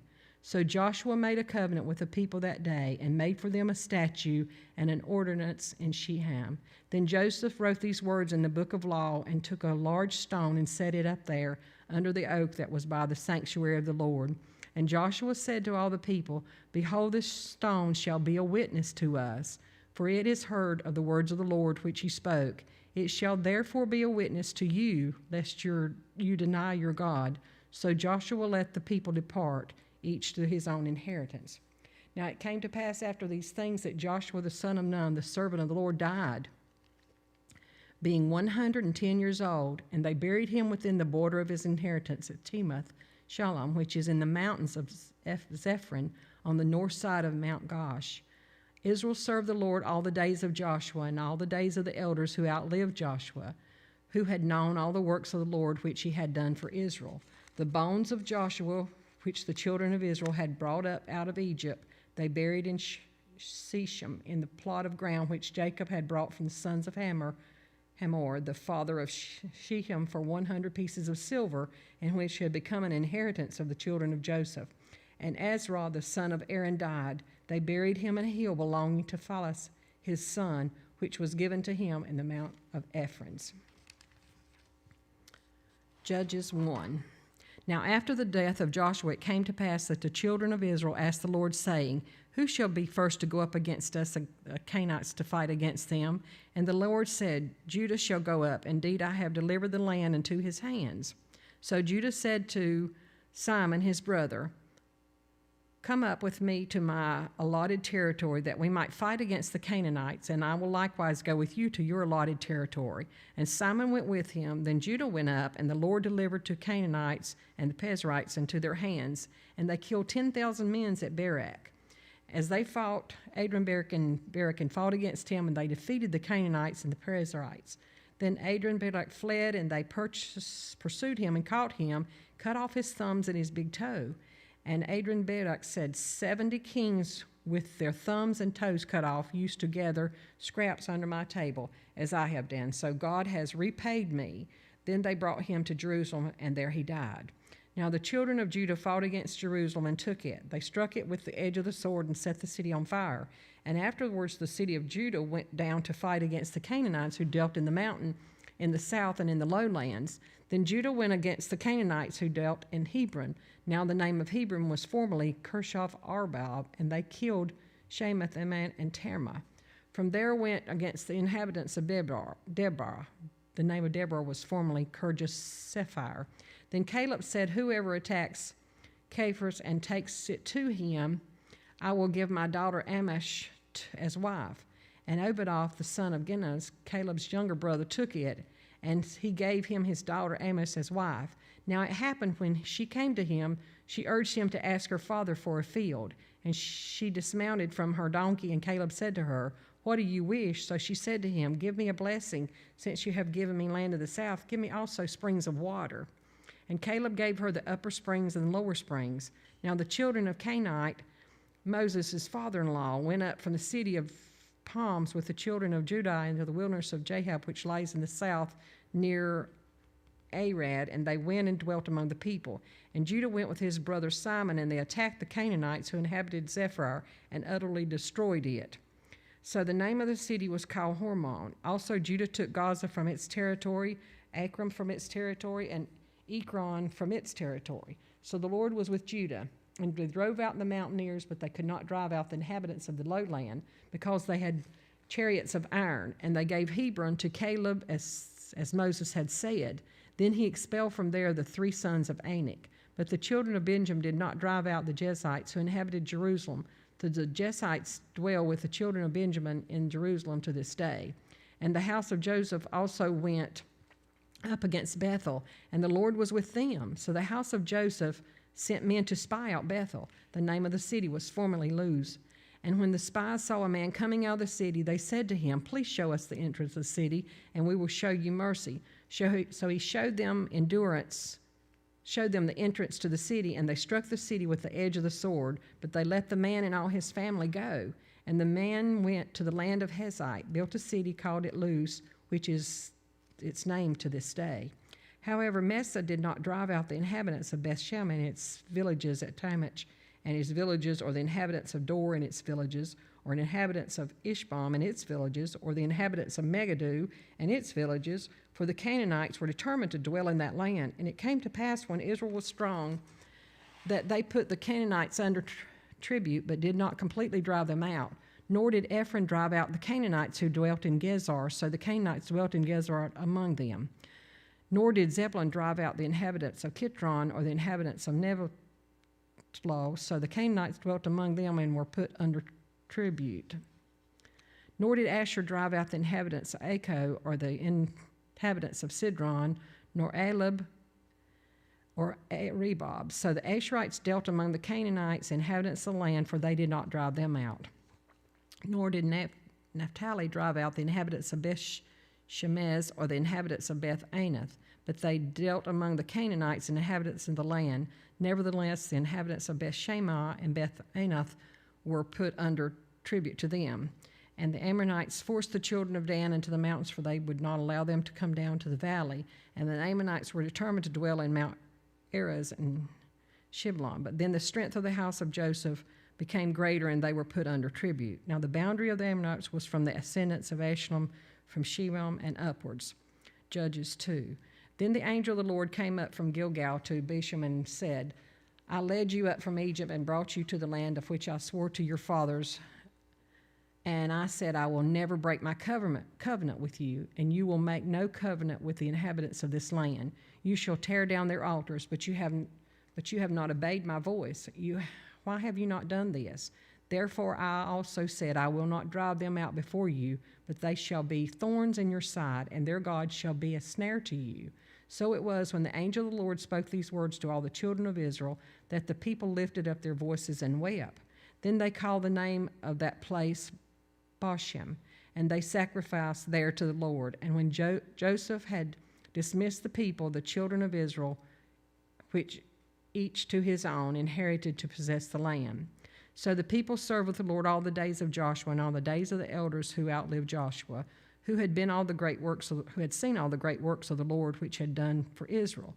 Now Joshua the son of Nun, the servant of the Lord, died when he was 110 years old, and they buried him within the border of his inheritance in the mountains of Ephraim on the north side of Mount Gosh. When all the generation had been gathered to their fathers, another generation arose after them who did not know the Lord, nor the work which he had done in Israel. When the children of Israel did evil in the sight of the Lord and served the Baals, and they forsook the Lord God of their fathers, who had brought them out of the land of Egypt, they followed other gods from among the gods of the people who were all around them, and they bowed down to them, and they provoked the Lord to anger. They forsook the Lord and served Baal and Ashtaroth, and the anger of the Lord was hot against Israel. So he delivered them into the hands of plunderers who despoiled them, and he sold them into the hands of their enemies all around, so that they could no longer stand before their enemies. Wherever they went out, the hand of the Lord was against them for calamity, as the Lord had said, and as the Lord had sworn to them, and they were greatly distressed. Nevertheless, the Lord raised up judges who delivered them out of the hands of those who plundered them. Yet they would not listen to their judges, but they played the harlot with other gods and bowed down to them. They turned quickly from the way in which their fathers walked, and obeying the commandments of the Lord, they did not do.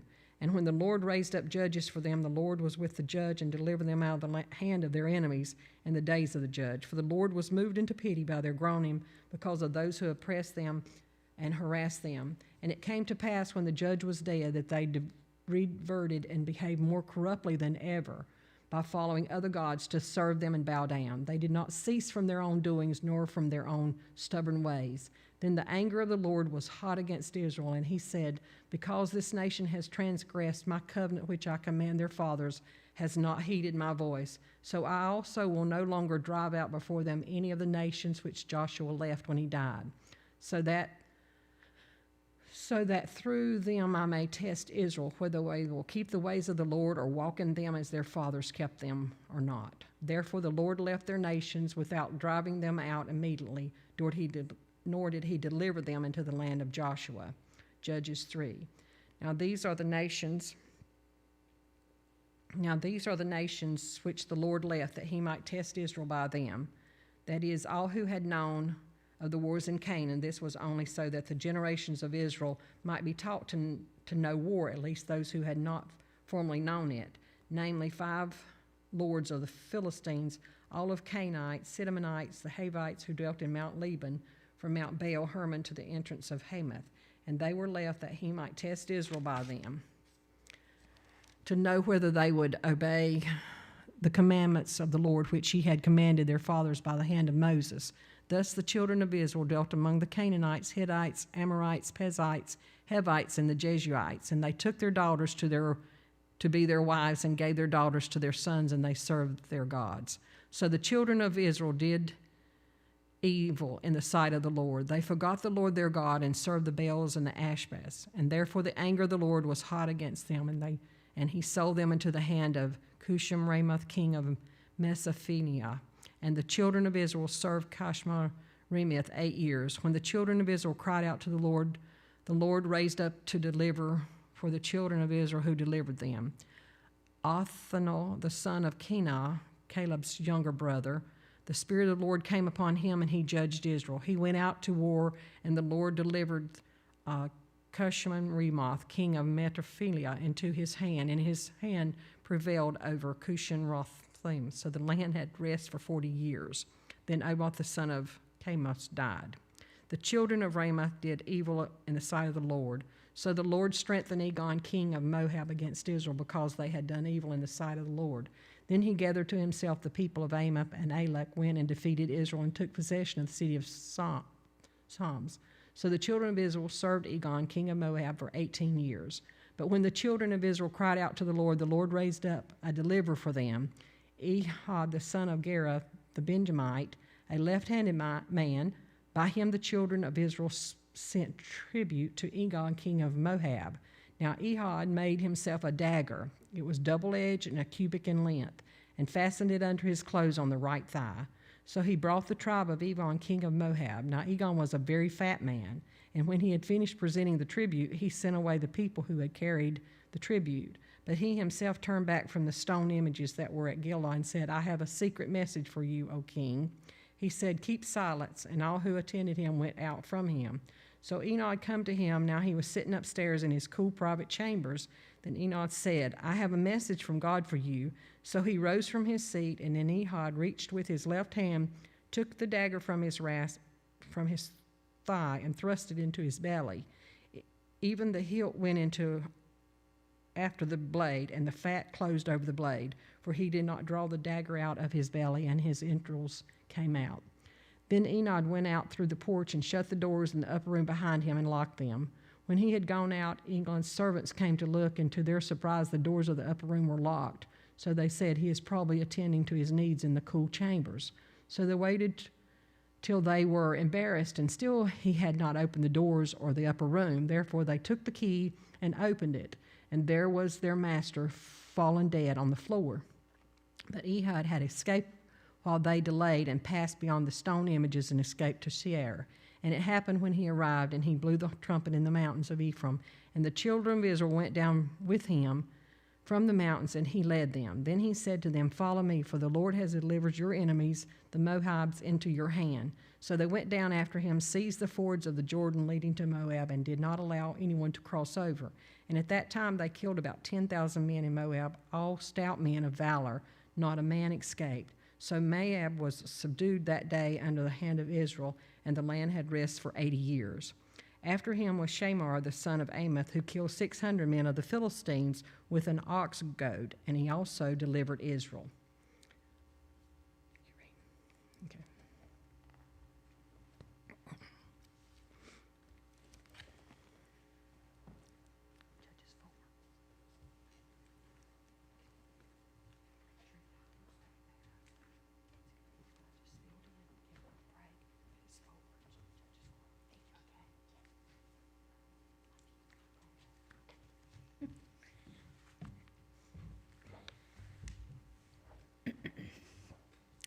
Judges 4. When Ehud was dead, the children of Israel again did evil in the sight of the Lord. So the Lord sold them into the hand of Jabin, king of Canaan, who reigned in Hazor. The commander of his army was Sisera, who dwelt in Horosheth Hagoyim. And the children of Israel cried out to the Lord, for Jabin had 900 chariots of iron, and for 20 years he had harshly oppressed the children of Israel. Now Deborah, a prophetess, the wife of Lapidoth, was judging Israel at the time, and she would sit under the palm tree of Deborah between Ramah and Bethel in the mountains of Ephraim. And the children of Israel came up to her for judgment. Then she sent and called for Barak, the son of Abinadab, from Kadesh in Naphtali, and said to him, has not the Lord God of Israel commanded, go and deploy troops at Mount Tabor, take with you 10,000 men of the sons of Naphtali and the sons of Zebulun, and against you I will deploy Sisera, the commander of Jabin's army, with his chariots and his multitude at the river Kishon, and I will deliver him into your hand. And Barak said to her, if you will go with me, then I will go, but if you will not go with me, I will not go. So she said, I will surely go with you. Nevertheless, there will be no glory for you in the journey you are taking, for the Lord will sell Sisera into the hand of a woman. Then Deborah arose and went with Barak to Kadesh. And Barak called Zebulun and Naphtali to Kadesh, He went up with 10,000 men under his command, and Deborah went up with him. Now Heber, the Kenite of the children of Hobab, the father-in-law of Moses, had separated himself from the Kenites and pitched his tent near the terebinth tree at Zainaim, which is beside Kadesh. And they reported to Sisera that Barak the son of Abinoam had gone up to Mount Tabor. So Sisera gathered together all his chariots, 900 chariots of iron, and all the people who were with him from Harosheth Haragim to the river Kishon. Then Deborah said to Barak, "Up, for this is the day in which the Lord has delivered Sisera into your hand. Has not the Lord gone out before you?" So Barak went down from the Mount Tabor with 10,000 men following him, and the Lord routed Sisera and all his chariots and all his army with the edge of the sword before Barak. And Sisera alighted from his chariot and fled away on foot. Excuse me. But Barak pursued the chariots and the army as far as Harosheth Haragim, and all the army of Sisera fell by the edge of the sword. Not a man was left. However, Sisera had fled away on foot to the tent of Jael, the wife of Heber the Kenite, for there was peace between Jabin, king of Hazor, and the house of Heber the Kenite. And Jael went out to meet Sisera and said to him, "Turn aside, my lord, turn aside to me, do not fear." And when he had turned aside with her into the tent, she had covered him with a blanket. Then he said to her, "Please give me a little water to drink, for I am thirsty." So she opened a jug of milk, gave him a drink, and covered him. And he said to her, "Stand at the door of the tent, and if any man comes and inquires of you and says, 'Is there any man here?' you shall say no." Then Jael, Heber's wife, took a tent peg and took a hammer in her hand and went softly to him and drove the peg into his temple, and it went down into the ground, for he was fast asleep and weary. So he died. And then, as Barak pursued Sisera, Jael came out to meet him and said to him, "Come, I will show you the man whom you seek." And when he went into her tent, there lay Sisera dead with a peg in his temple. So on that day, God subdued Jabin, king of Canaan, in the presence of the children of Israel. And the hand of the children of Israel grew stronger and stronger against Jabin, king of Canaan, until they had destroyed Jabin, king of Canaan. Then Deborah and Barak, the son of Abinoam, sang on that day, saying, "When leaders lead in Israel, when the people willingly offer themselves, bless the Lord. Hear, O kings, give ear, O princes. Even I will sing to the Lord. I will sing praise to the Lord God of Israel. Lord, when you went out from Seir, when you marched from the field of Edom, the earth trembled and the heavens poured. The clouds also poured water. The mountains gushed before the Lord, this Sinai before the Lord God of Israel. In the days of Shamgar, son of Anath, and in the days of Jael, the highways were deserted, and the travelers walked along the byways. Village life ceased. It ceased in Israel, until I, Deborah, arose a mother in Israel. They chose new gods. Then there was war in the gates. Not a shield or spear was seen among 40,000 in Israel. My heart is with the rulers of Israel, who offered themselves willingly with the people. Bless the Lord. Speak, you who ride on white donkeys, who sit in judges' attire, and who walk along the road. Far from the noise of the archers, among the watering places, there they shall recount the righteous acts of the Lord, the righteous acts for his villagers in Israel. Then the people of the Lord shall go down to the gates. Awake, awake, Deborah. Awake, awake, sing a song. Arise, Barak, and lead your captives away, O son of Abinoam. Then the survivors came down, the people against the nobles. The Lord came down for me against the mighty. From Ephraim were those whose roots were in Amalek. After you, Benjamin, with your peoples. From Machir rulers came down, and from Zebulun those who bear the recruiter's staff. And the princes of Issachar were with Deborah. As Issachar, so was Barak, sent into the valley under his command. Among the divisions of Reuben, there were great resolves of heart. Why did you sit among the sheepfolds to hear the pipings for the flocks? The divisions of Reuben have great searchings of heart. Gilead stayed beyond the Jordan, and why did Dan remain on ships? Asher continued at the seashore and stayed by his inlets. Zebulun is a people who jeopardize their lives to the point of death. Naphtali also, on the heights of the battlefield. The kings came and fought. Then the kings of Canaan fought in Tanakh by the waters of Megiddo. They took no spoils of silver. They fought from the heavens. The stars from their courses fought against Sisera. The torrent of Kishon swept them away. The ancient torrent, the torrent of Kishon, O my soul, march on in strength. Then the horses' hooves pounded, the galloping of his steeds. Curse Meroz, said the angel of the Lord. Curse its inhabitants bitterly, because they did not come to help of the Lord, to the help of the Lord against the mighty. Most blessed among women is Jael, the wife of Heber the Kenite. Blessed is she among the women in tents. He asked for water, she gave milk. She brought out cream in a lordly bowl. She stretched her hand to the tent peg, her right hand to the workman's hammer. She pounded Sisera, she pierced his head, she split and struck through his temple. At her feet he sank, he fell, he lay still. At her feet he sank, he fell. Where he sank, there he fell dead. The mother of Sisera looked through the window and cried out through the lattice, why is his chariot so long in coming? Why tarries the clatter of his chariots? Her wisest ladies answered her, yes, she answered herself. And they not finding and dividing the spoil? Are they not finding and dividing the spoil? To every man a girl or two. For Sisera, plunder of dyed garments, plunder of garments embroidered and dyed, 2 pieces of dyed embroidery for the neck of the looter. Thus let all your enemies perish, O Lord, but let those who love him be like the sun when it comes out in full strength.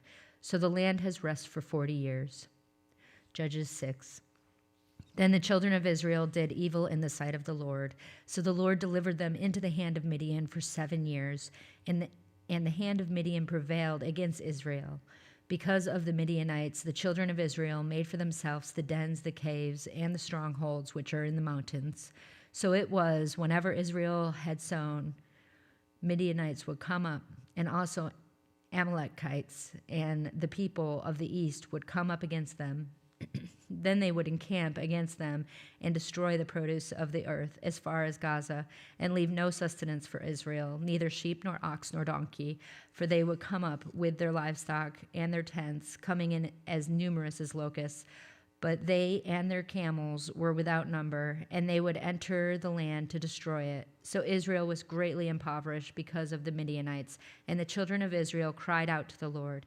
And it came to pass, when the children of Israel cried out to the Lord because of the Midianites, that the Lord sent a prophet to the children of Israel, who said to them, Thus says the Lord, the God of Israel, I brought you up from Egypt and brought you out of the house of bondage, and I delivered you out of the hand of the Egyptians and out of the hand of all who oppressed you, and drove them out before you, and gave you their land. Also I said to you, I am the Lord your God. Do not fear the gods of the Amorites, in whose land you dwell, but you have not obeyed my voice. Now the angel of the Lord came and sat under the terebinth tree, which was in Ophrah, which belonged to Joash the Abiezrite, while his son Gideon threshed wheat in the winepress in order to hide it from the Midianites. And the angel of the Lord appeared to him and said to him, The Lord is with you, you mighty man of valor. Gideon said to him, O my Lord, if the Lord is with us, why then has all this happened to us? And where are all his miracles, which our fathers told us about, saying, Did not the Lord bring us up out of Egypt? But now the Lord has forsaken us and delivered us into the hands of the Midianites. Then the Lord turned to him and said, Go in, this might of yours, and you shall save Israel from the hand of the Midianites. Have I not sent you? So he said to him, O my Lord, how can I save Israel? Indeed, my clan is the weakest in Manasseh, and I am the least in my father's house. And the Lord said to him, Surely I will be with you, and you shall defeat the Midianites as one man. Then he said to him, If now I have sought favor in your sight, Then show me a sign that it is you who talk with me. Do not depart from here, I pray, until I come to you and bring out my offering and set it before you." And he said, "I will wait until you come back." So Gideon went in and prepared a young goat and unleavened bread from the ephah of flour. The meat he put in the basket, and he put the broth in a pot. And he brought them out to him under the terebinth tree and presented them. The angel of God said to him, "Take the meat and the unleavened bread and lay them on this rock and pour out the broth." And he did so. Then the angel of the Lord put out in the end of the staff that was in his hand and touched the meat and the unleavened bread, and the fire rose out of the rock and consumed the meat and the unleavened bread. And the angel of the Lord departed out of his sight. Now Gideon perceived that he was the angel of the Lord. So Gideon said, "Alas, O Lord God, for I have seen the angel of the Lord face to face." Then the Lord said to him, "Peace be with you. Do not fear. You shall not die." So Gideon built an altar there to the Lord and called it, "The Lord is Peace." To this day it is still an opera of the Abiezrites. So now it came to pass that the same night that the Lord said to him, "Take your father's young bull, the second bull of 7 years old, and tear down the altar of Baal that your father has, and cut down the wooden image that is beside it, and build an altar to the Lord your God on top of this rock in the proper arrangement, and take the second bull and offer a burnt sacrifice with the wood of the image, which you shall cut down."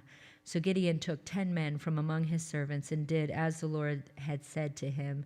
But because he feared his father's household and the men of the city too much to do it by day, he did it by night. And then the men of the city arose early in the morning. There was the altar of Baal torn down, and the wooden image that was beside it was cut down, and the second bull was being offered on the altar which had been built. So they said to one another, "Who has done this thing?" And when they had inquired and asked, they said, "Gideon, the son of Joash, has done this thing." Then the men of the city said to Joash, "Bring out your son that he may die, because he has torn down the altar of Baal, and because he has cut down the wooden image that was beside it." But Joash said to all who stood against him, "Would you plead for Baal? Would you save him? Let the one who would plead for him be put to death by morning. If he is a god, let him plead for himself, because his altar has been torn down." Therefore, on that day, he called him Jerubbaal, saying, "Let Baal plead against him, because he has torn down his altar."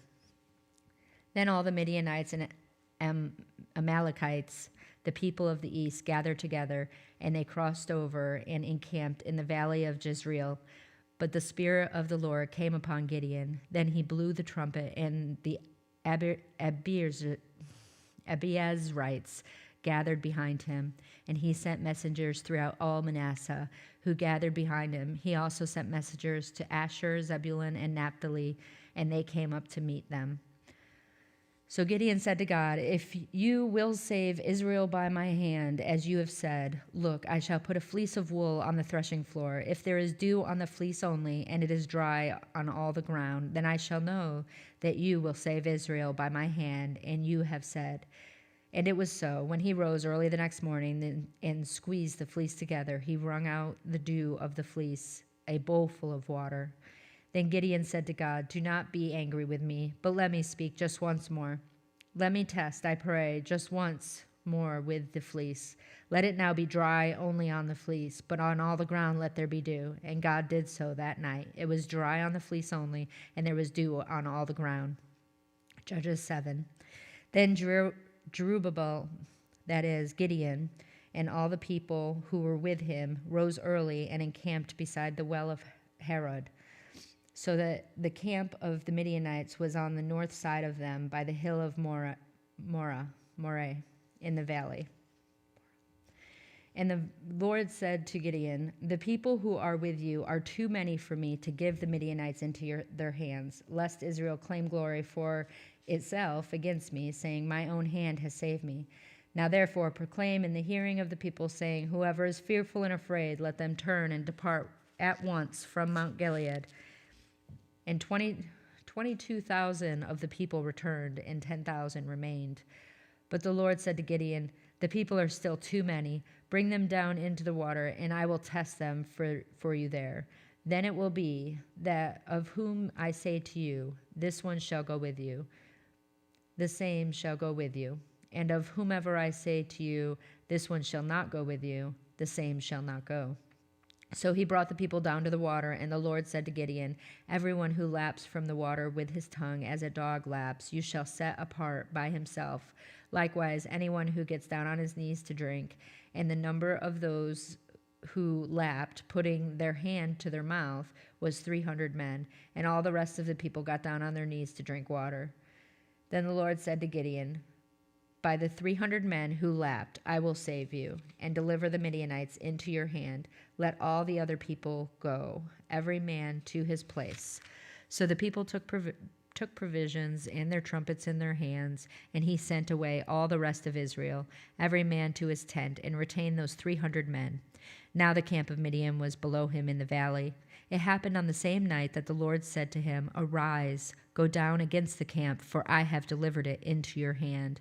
But if you are afraid to go down to the camp with Purah, your servant, and you shall hear what they say, and afterward your hands shall be strengthened to go down against the camp." Then he went down with Purah, his servant, to the outpost of the armed men who were in the camp. Now the Midianites and Amalekites, all the people of the east, were lying in the valley as numerous as locusts, and their camels were without number, as the sand by the seashore in multitude. And when Gideon had come, there was a man telling a dream to his companion. He said, "I have had a dream. To my surprise, a loaf of barley bread tumbled into the camp of Midian. It came to a tent and struck it, so that it fell and overturned, and the tent collapsed." Then his companion answered and said, This is nothing else but the sword of Gideon, the son of Joash, a man of Israel. Into his hand God has delivered Midian and the whole camp." And so it was, when Gideon heard the telling of the dream and its interpretation, that he worshipped. He returned to the camp of Israel and said, "Arise, for the Lord has delivered the camp of Midian into your hand." Then he divided the 300 men into 3 companies, and he put a trumpet into every man's hand, with empty pitchers and torches inside the pitchers. He said to them, "Look at me, and do likewise. Watch, and when I come to the edge of the camp, you shall do as I do. When I blow the trumpet, I and all who are with me, then you also blow the trumpets on every side of the whole camp, and say, 'The sword of the Lord and of Gideon.'" So Gideon and the 100 men who were with him came to the outpost of the camp at the beginning of the middle watch, just as they had posted the watch. And they blew the trumpets and broke the pitchers that were in their hands. Then the 3 companies blew the trumpets and broke the pitchers, that they held the torches in their left hands and the trumpets in their right hands for blowing. And they cried, "The sword of the Lord and of Gideon." And every man stood in his place around the camp, and the whole army ran and cried and fled. When the 300 blew the trumpets, the Lord set every man's sword against his companion throughout the whole camp, and the army fled to Beth Asiah, toward Zerah, as far as the border of Abel Meholah by Tabbath. And the men of Israel gathered together from Naphtali, Asher, and all Manasseh, and pursued the Midianites. Then Gideon sent messengers throughout all the mountains of Ephraim, saying, "Come down against the Midianites and seize them from the watering places as far as Bethbara and the Jordan." Then all the men of Ephraim gathered together and seized the watering places as far as Bethbara and the Jordan, and they captured 2 princes of the Midianites, Oreb and Zeeb. They killed Oreb at the rock of Oreb, and Zeeb they killed at the winepress of Zeeb. They pursued Midian and brought the heads of Oreb and Zeeb to Gideon on the other side of the Jordan. Judges 8. Now the men of Ephraim said to him, "Why have you done this to us by not calling us when you went to fight with the Midianites?" And they reprimanded him sharply. So he said to them, "What have I done now in comparison with you? Is not the gleaning of the grapes of Ephraim better than the vintage of Abiezer? God has delivered into your hands the princes of Midian, Oreb and Zeeb, And what was I able to do in comparison with you? Then their anger toward him subsided when he said that. When Gideon came to the Jordan, he and the 300 men who were with him crossed over, exhausted, but still in pursuit. Then he said to the men of Succoth, "Please give loaves of bread to the people who follow me, for they are exhausted, and I am pursuing Zebah and Zalmunna, kings of Midian." And the leaders of Succoth said, "Are the hands of Zebah and Zalmunna now in your hand, that we should give bread to your army?" So Gideon said, "For this cause, when the Lord has delivered Zebah and Zalmunna into my hand, then I will tear your flesh with the thorns of the wilderness and with briars."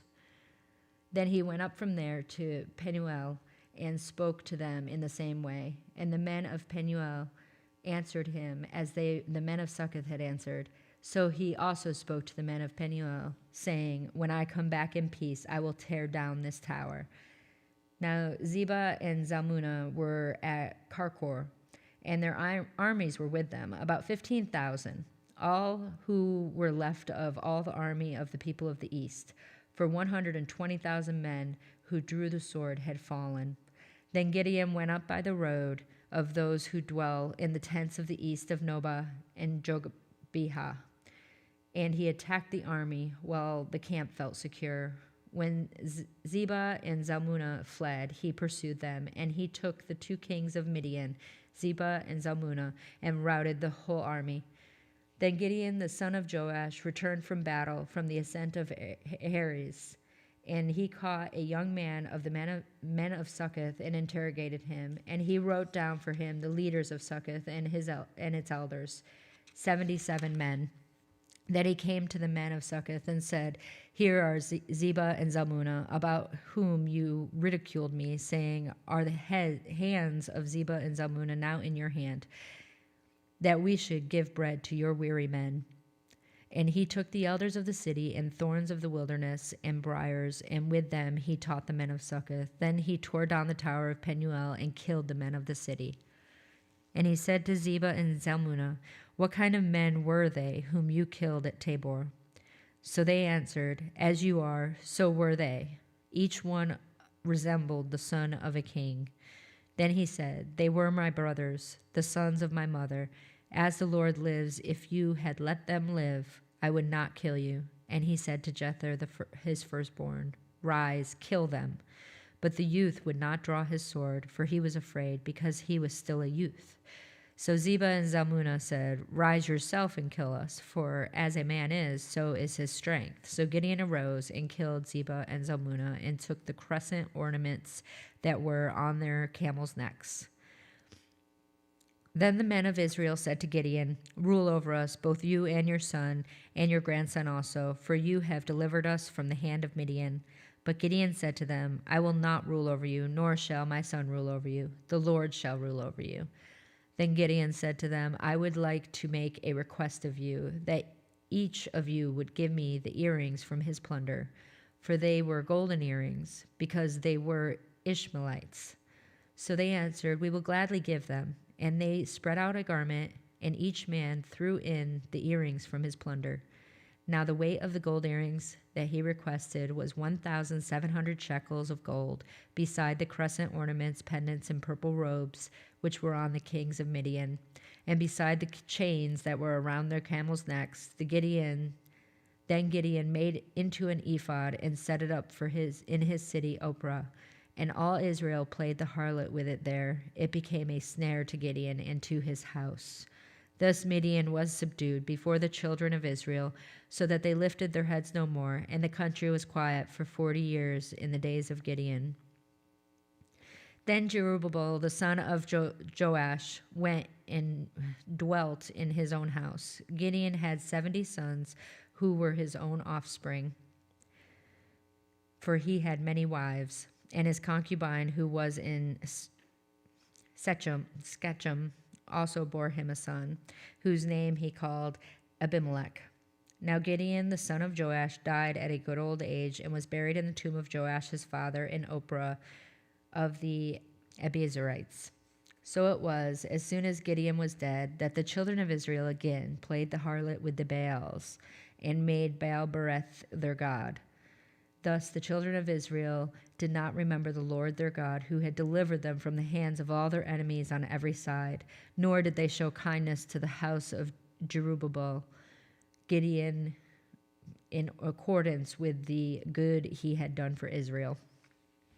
Judges 9. Then Abimelech the son of Jerubbaal went to Shechem to his mother's brothers, and spoke with them and with all the family of the house of his mother's father, saying, Please speak in the hearing of all the men of Shechem, which is better for you, that all 70 of the sons of Jerubbaal reign over you, or that one reign over you. Remember that I am your own flesh and bone. And his mother's brothers spoke all these words concerning him in the hearing of all the men of Shechem, and their heart was inclined to follow Abimelech, for they said, He is our brother. So they gave him 70 shekels of silver from the temple of Baal-berith, with which Abimelech hired worthless and reckless men, and they followed him. Then he went to his father's house at Ophrah and killed his brothers, the 70 sons of Jerubbaal, on one stone. But Jotham, the youngest son of Jerubbaal, was left because he hid himself. And all the men of Shechem gathered together, all the Beth Millo, and they went and made Abimelech king beside the terebinth tree at the pillar that was in Shechem.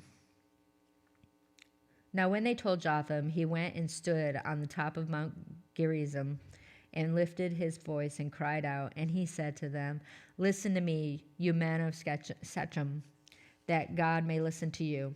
The trees once went forth to anoint a king over them, and they said to the olive tree, Reign over us. But the olive tree said to them, Should I cease giving my oil, with which they honor God and men, and go to sway over trees? Then the trees said to the fig tree, You come and reign over us. But the fig tree said to them, Should I cease my sweetness and my good fruit, and go to sway over the trees? Then the trees said to the vine, You come and reign over us. But the vine said to them, Should I cease my new wine, which cheers both God and men, and go to sway over the trees? Then all the trees said to the bramble, You come and reign over us. And the bramble said to the trees, If in truth you anoint me as king over you, then come and take shelter in my shade. But if not, let fire come out of the bramble and devour the cedars of Lebanon. Now therefore, if you have acted in truth and sincerity in making Abimelech king, and if you have dwelt well with Jerubbaal and his house, and have done to him as he deserves, for my father fought for you, risked his life, and delivered you out of the hand of Midian, but you have risen up against my father's house this day, and killed his 70 sons on one stone, and made Abimelech, the son of his female servant, king over the men of Shechem, because he is your brother. If then you have acted in truth and sincerity with Jerubbaal and with the house this day, then rejoice in Abimelech, and let him also rejoice in you. But if not, let fire come from Abimelech and devour the men of Shechem and Beth Millo. And let the fire come from the men of Shechem and from Beth Millo and devour Abimelech. And Jotham ran away and fled, and he went to Beer and dwelt there for fear of Abimelech, his brother. After Abimelech had reigned over Israel 3 years, God sent a spirit of ill will between Abimelech and the men of Shechem. And the men of Shechem dealt treacherously with Abimelech, that the crime done to the 70 sons of Jerubbaal might be settled on their blood, and their blood be laid on Abimelech their brother, who killed them, and on the men of Shechem who aided him in killing of his brothers. And the men of Shechem set men in ambush against him on the tops of the mountains, and they robbed all who passed by them along the way. And it was told Abimelech. Now Gal, the son of Ebed, came with his brothers and went over to Shechem, and the men of Shechem put their confidence in him.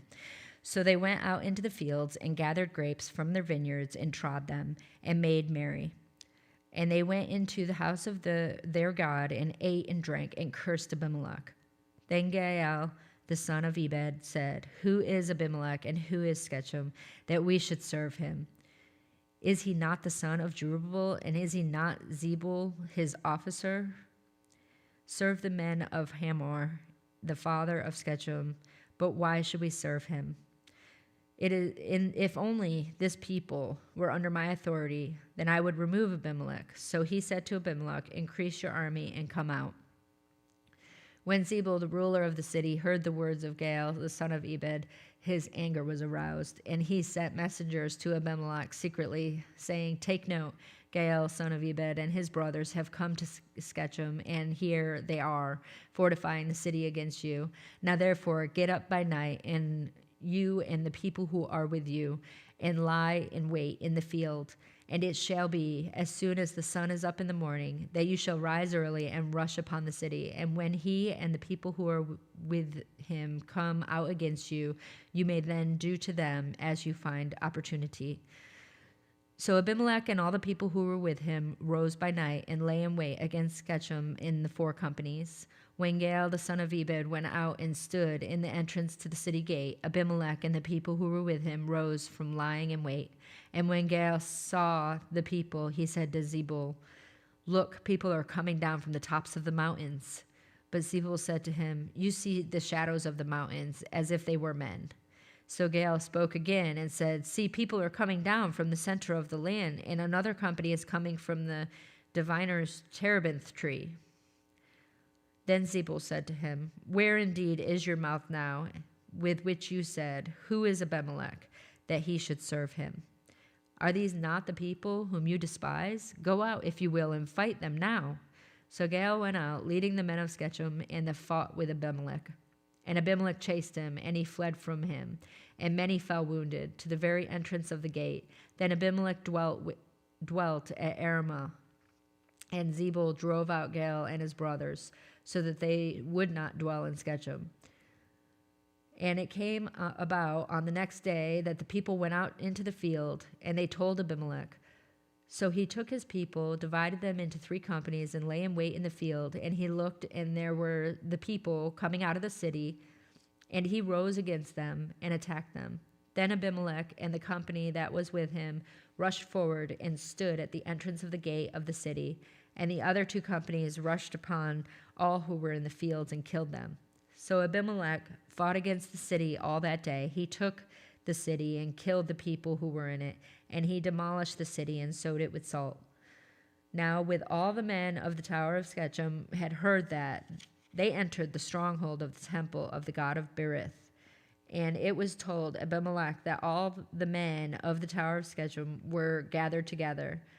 Then Abimelech went up to the mountain Zalmon, he and all the people who were with him. And Abimelech took an axe in his hand and cut down a bough from the trees, and took it and laid it on his shoulder.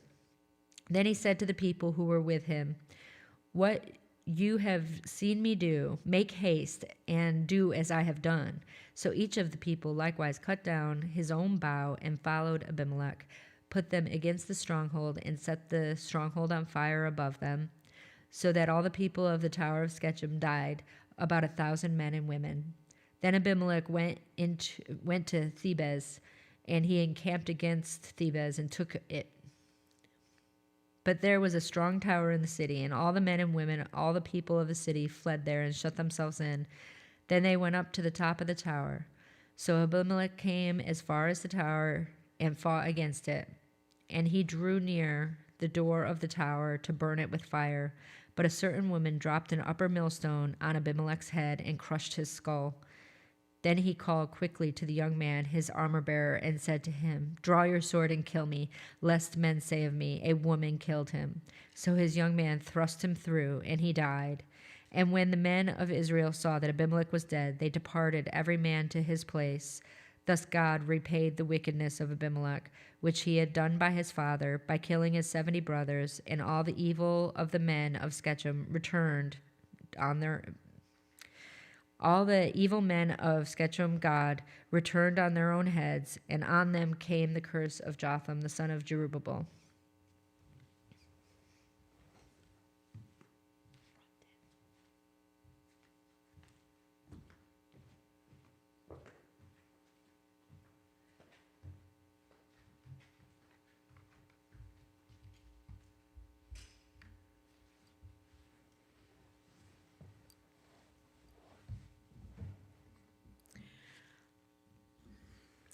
Chapter 10.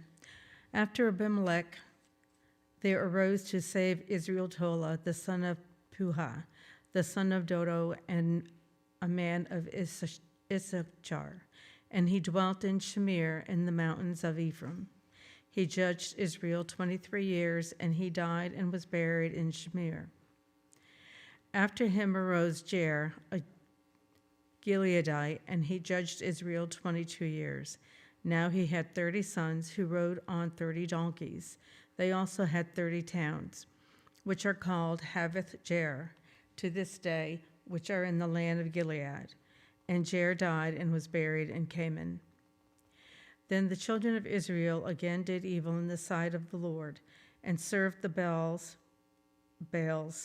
and Ashtoreths, the gods of Syria, the gods of Sidon, the gods of Moab, the gods of the people of Ammon, and the gods of the Philistines, and they forsook the Lord and did not serve him.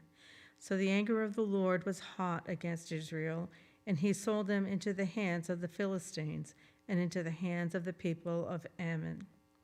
From that year they harassed and oppressed the children of Israel for 18 years. All the children of Israel who were on the other side of the Jordan in the land of the Amorites in Gilead. Moreover, the people of Ammon crossed over the Jordan to fight against Judah, also against Benjamin, and against the house of Ephraim, so that Israel was severely distressed. And the children of Israel cried out to the Lord, saying, "We have sinned against you, because we have both forsaken our God and served the Baals." So the Lord said to the children of Israel, "Did I not deliver you from the Egyptians and from the Amorites and from the people of Ammon and from the Philistines? Also the Sidonians, the Amalekites, and Maonites oppressed you, and you cried out to me, and I delivered you from their hand. Yet you forsake me and served other gods. Therefore I will deliver you no more. Go and cry out to the gods which you have chosen. Let them deliver you in your time of distress." And the children of Israel said to the Lord, "We have sinned. Do to us whatever seems best to you. Only deliver us this day, we pray." So they put away the foreign gods from among men and served the Lord, and his soul could no longer endure the misery of Israel. Then the people of Ammon gathered together and encamped in Gilead, and the children of Israel assembled together and encamped in Mizpah. And the people, the leaders of Gilead, said to one another, "Who is the man who will begin the fight against the people of Ammon? He shall be head over all the inhabitants of Gilead." Now Jephthah the Gileadite was a mighty man of valor, and he was the son of a harlot, and Gilead begot Jephthah. Gilead's wife bore sons, and when his wife's sons grew up, they drove Jephthah out and said to him, "You shall have no inheritance in our father's house, for you are the son of another woman." Then Jephthah fled from the brothers and dwelt in the land of Tob, and worthless men banded together with Jephthah and went out raiding with him. It came to pass after a time that the people of Ammon made war against Israel. And so it was, when the people of Ammon made war against Israel, that the elders of Gilead went to get Jephthah from the land of Tob. Then they said to Jephthah, "Come and be our commander, that we may fight against the people of Ammon." So Jephthah said to the elders of Gilead, "Did you not hate me and expel me from my father's house? Why have you come to me now when you are in distress?" The elders of Gilead said to Jephthah, "That is why we have turned again to you, now that you may go with us and fight against the people of Ammon, and be our head over all the inhabitants of Gilead." So Jephthah said to the elders of Gilead, "If you take me back home to fight against the people of Ammon, and the Lord delivers them to me, shall I be your head?" The elders of Gilead said to Jephthah, "The Lord will be witness between us if we do not do according to your word." Then Jephthah went with the elders of Gilead, and the people made him head of the commander over them. And Jephthah spoke all his words before the Lord of Mizpah. Now Jephthah sent messengers to the king of the people of Ammon, saying, "What do you have against me, that you have come to fight against me in my land?" And the king of the people of Ammon answered the messengers of Jephthah, "Because Israel took away my land when they came up out of Egypt, from the Arnon as far as the Jabbok and to the Jordan. Now therefore restore those lands peacefully." So Jephthah again sent messengers to the king of the people of Ammon, and said to him, "Thus says Jephthah, Israel did not take away the land of Moab, nor the land of the people of Ammon. For when Israel came up from Egypt, they walked through the wilderness as far as the Red Sea, came to Kadesh.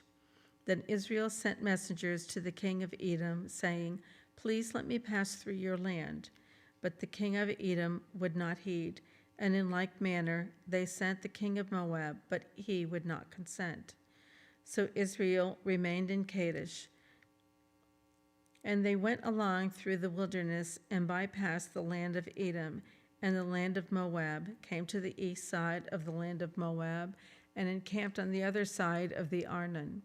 But they did not enter the border of Moab, for the Arnon was the border of Moab. Then Israel sent messengers to Sihon king, and the Amorites, king of Heshbon, and Israel said to him, "Please let us pass through your land into our place." But Sihon did not trust Israel to pass through his territory. So Sihon gathered all his people together and camped in Jahaz and fought against Israel. And the Lord God of Israel delivered Sihon and all his people into the hand of Israel, and they defeated them. Thus Israel gained possession of all the land of the Amorites who inhabited that country. They took possession of all the territory of the Amorites, from the Arnon to the Jabbok, and from the wilderness to the Jordan. And now the Lord God of Israel has dispossessed the Amorites from before his people Israel. Should you then possess it? Will you not possess whatever Chemosh, your God, gives you to possess? So whatever the Lord our God takes possession of before us, we will possess. And now, are you any better than Balak, the son of Zippor, king of Moab? Did he ever strive against Israel? Did he ever fight against them?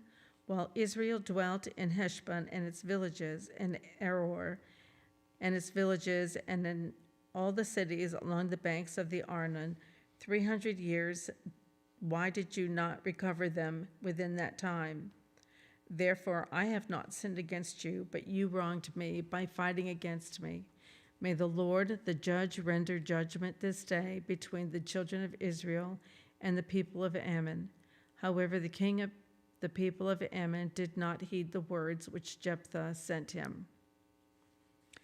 Then the Spirit of the Lord came upon Jephthah, and he passed through Gilead and Manasseh, and passed through Mizpah of Gilead, and from Mizpah of Gilead he advanced toward the people of Ammon.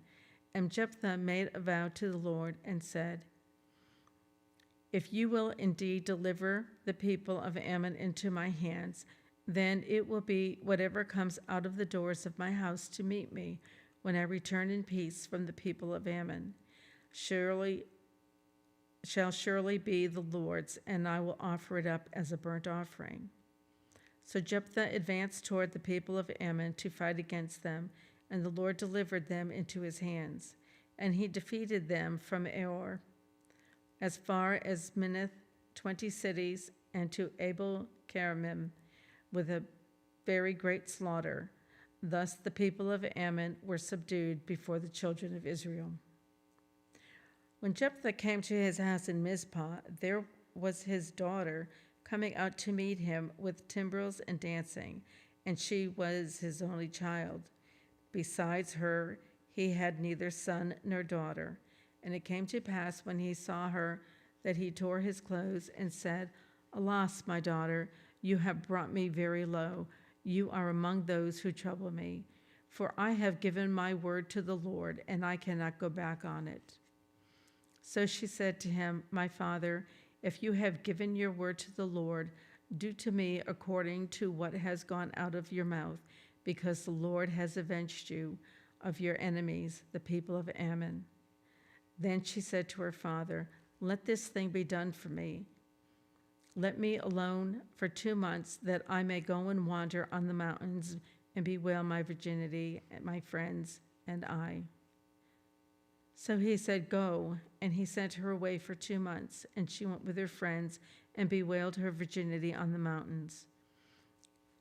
And it was so at the end of 2 months that she returned to her father, and he carried out his vow with her which he had vowed. She knew no man. And it became a custom in Israel that the daughters of Israel went 4 days each year to lament the daughter of Jephthah the Gileadite. Then the men of Ephraim gathered together, crossed over toward Zaphon, and said to Jephthah, Why did you cross over to fight against the people of Ammon, and you did not call us to go with you? We will burn your house down on you with fire. And Jephthah said to them, My people, I have in a great struggle with the people of Ammon, and when I called you, you did not deliver me out of their hands. So when I saw that you would not deliver me, I took my life in my hands and crossed over against the people of Ammon.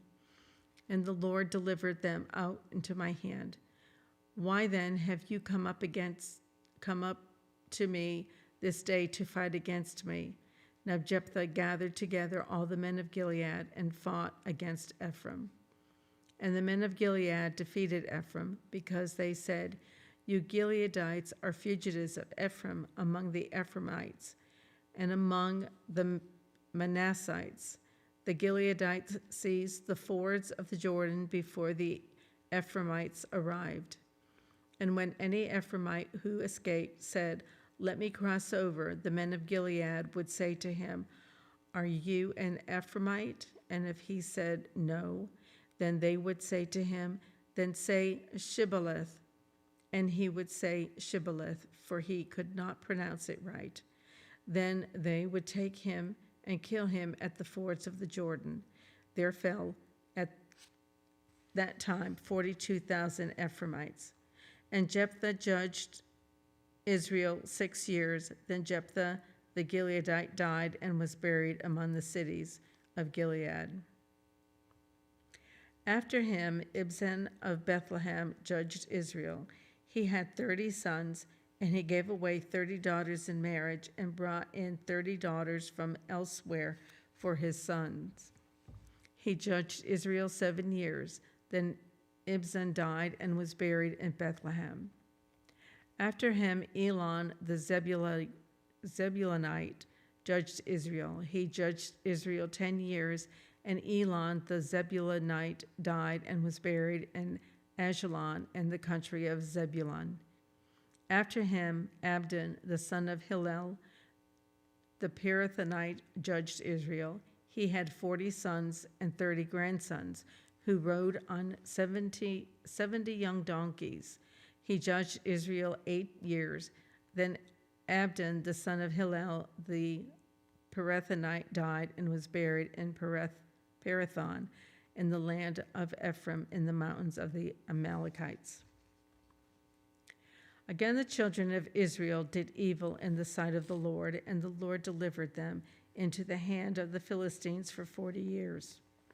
Now there was a certain man from Zorah of the family of the Danites, whose name was Manoah, and his wife was barren and had no children. And the angel of the Lord appeared to the woman and said to her, Indeed, now you are barren and have borne no children, but you shall conceive and bear a son. Now therefore, please be careful not to drink wine or similar drink, and not to eat anything unclean.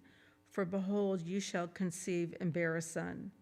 And no razor shall come upon his head, for the child shall be a Nazirite to God from the womb, and he shall begin to deliver Israel out of the land of the Philistines. So the woman came and told her husband, and saying, A man of God came to me, and his countenance was like the countenance of the angel from God, very awesome, but I did not ask him where he was from, and he did not tell me his name. And he said, Behold, you shall conceive and bear a son. Now drink no wine or similar drink, nor eat anything unclean, for the child shall be a Nazarite to God from the womb to the day of his death. Then Manoah prayed to the Lord and said, O my Lord, please let the man of God whom you sent come to us again and teach us what we shall do for the child who will be born. And God listened to the voice of Manoah, and the angel of God came to the woman again as she was sitting in the field, but Manoah, her husband, was not there. Then the woman ran in haste and told her husband and said to him, Look, the man who came to me the other day has just appeared to me. So Manoah arose and followed his wife. When he came to the man, he said to him, Are you the man who spoke to this woman? And he said, I am. Manoah said, Now let your words come to pass. What will be the boy's rule of life and his work? So the angel of the Lord said to Manoah, Of all that I said to the woman, let her be careful. She may not eat anything that comes from wine, nor may she drink wine or similar drink, nor eat anything unclean. All that I commanded, let her observe. Then Manoah said to the angel of the Lord, Please let us detain you, and we will prepare a young goat for you. And the angel of the Lord said to Manoah, Though you detain me, I will not eat your food, but if you offer a burnt offering, you must offer it to the Lord. For Manoah did not know he was the angel of the Lord. Then Manoah said to the angel of the Lord, What is your name, that when your words come to pass, we may honor you? And the angel of the Lord said to him, Why do you ask my name, seeing it is wonderful? So Manoah took the young goat with the grain offering and offered it upon the rock to the Lord. And he did a wondrous thing while Manoah and his wife looked on. It happened as the flame went up toward heaven from the altar. The angel of the Lord ascended in the flame of the altar. When Manoah and his wife saw this, they fell on their faces to the ground. When the angel of the Lord appeared no more to Manoah and his wife, then Manoah knew that he was the angel of the Lord. And Manoah said to his wife, We shall surely die because we have seen God. But his wife said to him, If the Lord had desired to kill us, he would not have accepted a burnt offering and a grain offering from our hands, nor would he have shown us all these things, nor would he have told us such things as these at this time.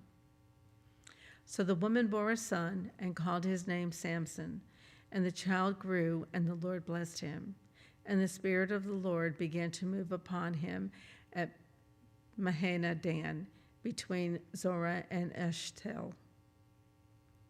Now Samson went down to Timnah and saw a woman in Timnah of the daughters of the Philistines. So he went up and told his father and mother, saying, I have seen a woman in Timnah of the daughters of the Philistines. Now therefore, get her for me as a wife. Then his father and mother said to him, Is there no woman among the daughters of your brethren or among all the people that you must go and get a wife from an uncircumcised Philistines? And Samson said to his father, Get her for me, for she pleases me well. But his father and mother did not know that it was of the Lord that he was seeking an occasion to move against the Philistines, for at that time the Philistines had dominion over Israel. So Samson went down to Timnah with his father and mother, and came to the vineyards of Timnah. Now to his surprise, a young lion came roaring against him, and the Spirit of the Lord came mightily upon him, and he tore the lion apart, as one would have torn apart a young goat, though he had nothing in his hand. But he did not tell his father or his mother what he had done.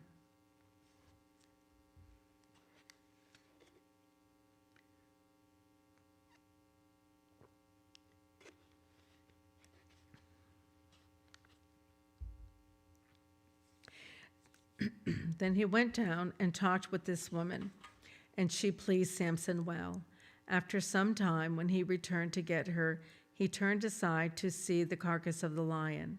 And behold, a swarm of bees and honey were in the carcass of the lion. He took some of it in his hands and went along eating. When he came to his father and mother, he gave some to them, and they also ate. But he did not tell them that he had taken the honey out of the carcass of the lion. So his father went down to the woman, and Samson gave a feast there, for young men used to do so. And it happened, when they saw him, that they brought 30 companions to be with him.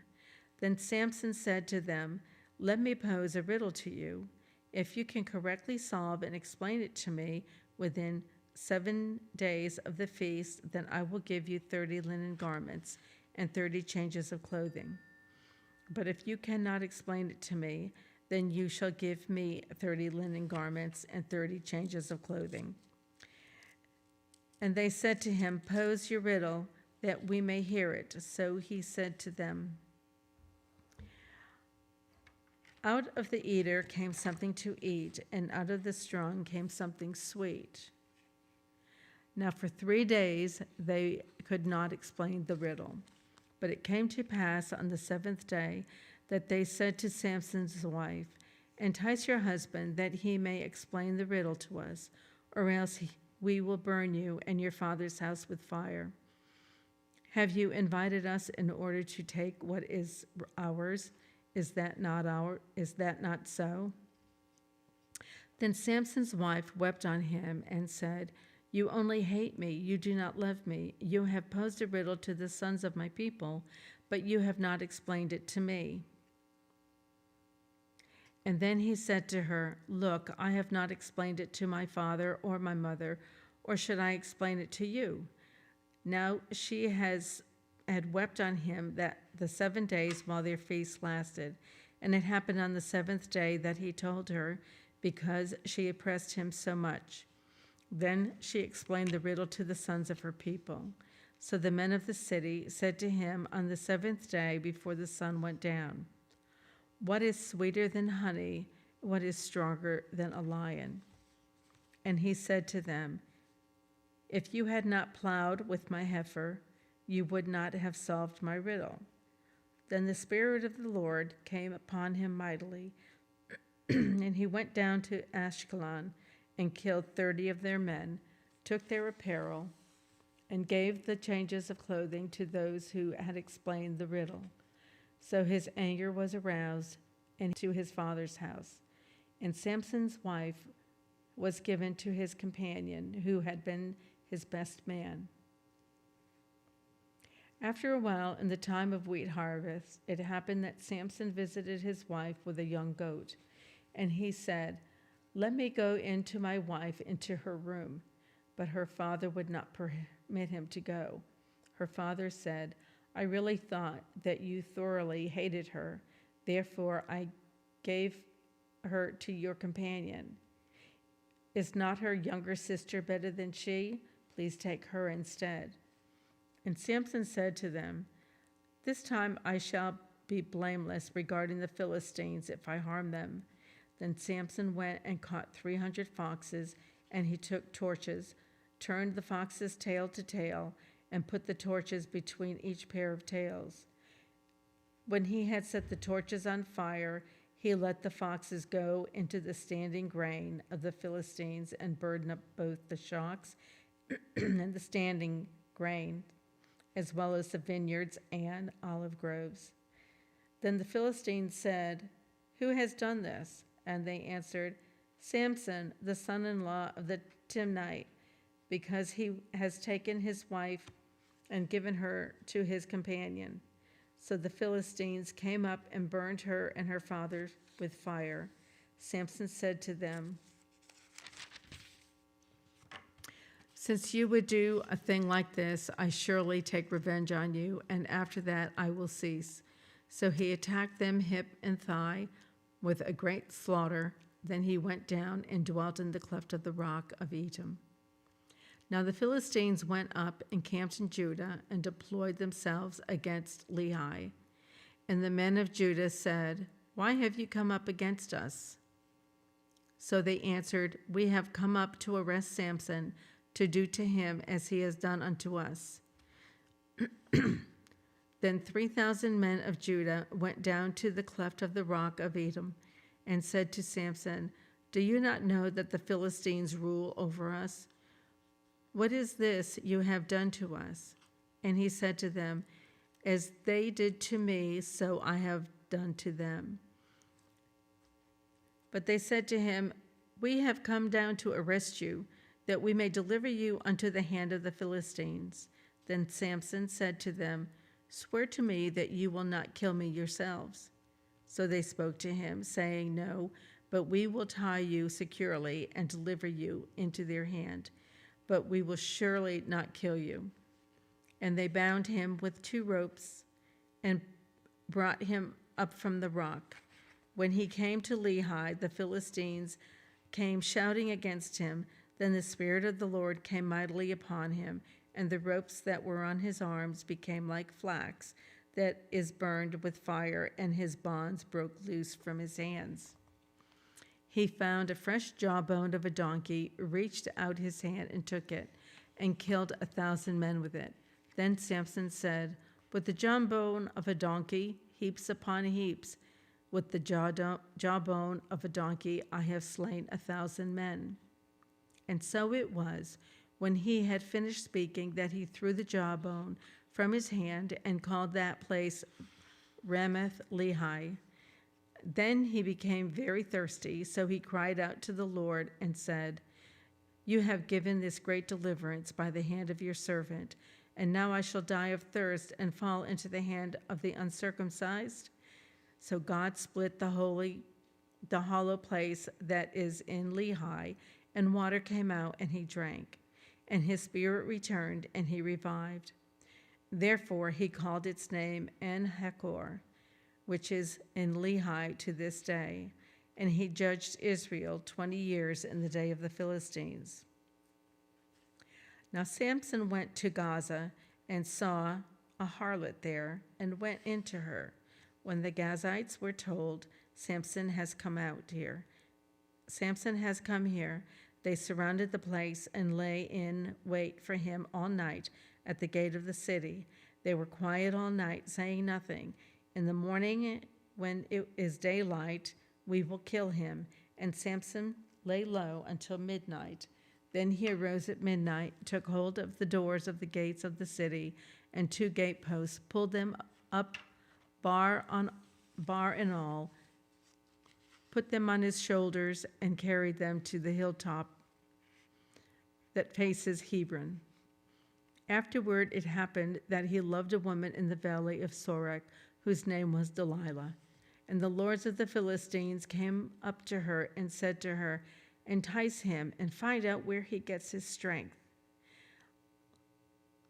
and by what means we may overpower him, that we may bind him to afflict him, and every one of us will give you 1,100 pieces of silver." So Delilah said to Samson, "Please tell me where your great strength lies, and with that what may be bound to afflict you." And Samson said to her, "If they bind me with 7 fresh bowstrings, not yet dried, then I shall become weak and be like any other man." So the lords of the Philistines brought up to her 7 fresh bowstrings, not yet dried, and she bound him with them. Now men were lying in wait, staying with her in the room. And she said to him, "The Philistines are upon you, Samson." But he broke the bowstrings, as a strand of yarn breaks when it touches fire. So the secret of his strength was not known.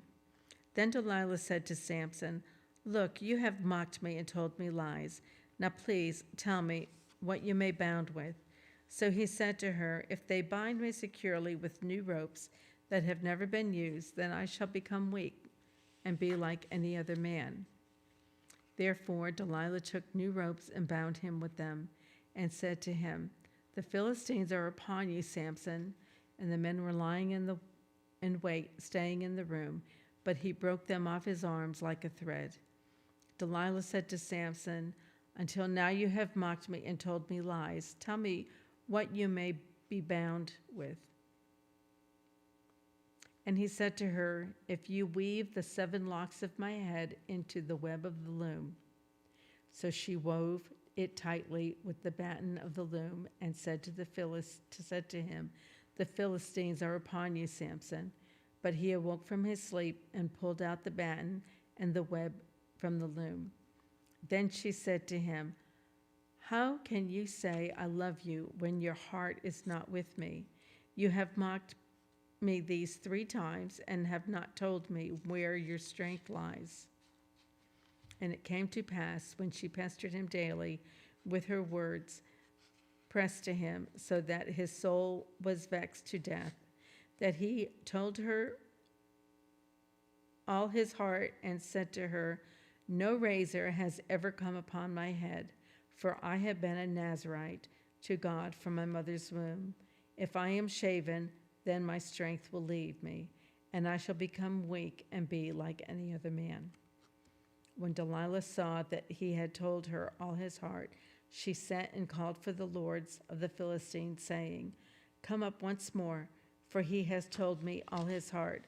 So the lords of the Philistines came up to her and brought the money of their hand. Then she lulled him to sleep on her knees and called for a man and had him shave off the 7 locks off of his head. Then she began to torment him, and his strength left him. And she said, "The Philistines are upon you, Samson." So he awoke from his sleep and said, "I will go out as before at other times and shake myself free." But he did not know that the Lord had departed from him. Then the Philistines took him and put out his eyes and brought him down to Gaza. They bound him with bronze fetters, and he became a grinder in the prison. However, the hair of his head began to grow again after it had been shaven. Now the lords of the Philistines gathered together to offer a great sacrifice to Dagon, their god, and to rejoice. And they said, "Our God has delivered into our hands Samson, our enemy." When the people saw him, they praised their God, for they said, "Our God has delivered into our hands our enemy, the destroyer of our land, and the one who multiplied our dead." So it happened, when their hearts were merry, that they said, "Call for Samson so that he may perform for us." So they called for Samson from the prison, and he performed for them. And they stationed him between the pillars. Then Samson said to the lad who held him by the hand, "Let me feel the pillars which support the temple, so that I can lean on them." Now the temple was full of men and women. All the lords of the Philistines were there, about 3,000 men and women on the roof, watching while Samson performed. Then Samson called to the Lord, saying, "O Lord God, remember me, I pray. Strengthen me, I pray, just this once, O God, that I may with one blow take vengeance on the Philistines for my 2 eyes." And Samson took hold of the 2 middle pillars which supported the temple, and he braced himself against them, one on his right, the other on his left. Then Samson said, "Let me die with the Philistines." And he pushed with all his might, and the temple fell on the lords and all the people who were in it. So the dead that he killed at his death were more than he had killed in his life. And his brothers and all his father's household came down and took him and brought him up and buried him between Zorah and Eshtaol in the tomb of his father Manoah. He had judged Israel 20 years. Now there was a man from the mountains of Ephraim, whose name was Micah. And he said to his mother, "The 1,100 shekels of silver that were taken from you, and on which you put a curse, even saying it in my ears, 'Here is the silver with me,' I took it. And his mother said, "May you be blessed by the Lord, my son." So when he had returned the 1,100 shekels of silver to his mother said, "I had wholly dedicated the silver from my hand to the Lord for my son, to make a carved image and a molded image. Now therefore I will return it to you." Thus he returned the silver to his mother. Then his mother took 200 shekels of silver and gave them to the silversmith, and he made it into a carved image of a molded image, and they were in the house of Micah. The man Micah had a shrine and made an ephod and household idols, and he consecrated one of his sons who became his priest. In those days there was no king in Israel. Everyone did what was right in his own eyes. Now there was a young man from Bethlehem in Judah, in the family of Judah. He was a Levite and was staying there. The man departed from the city of Bethlehem to Judah to stay wherever he could find a place. Then he came to the mountains of Ephraim, to the house of Micah, as he journeyed. And Micah said to him, "Where do you come from?" He said to him, "I am a Levite from Bethlehem in Judah, and I am on my way to find a place to stay." Micah said to him, "Dwell with me and be a father and a priest to me, and I will give you 10 shekels of silver per year, a suit of clothes, and your sustenance." So the Levite went in. Then the Levite was content to dwell with the man, and the young man became like one of his sons to him. So Micah consecrated the Levite, and the young man became his priest and lived in the house of Micah. Then Micah said, "Now I know the Lord will be good to me, since I have a Levite as a priest."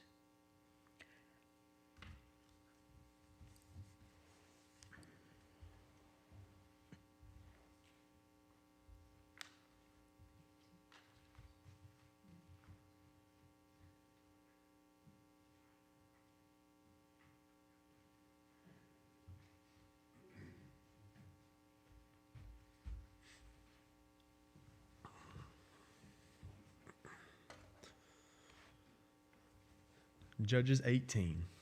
In those days there was no king in Israel, and in those days the tribe of the Danites was seeking an inheritance for itself to dwell in.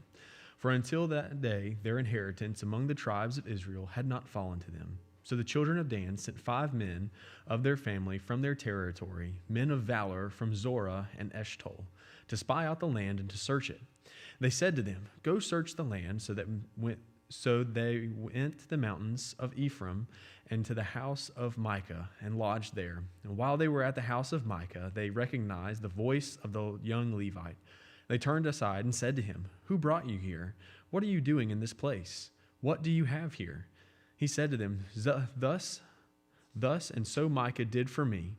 He has hired me, and I have become his priest." So they said to him, "Please inquire of God, that we may know whether the journey on which we will go is prosperous." And the priest said to them, "Go in peace. The presence of the Lord be with you and on your way." So the 5 men departed and went with Laish. They saw the people who were there, how they had dwelt safely in the manner of the Sidonians, quiet and secure. There were no rulers in the land who might put them to shame for anything. They were far from the Sidonians, and they had no ties with anyone. Then the spies came back to their brethren at Zorah and Eshtaol, and their brethren said to them, "What is your report?" So they said, "Arise, let us go against them, for we have seen the land, and indeed it is very good. Would you do nothing? Do not hesitate to go and enter to possess the land. When you go, you will come to a secure people and a large land, for God has given it into your hands, a place where there is no lack of anything that is on the earth." And 600 men, the family of the Danites, went from there, from Zorah to Eshtaol, armed with weapons of war. Then they went up and encamped in Kirjath-jearim in Judah. Therefore they call that place Manasseh Dan to this day. There it is west of Kirjath-jearim. And they passed from there to the mountains of Ephraim and came to the house of Micah. Then the 5 men who had gone to spy out the country of Laish answered answered and said to the brethren, "Do you know that there are in this houses an ephod, household idols, and carved images, and a molded image? Now therefore consider what you should do." So they turned aside So they turned aside there and came to the house of the young Levite man, to the house of Micah, and greeted him. The 600 men, armed with their weapons of war, who were of the children of Dan, stood by the entrance of the gate. Then the 5 men who had gone to spy out the land went up.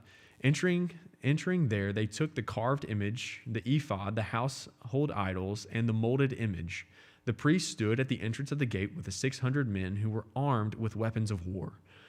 When these went into Micah's house, they took the carved image, the ephod, the household idols, and the molded image. The priest said to them, "What are you doing?" And they said to him, "Be quiet, put your hand over your mouth, and come with us. Be a father and a priest to us. Is it better for you to be a priest to the household of one man, or that you be a priest to a tribe and a family in Israel?" So the priest's heart was glad, and he took the ephod, the household idols, and the carved images, and he took his place among the people. They turned and departed and put the little ones, the livestock, and the goods in front of them. When they were a good way from the house of Micah, the men who were in the house near Micah's house gathered together and overtook the children of Dan. And they called out to the children of Dan. So they turned around and said to Micah, "What ails you, that you have gathered such a company?" So he said, "You have taken away my gods which I made, and the priest, and you have gone away. Now what more do I have? How can you say to me, 'What ails you?'" And the children of Dan said to him, "Do not let your voice be heard among us, lest angry men fall upon you, and you lose your life with the lives of your household." Then the children of Dan went their way.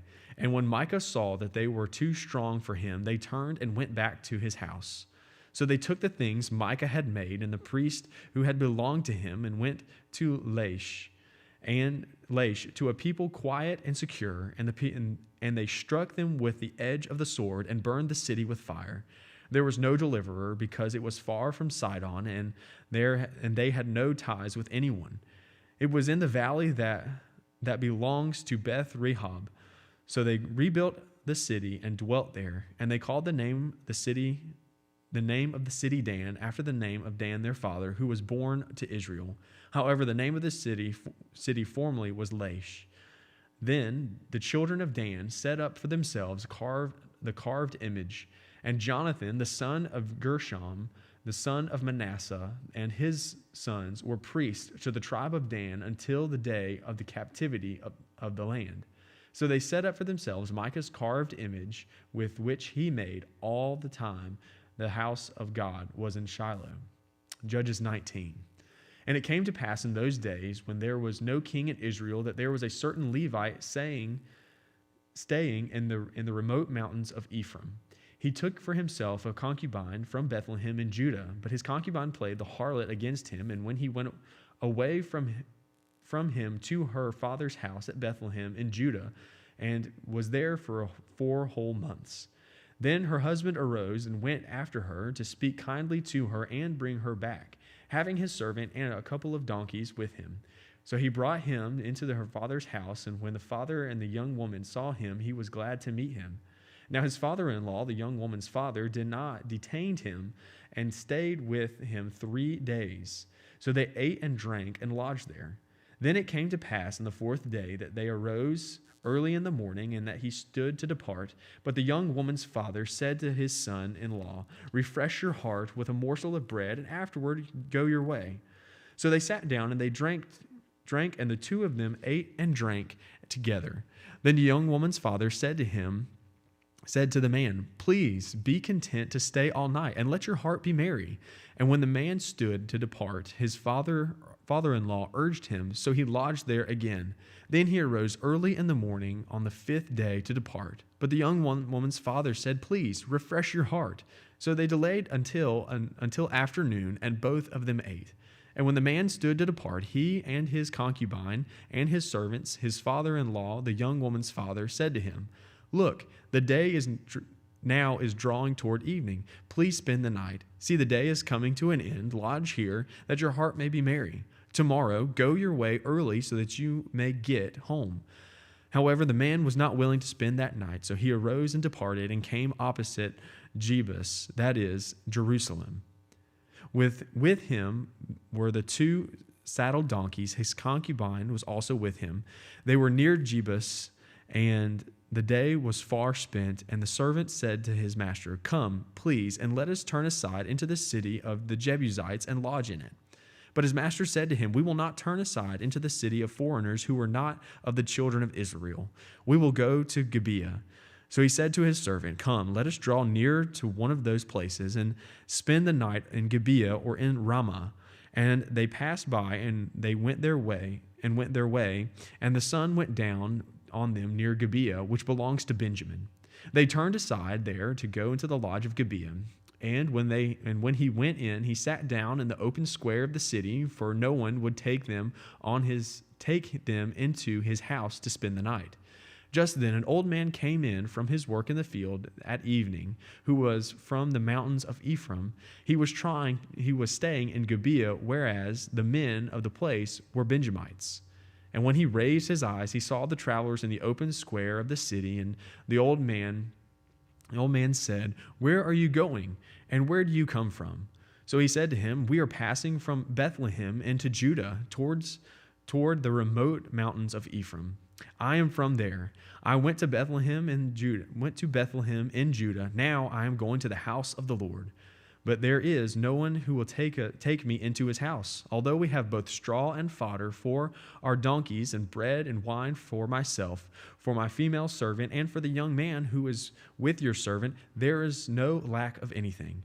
And the old man said, "Peace be with you. However, let all your needs be my responsibility. Only do not spend the night in the open square." So he brought them into his house and gave fodder to the donkeys and washed their feet and ate and drank. As they were enjoying themselves, suddenly certain men of the city, perverted men, surrounding the house and beat on the door. They spoke to their master of the house, the old man, saying, "Bring the men out who came to your house, that we may know them carnally." But the master of the house, went out to them and said to them, "No, my brethren, I beg you, do not act so wickedly. Seeing this man has come into my house, do not commit this outrage. Look, here is my virgin daughter and the man's concubine. Let me bring them out now. Humble them and do with them as you please. But to this man, and do not do as such a vile thing." But the men would not heed him. So the man took his concubine and brought her out to them. And they knew her and abused her all night until morning. And when day began to break, they let her go. Then the woman came as the day was dawning, and fell down at the corner of the man's house where the master was, till it was light. When her master arose in the morning and opened the doors of the house and went out to go his way, there was his concubine fallen at the door of the house with her hands on the threshold. And he said to her, "Get up and let us be going." But there was no answer. So the man lifted her onto the donkey, and the man got up and went to his place. When he entered his house, he took a knife, laid hold of his concubine, and divided her into 12 pieces, limb by limb, and sent her throughout all of the territory of Israel.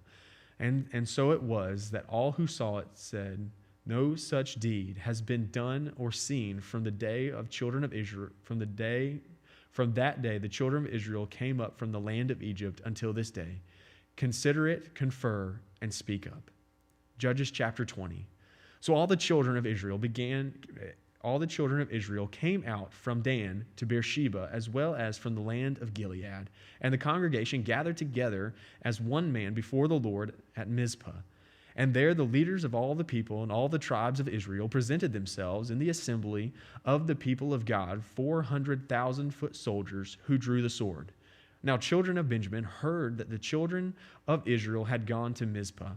Then the children of Israel said, "Tell us, how did this wicked deed happen?" So the Levite said to the husband of the woman who was murdered, answered and said, "My concubine and I went into Gibeah, which belongs to Benjamin, to spend the night. And the men of Gibeah rose against me and surrounded the house at night because of me. They intended to kill me, but instead they ravished my concubine so that she died. So I took hold of my concubine, cut her into pieces, and sent her throughout all the territory of the inheritance of Israel, because they committed lewdness and outrage in Israel. Look, all of you are children of Israel. Give your advice and counsel here and now. So all the people arose as one man, saying, none of us will go to his tent, nor will any turn back to his house. But now this is the thing which we will do to Gibeah. We will go up against it by lot. We will take 10 men out of every 100 out of the tribes of Israel, 100 out of every 1,000, and 1,000 out of every 10,000, to make provisions for the people, that when they come to Gibeah in Benjamin, they will repay all the vileness that they have done in Israel. So all the men of Israel were gathered against the city, united together as one man. Then the tribes of Israel sent men through all the tribes of Benjamin, saying, what is the wickedness that has occurred among you? Now therefore deliver up the perverted men who are in Gibeah, that we may put them to death and remove the evil from Israel. But the children of Benjamin would not listen to the voice of their brethren, the children of Israel. Instead, the children of Benjamin gathered together from their cities to Gibeah to go to battle against the children of Israel.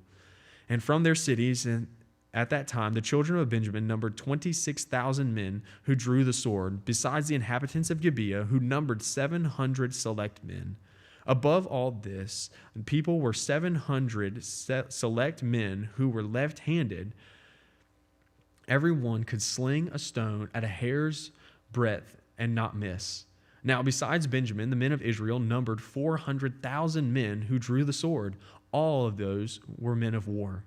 Then the children of Israel arose and went up to the house of God to inquire of God. They said, which of us shall go up first to battle against the children of Benjamin? Then the Lord said, Judah first. So the children of Israel rose in the morning and encamped against Gibeah.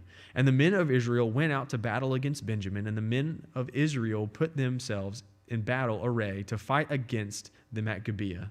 Then the children of Benjamin came out to Gibeah, and on that day cut down to the ground 22,000 men of the Israelites. And the people, that is, the men of Israel, encouraged themselves and again formed the battle line at the place where they had put themselves in an array on this first day. Then the children of Israel went up and wept before the Lord until evening, and asked counsel of the Lord, saying, shall I draw near for battle against the children of my brother Benjamin? And the Lord said, go up against them. So the children of Israel approached the children of Benjamin on the second day, and Benjamin went out against them from Gibeah on the second day, and cut down to the ground 18,000 more of the children of Israel. All these drew the sword. Then all the children of Israel, that is the people, went up against and came to the house of God and wept. They sat there before the Lord and fasted that day until evening. And they offered burnt offerings and peace offerings before the Lord. So the children of Israel inquired of the Lord. The ark of the covenant of God was there in those days, and the Phinehas, the son of Eleazar, the son of Aaron, stood before it in those days, saying, Shall I yet again go out to battle against the children of my brother Benjamin, or shall I cease? And the Lord said, Go up, for tomorrow I will deliver them into your hand. Then Israel set men in ambush all around Gibeah, and the children of Israel went up against the children of Benjamin on the third day, and put themselves in battle array against Gibeah as the other times. So the children of Benjamin went out against the people and were drawn away from the city. They began to strike down and kill some of the people as the other times in the highways, one of which goes up to Bethel and the other to Gibeah. And in the field about 30 men of Israel. And the children of Benjamin said, They are defeated before us as at first. But the children of Israel said, Let us flee and draw them away from the city to the highways. So all the men of Israel rose from their place and put themselves in battle array at Baal Tamar. Then Israel's men in ambush burst forth from their position in the plain of Geba, and 10,000 select men from all of Israel came against Gibeah, and the battle was fierce. But the Benjamites did not know that disaster was upon them. The Lord defeated Benjamin before Israel, and the children of Israel destroyed that day 25,100 Benjamites. All these drew the sword. So the children of Benjamin saw that they were defeated. Then the men of Israel had given ground to the Benjamites because they relied on the men in ambush whom they had set against Gibeah. And the men in ambush quickly rushed upon Gibeah. The men in ambush spread out and struck down the whole city with the edge of the sword. Now the appointed signal between the men of Israel and the men in ambush was that they would make a great cloud of smoke rise up from the city, whereupon the men of Israel would turn in battle. Now Benjamin had begun to strike and kill about 30 of the men of Israel. For they had said, "Surely they are defeated before us, as in the first battle." But when the cloud began to rise from the city, a column of smoke, the Benjamites looked behind them, and there was the whole city going up in smoke to the heaven. And when the men of Israel turned back, the men of Benjamin panicked, for they saw that disaster had come upon them. Therefore, they turned their backs before the men of Israel in the direction of the wilderness, but the battle overtook them. And whoever came out of the cities, they destroyed in the midst. They surrounded the Benjamites, chased them, and easily trampled them down as far as the front of Gibeah towards the east. And 18,000 men of Benjamin fell, and all these were men of valor. Then they turned and fled towards the wilderness to the rock of Rimmon, and they were cut down, 5,000 of them on the highways. Then they pursued them relentlessly to Gittim, and they killed 2,000 of them. So all who fled Benjamin that day were 25,000 men who drew the sword. All these were men of valor. But 600 men turned and fled towards the wilderness to the rock of Rimmon, and they stayed at the rock of Rimmon for 4 months. And the men of Israel turned back against the children of Benjamin and struck them down at the edge of the sword. From every city, men and beasts, all those were found. They also set fire to all the cities they came into. Judges chapter 21. Now the men of Israel had sworn an oath to Mizpah, saying, "None of us shall give his daughter to Benjamin as a wife." Then the people came to the house of God and remained there before God till evening. They lifted up their voices and wept bitterly and said to the Lord God of Israel, "Why has this come to pass in Israel, that today there should be one tribe missing in Israel?" So it was on the next morning that the people rose early and built an altar and offered burnt offerings and peace offerings. The children of Israel said, "Who is there among all the tribe of Israel who did not come up with the same assembly to the Lord?" For they had made a great oath concerning anyone who had come up to the Lord at Mizpah, saying, "He shall surely be put to death." And the children of Israel grieved for Benjamin, their brother, and said, "One tribe is cut off from Israel today. What shall we do for wives for those who remain, seeing we have sworn by the Lord that we will not give them our daughters as wives?" And they said, "What one is there from the tribe of Israel who did not come up to Mizpah to the Lord?" And in fact, though no one had come to the camp from Jabesh Gilead to the assembly. From where the people were counted, indeed, not one of the inhabitants of Jabesh Gilead was there. So the congregation set out there 12,000 of their most valiant men and commanded them, saying, "Go and strike in the inhabitants of Jabesh Gilead with the edge of the sword, including the women and the children. And this is the thing that you shall do. You shall utterly destroy every male and every woman who has known a man intimately." So they found among the inhabitants of Jabesh Gilead 400 young virgins who had not known man intimately, and they brought them to the camp at Shiloh, which is in the land of Canaan. Then the whole congregation sent word to the children of Benjamin who were at the rock of Rimmon and announced peace to them. So Benjamin came back at that time, and they gave the women who they had saved alive of the woman of Jabesh Gilead, and yet they had found enough for them. And the people grieved for Benjamin because the Lord had made a void in the tribe of Israel.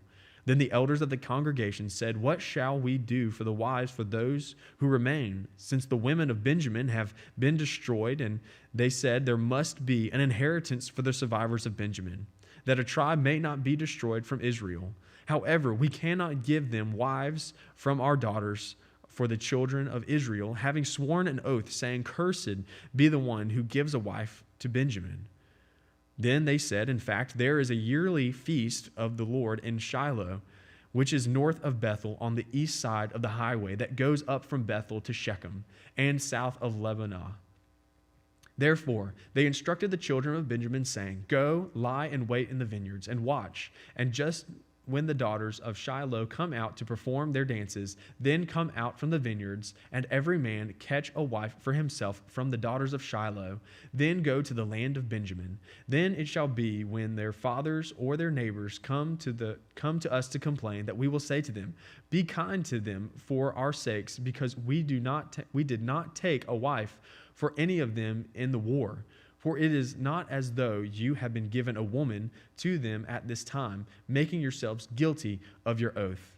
And the children of Benjamin did so. They took enough wives for their number from those who danced, whom they had caught. Then they went and returned to their inheritance, and they rebuilt cities and dwelt in them. So the children of Israel departed from there at that time, every man to his tribe and family. They went out from there, and every man to his inheritance. In those days there was no king in Israel, but everyone did what was right in his own eyes.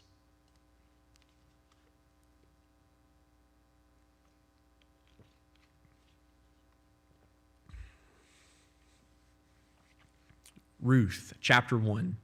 Now it came to pass in the days of the judges, days when the judges ruled, that there was a famine in the land. And a certain man of Bethlehem, Judah, went to dwell in the country of Moab, and his wife and his 2 sons. The same man was Elimelech. The man of his wife was Naomi, and the names of their 2 sons were Mahlon and Chilion, Ephraimites of Bethlehem, Judah. And they went into the country of Moab and remained there. Then Elimelech, Naomi's husband, died, and she was left and her 2 sons. Now they took wives of the woman of Moab. The name of one was Orpah, and the name of the other Ruth. And they dwelt there for about 10 years. Then both Mahlon and Chilion also died, so the woman survived her 2 sons and her husband. Then she arose with her daughters-in-law, that she might return to the country of Moab, for she had heard in the country of Moab that the Lord had visited his people by giving them bread. Therefore she went out from the place where she had her 2 daughters-in-law with her, and went on their way to return to the land of Judah. And Naomi said to the 2 daughters-in-law, "Go, return each of you to her mother's house. The Lord deal kindly with you, as you have dealt with the dead and with me. The Lord grant that you may find rest, each in the house of her husband." So she kissed them and they lifted up their voices and wept. And they said to her, "Surely we will return with you to your people." But Naomi said, "Turn back, my daughters. Why will you go with me? Are there still sons in my womb, that they may be your husbands? Turn back, my daughters. Go, for I am too old to have a husband. If I should say I have hope, if I should have a husband tonight and should also bear sons, would you wait for them till they were grown? Would you restrain yourselves from having husbands? No, my daughters, for it grieves me very much for your sakes that the hand of the Lord has gone out against me." Then they lifted up their voices and wept again, and Orpah kissed her mother-in-law, but Ruth clung to her. And she said, "Look, your sister-in-law goes back to her people and to her gods. Return after your sister-in-laws." But Ruth said, "Entreat me not to leave you, or to turn back from following after you. For when you go, wherever you go, I will go, and wherever you lodge, I will lodge. Your people shall be my people, and your God my God. Where you die, I will die, and there I will be buried. The Lord do so to me, and more also, if anything but death parts you and me." When she saw that she was determined to go with her, she stopped speaking to her. Now the two of them went until they came to Bethlehem, and it happened when they had come to Bethlehem that all the city was excited because of them. And the women said, "Is this Naomi?" But they said to them, "Do not call me Naomi, call me Mara, for the Almighty has dealt very bitterly with me. I went out full, and the Lord has brought me home again empty. Why do you call me Naomi, since the Lord has testified against me, and the Almighty has afflicted me?" So Naomi returned, and Ruth, the Moabites, her daughter-in-law, with her, who returned from her country of Moab. Now they came to Bethlehem at the beginning of the barley harvest. Ruth chapter 2 says, "There was a relative of Naomi's husband, a man of great wealth of the family of Elimelech. His name was Boaz. So Ruth the Moabitess said to Naomi, 'Please let me go to the field to glean the heads of grain after him, in whose sight it might find favor.' And she said to her, 'Go, my daughter.' Then she left and went and gleaned from the field in the field after the reapers. And she happened to come to the part of the field belonging to Boaz, who was of the family of Elimelech. Now behold, Boaz from Bethlehem, and said to the reapers, 'The Lord be with you.' And they answered him, 'The Lord bless you.' Then Boaz said to his servant who was in charge of the reapers, 'Whose young woman is this?' So the servant who was in charge of the reapers answered and said to him, 'It is the young Moabite woman who came back with Naomi from the country of Moab.' And she said, 'Please let me glean from and gather from the reapers among the sheaves.' So she came and has continued from morning until now, though she rested a little in the house. Then Boaz said to Ruth, 'You will listen, my daughter, will you not? Do not glean into another field, nor go from here, but stay close by my young women. Let your eyes be on the field which they reap, and go after them. Have I not commanded the young women not to touch you? And when you are thirsty, go to the vessels and drink from what the young men have drawn.' So she fell on her face, bowed down to the ground, and said to him, 'Why have I found favor in your eyes, that you should take notice of me, since I am a foreigner?' And Boaz answered and said to her, 'It has been fully reported to me all that you have done for your mother-in-law since the death of your husband, and how you have left your father and your mother and the land of your birth, and have come to a people whom you did not know before. The Lord repay your work, and full reward be given you by the Lord God of Israel, under whose wings you have come for refuge.' Then she said, 'Let me find favor in your sight, my Lord, for you have comforted me, and have spoken kindly to your maidservant, though I am not like one of your maidservants.' Now Boaz said to her at mealtime, 'Come here and eat of the bread, and dip your piece of bread in the vinegar.' So she sat beside the reapers, and he passed parched grain to her, and she ate and was satisfied, and kept some back. And when she rose up to glean, Boaz commanded his young men, saying, 'Let her glean even among the sheaves, and do not reproach her. Also let grain from the bundles fall purposely for her. Leave it that she may glean, and do not rebuke her.' So she gleaned in the field until evening, and beat out what she gleaned, and it was about an ephah of barley. Then she took it and went up into the city of her mother-in-law, and saw that she had gleaned. So she brought out and gave to her what she had kept back after, after she had been satisfied. And after her mother-in-law said to her, 'Where have you gleaned today, and where did you work? Blessed is the one who took notice of you.' So she told her mother-in-law with whom she had worked, and said, 'The man's name with whom I work today is Boaz.' Then Naomi said to her, 'Daughter-in-law, blessed be the Lord, who has not forsaken his kindness to the living and the dead.' And Naomi said to her, 'This man is a relative of ours, of one of our close relatives.'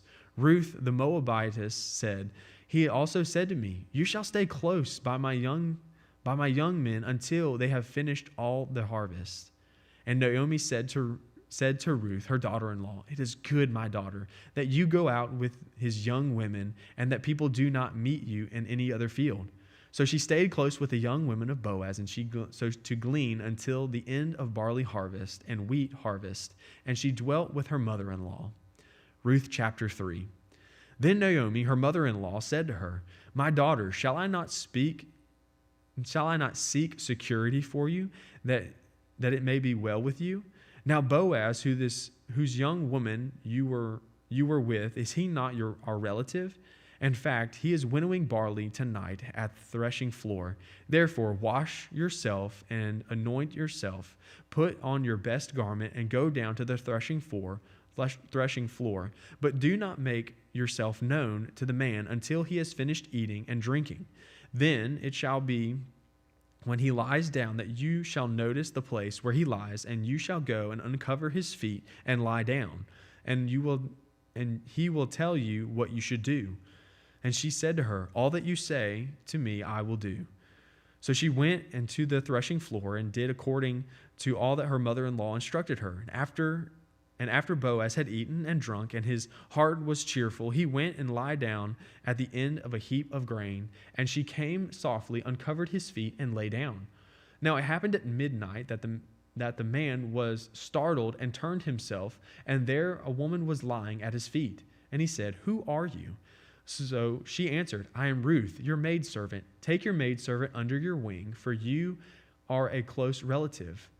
Then he said, "Blessed are you of the Lord, my daughter, for you have shown more kindness at the end than at the beginning, in that you did not go after young men, whether poor or rich. And now, my daughter, do not fear. I will do for you all that you request, for all the people of my town know that you are a virtuous woman. Now, it is true that I am a close relative. However, there is a relative closer than I. Stay this night, and in the morning it shall be that if he will perform the duty of a close relative for you, good, let him do it. But if he does not want to perform the duty for you, then I will perform the duty for you. As the Lord lives, lie down until morning." So she lay down at his feet until morning, and she arose before one could recognize another. Then he said, "Do not let it be known that this woman came to the threshing floor." Also he said, "Bring the shawl that is on you and hold it." And when she had held it, he measured 6 ephahs of barley and laid it on her, and then she went into the city. When she came to her mother-in-law, she said, Is that you, my daughter?" Then he told her all that the young man had done for her. And she said, "These 6 ephahs of barley he gave me, for he said to me, 'Do not go empty-handed to your mother-in-law.' Then he said, Sit still, my daughter, until you know how the matter will turn out. For the man who will not rest, he has concluded the matter this day." Ruth chapter 4. It says, "Now Boaz went up to the gate and sat down there, and behold, the close relative of whom Boaz had spoken came by. So Boaz said, 'Come aside, friend, sit down here.' So he came and sat down. And then he took 10 men of the elders of the city and said, 'Sit down here.' So they sat down. Then he said to the close relative, 'Naomi, who has come back from the country of Moab, sold the piece of land which belonged to your brother Elimelech. And I thought to inform you, saying, Buy it back in the presence of the inhabitants and the elders of my people. If you will redeem it, redeem it. But if you will not redeem it, then tell me that I may know. For there is no one but you to redeem it, and I am next after you.' And he said, 'I will redeem it.' Then Boaz said, On the day when you buy the field from the hand of Naomi, you must also buy it from Ruth, the Moabitess, the wife of the dead, to perpetuate the name of the dead through the inheritance." And the close relative said, "I cannot redeem it for myself, lest I ruin my own inheritance. You redeem my right of redemption for yourself, for I cannot redeem it." Now this was custom in the former times in Israel concerning redeeming and exchanging to confirm anything. One man took off his sandals and gave it to the other, and this was confirmation in Israel. Therefore, the close relative said to Boaz, "Buy it for yourself. So he took off his sandal, and Boaz said to the elders and all the people, "You are witnesses this day that I have bought all that was Elimelech's and all that was Chilion's and Mahlon's from their hand of Naomi. Moreover, Ruth the Moabitess, the widow of the Mahlon, I have acquired as my wife, to perpetuate the name of her dead through his inheritance, that the name of the dead may not be cut off from among his brethren and from his position at the gate. You are witnesses this day." And all the people who were at the gate and the elders said, "We are witnesses. The Lord make the woman who is coming to your house like Rachel and Leah, the two who built the house of Israel, and may you prosper in Ephrathah and be famous in Bethlehem. May your house be like the house of Perez, whom Tamar bore to Judah, because of the offspring which the Lord will give you from this young woman." So Boaz took Ruth, and she became his wife, and he went into her, and the Lord gave her conception, and she bore a son. Then the woman said to Naomi, "Blessed be the Lord, whom has left you this day without a close relative, and his name be famous in Israel. And may he be to you a restorer of life and a nourisher of your old age. For your daughter-in-law, who loves you, who is better to you than 7 sons, has borne him." Then Naomi took the child and laid him on her bosom and became a nurse to him. Also their neighboring women gave a name, saying, "There is a son born Naomi," and they called his name Obed. He is the father of Jesse, the father of David. Now this is the genealogy of Perez. Perez begot Hezron. Hezron begot Ram, and Ram begot Amminadab. Amminadab begot Nahshon, and Nahshon begot Salmon. And Salmon begot Boaz, and Boaz begot Obed. Obed begot Jesse, and Jesse begot David.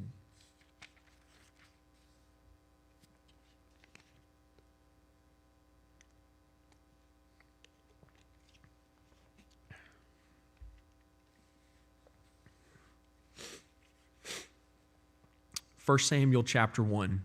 Now there was a certain man of Ramathaim, Zophim, of the mountains of Ephraim, and his name was Elkanah, the son of Jeroham, the son of Elihu, the son of Tohu, the son of Zuph, an Ephraimite.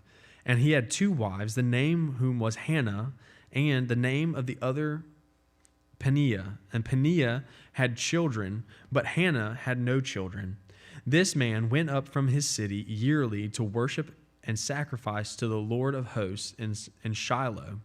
Also, the 2 sons of Eli, Hophni and Phinehas, the priests of the Lord, were there. And wherever the time came for Elkanah to make an offering, he would give portions to Peninnah, his wife, and all to her sons and daughters. But to Hannah he would give a double portion, for he loved Hannah, although the Lord had closed her womb. And her arrival also provoked her severely to make her miserable, because the Lord had closed her womb. So it was year by year when she went up to the house of the Lord that she provoked her. Therefore she wept and did not eat. Then Elkanah, her husband, said to her, "Hannah, why do you weep? Why do you not eat? And why is your heart grieved? Am I not better to you than 10 sons?" So Hannah arose after they had finished eating and drinking in Shiloh. Now Eli, the priest, was sitting on the seat by the doorpost of the tabernacle of the Lord, and she was in bitterness of soul, and prayed to the Lord and wept in anguish. Then she made a vow and said, "O Lord of hosts, if you will indeed look on the affliction of your maidservants, and remember me, and not forget your maidservant, but will give your maidservant a male child, then I will give him to the Lord all the days of his life, and no razor shall come upon his head." And it happened, as she continued to pray before the Lord, that Eli watched her mouth. Now Hannah spoke in her heart, only her lips moved, but her voice was not heard. Therefore Eli thought she was drunk. So Eli said to her, "How long will you be drunk? Put your wine away from you." But Hannah answered and said to him, "No, my Lord, I am a woman of sorrowful spirit. I have drunk neither wine nor intoxicating drink, but have poured out my soul before the Lord. Do not consider your maidservant a wicked woman, for out of the abundance of my complaint and grief I have spoken until now." Then Eli answered and said, "Go in peace, and the God of Israel grant your petition that you have asked."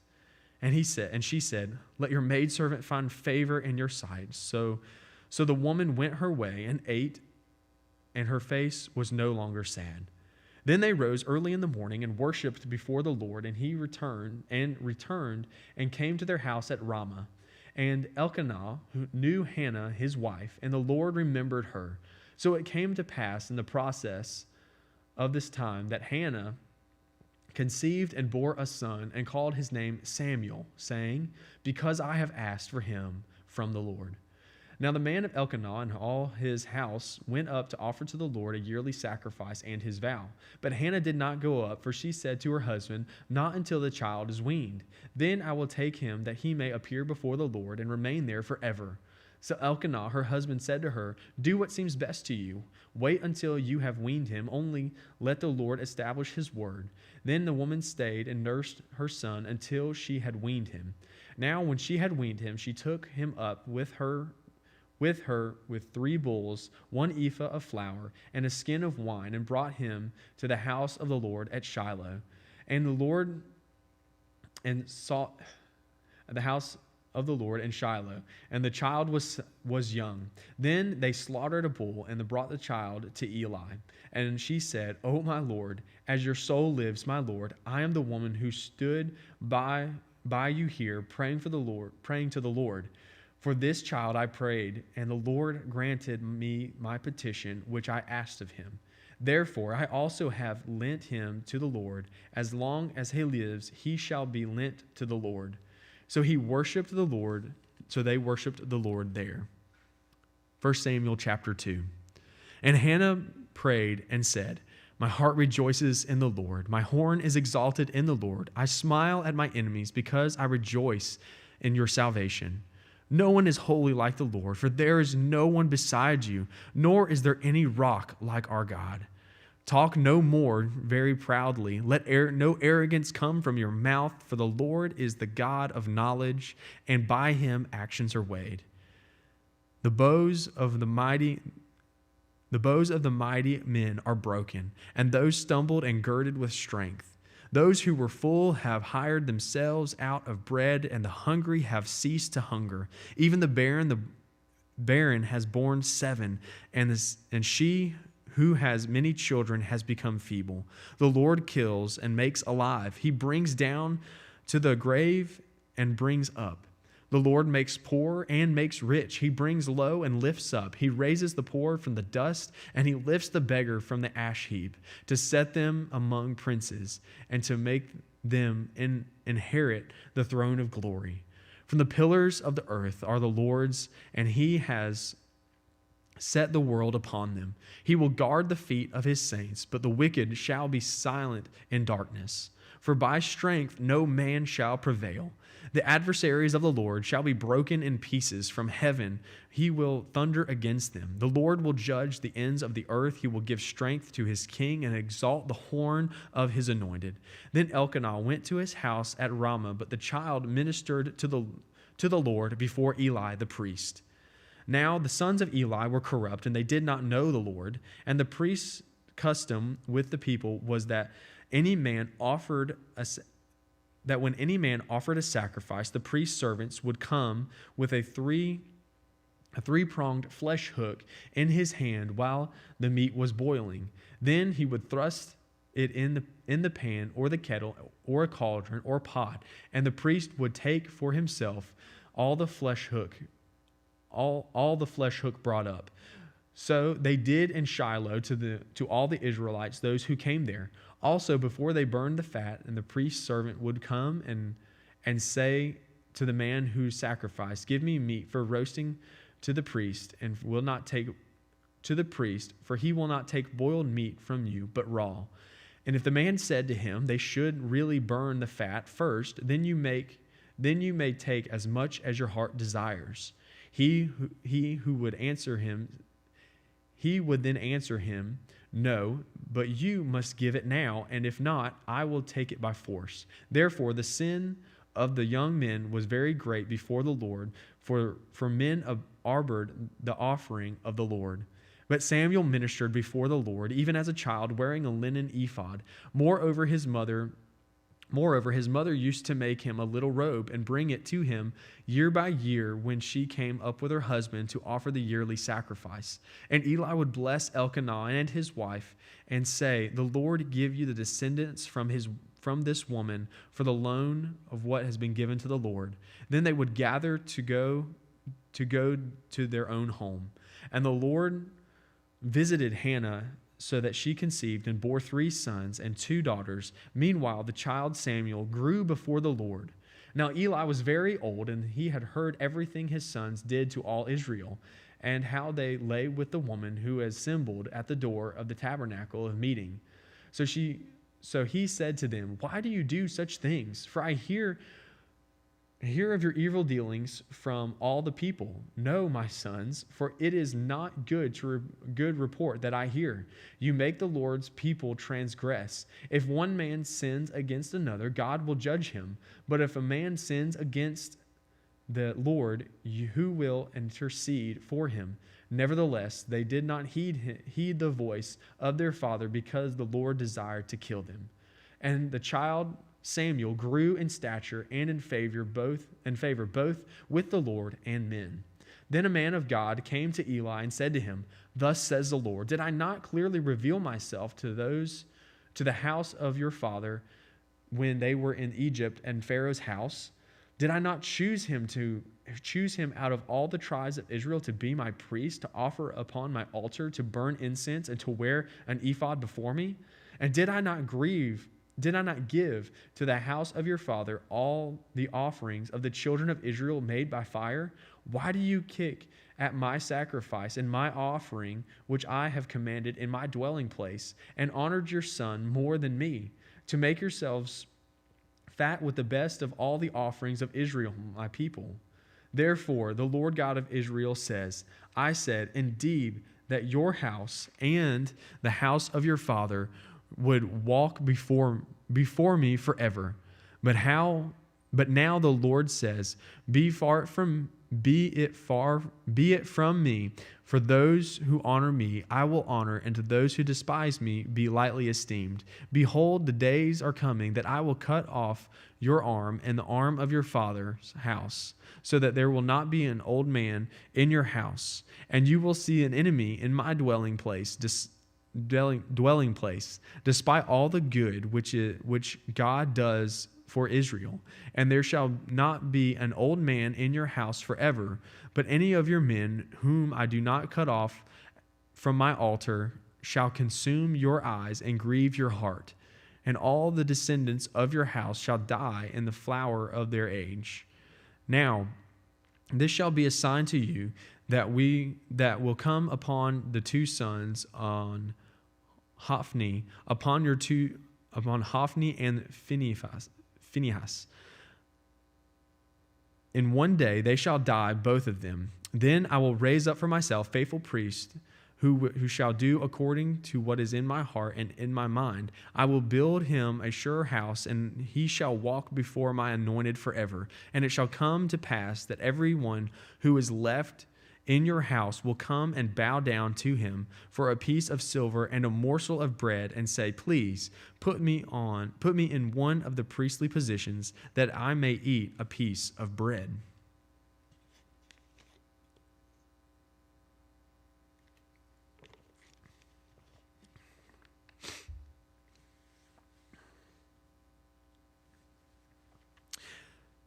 First Samuel chapter 3. Now the boy Samuel ministered to the Lord before Eli, and the word of the Lord was rare in those days. There was no widespread revelation. And it came to pass that time, while Eli was lying down in his place, that when his eyes had begun to grow so dim that he could not see, and before the lamp of God, he went out to the tabernacle of the Lord, where the ark was. And while Samuel was lying down, that the Lord called Samuel, and he answered, Here I am. So he ran to Eli and said, Here I am, for you have called me. And he said, I did not call. Lie down again. And he went and lay down. Then the Lord called yet again, Samuel. So Samuel arose and went to Eli and said, Here I am, for you called me. He answered, I did not call you, my son. Lie down again.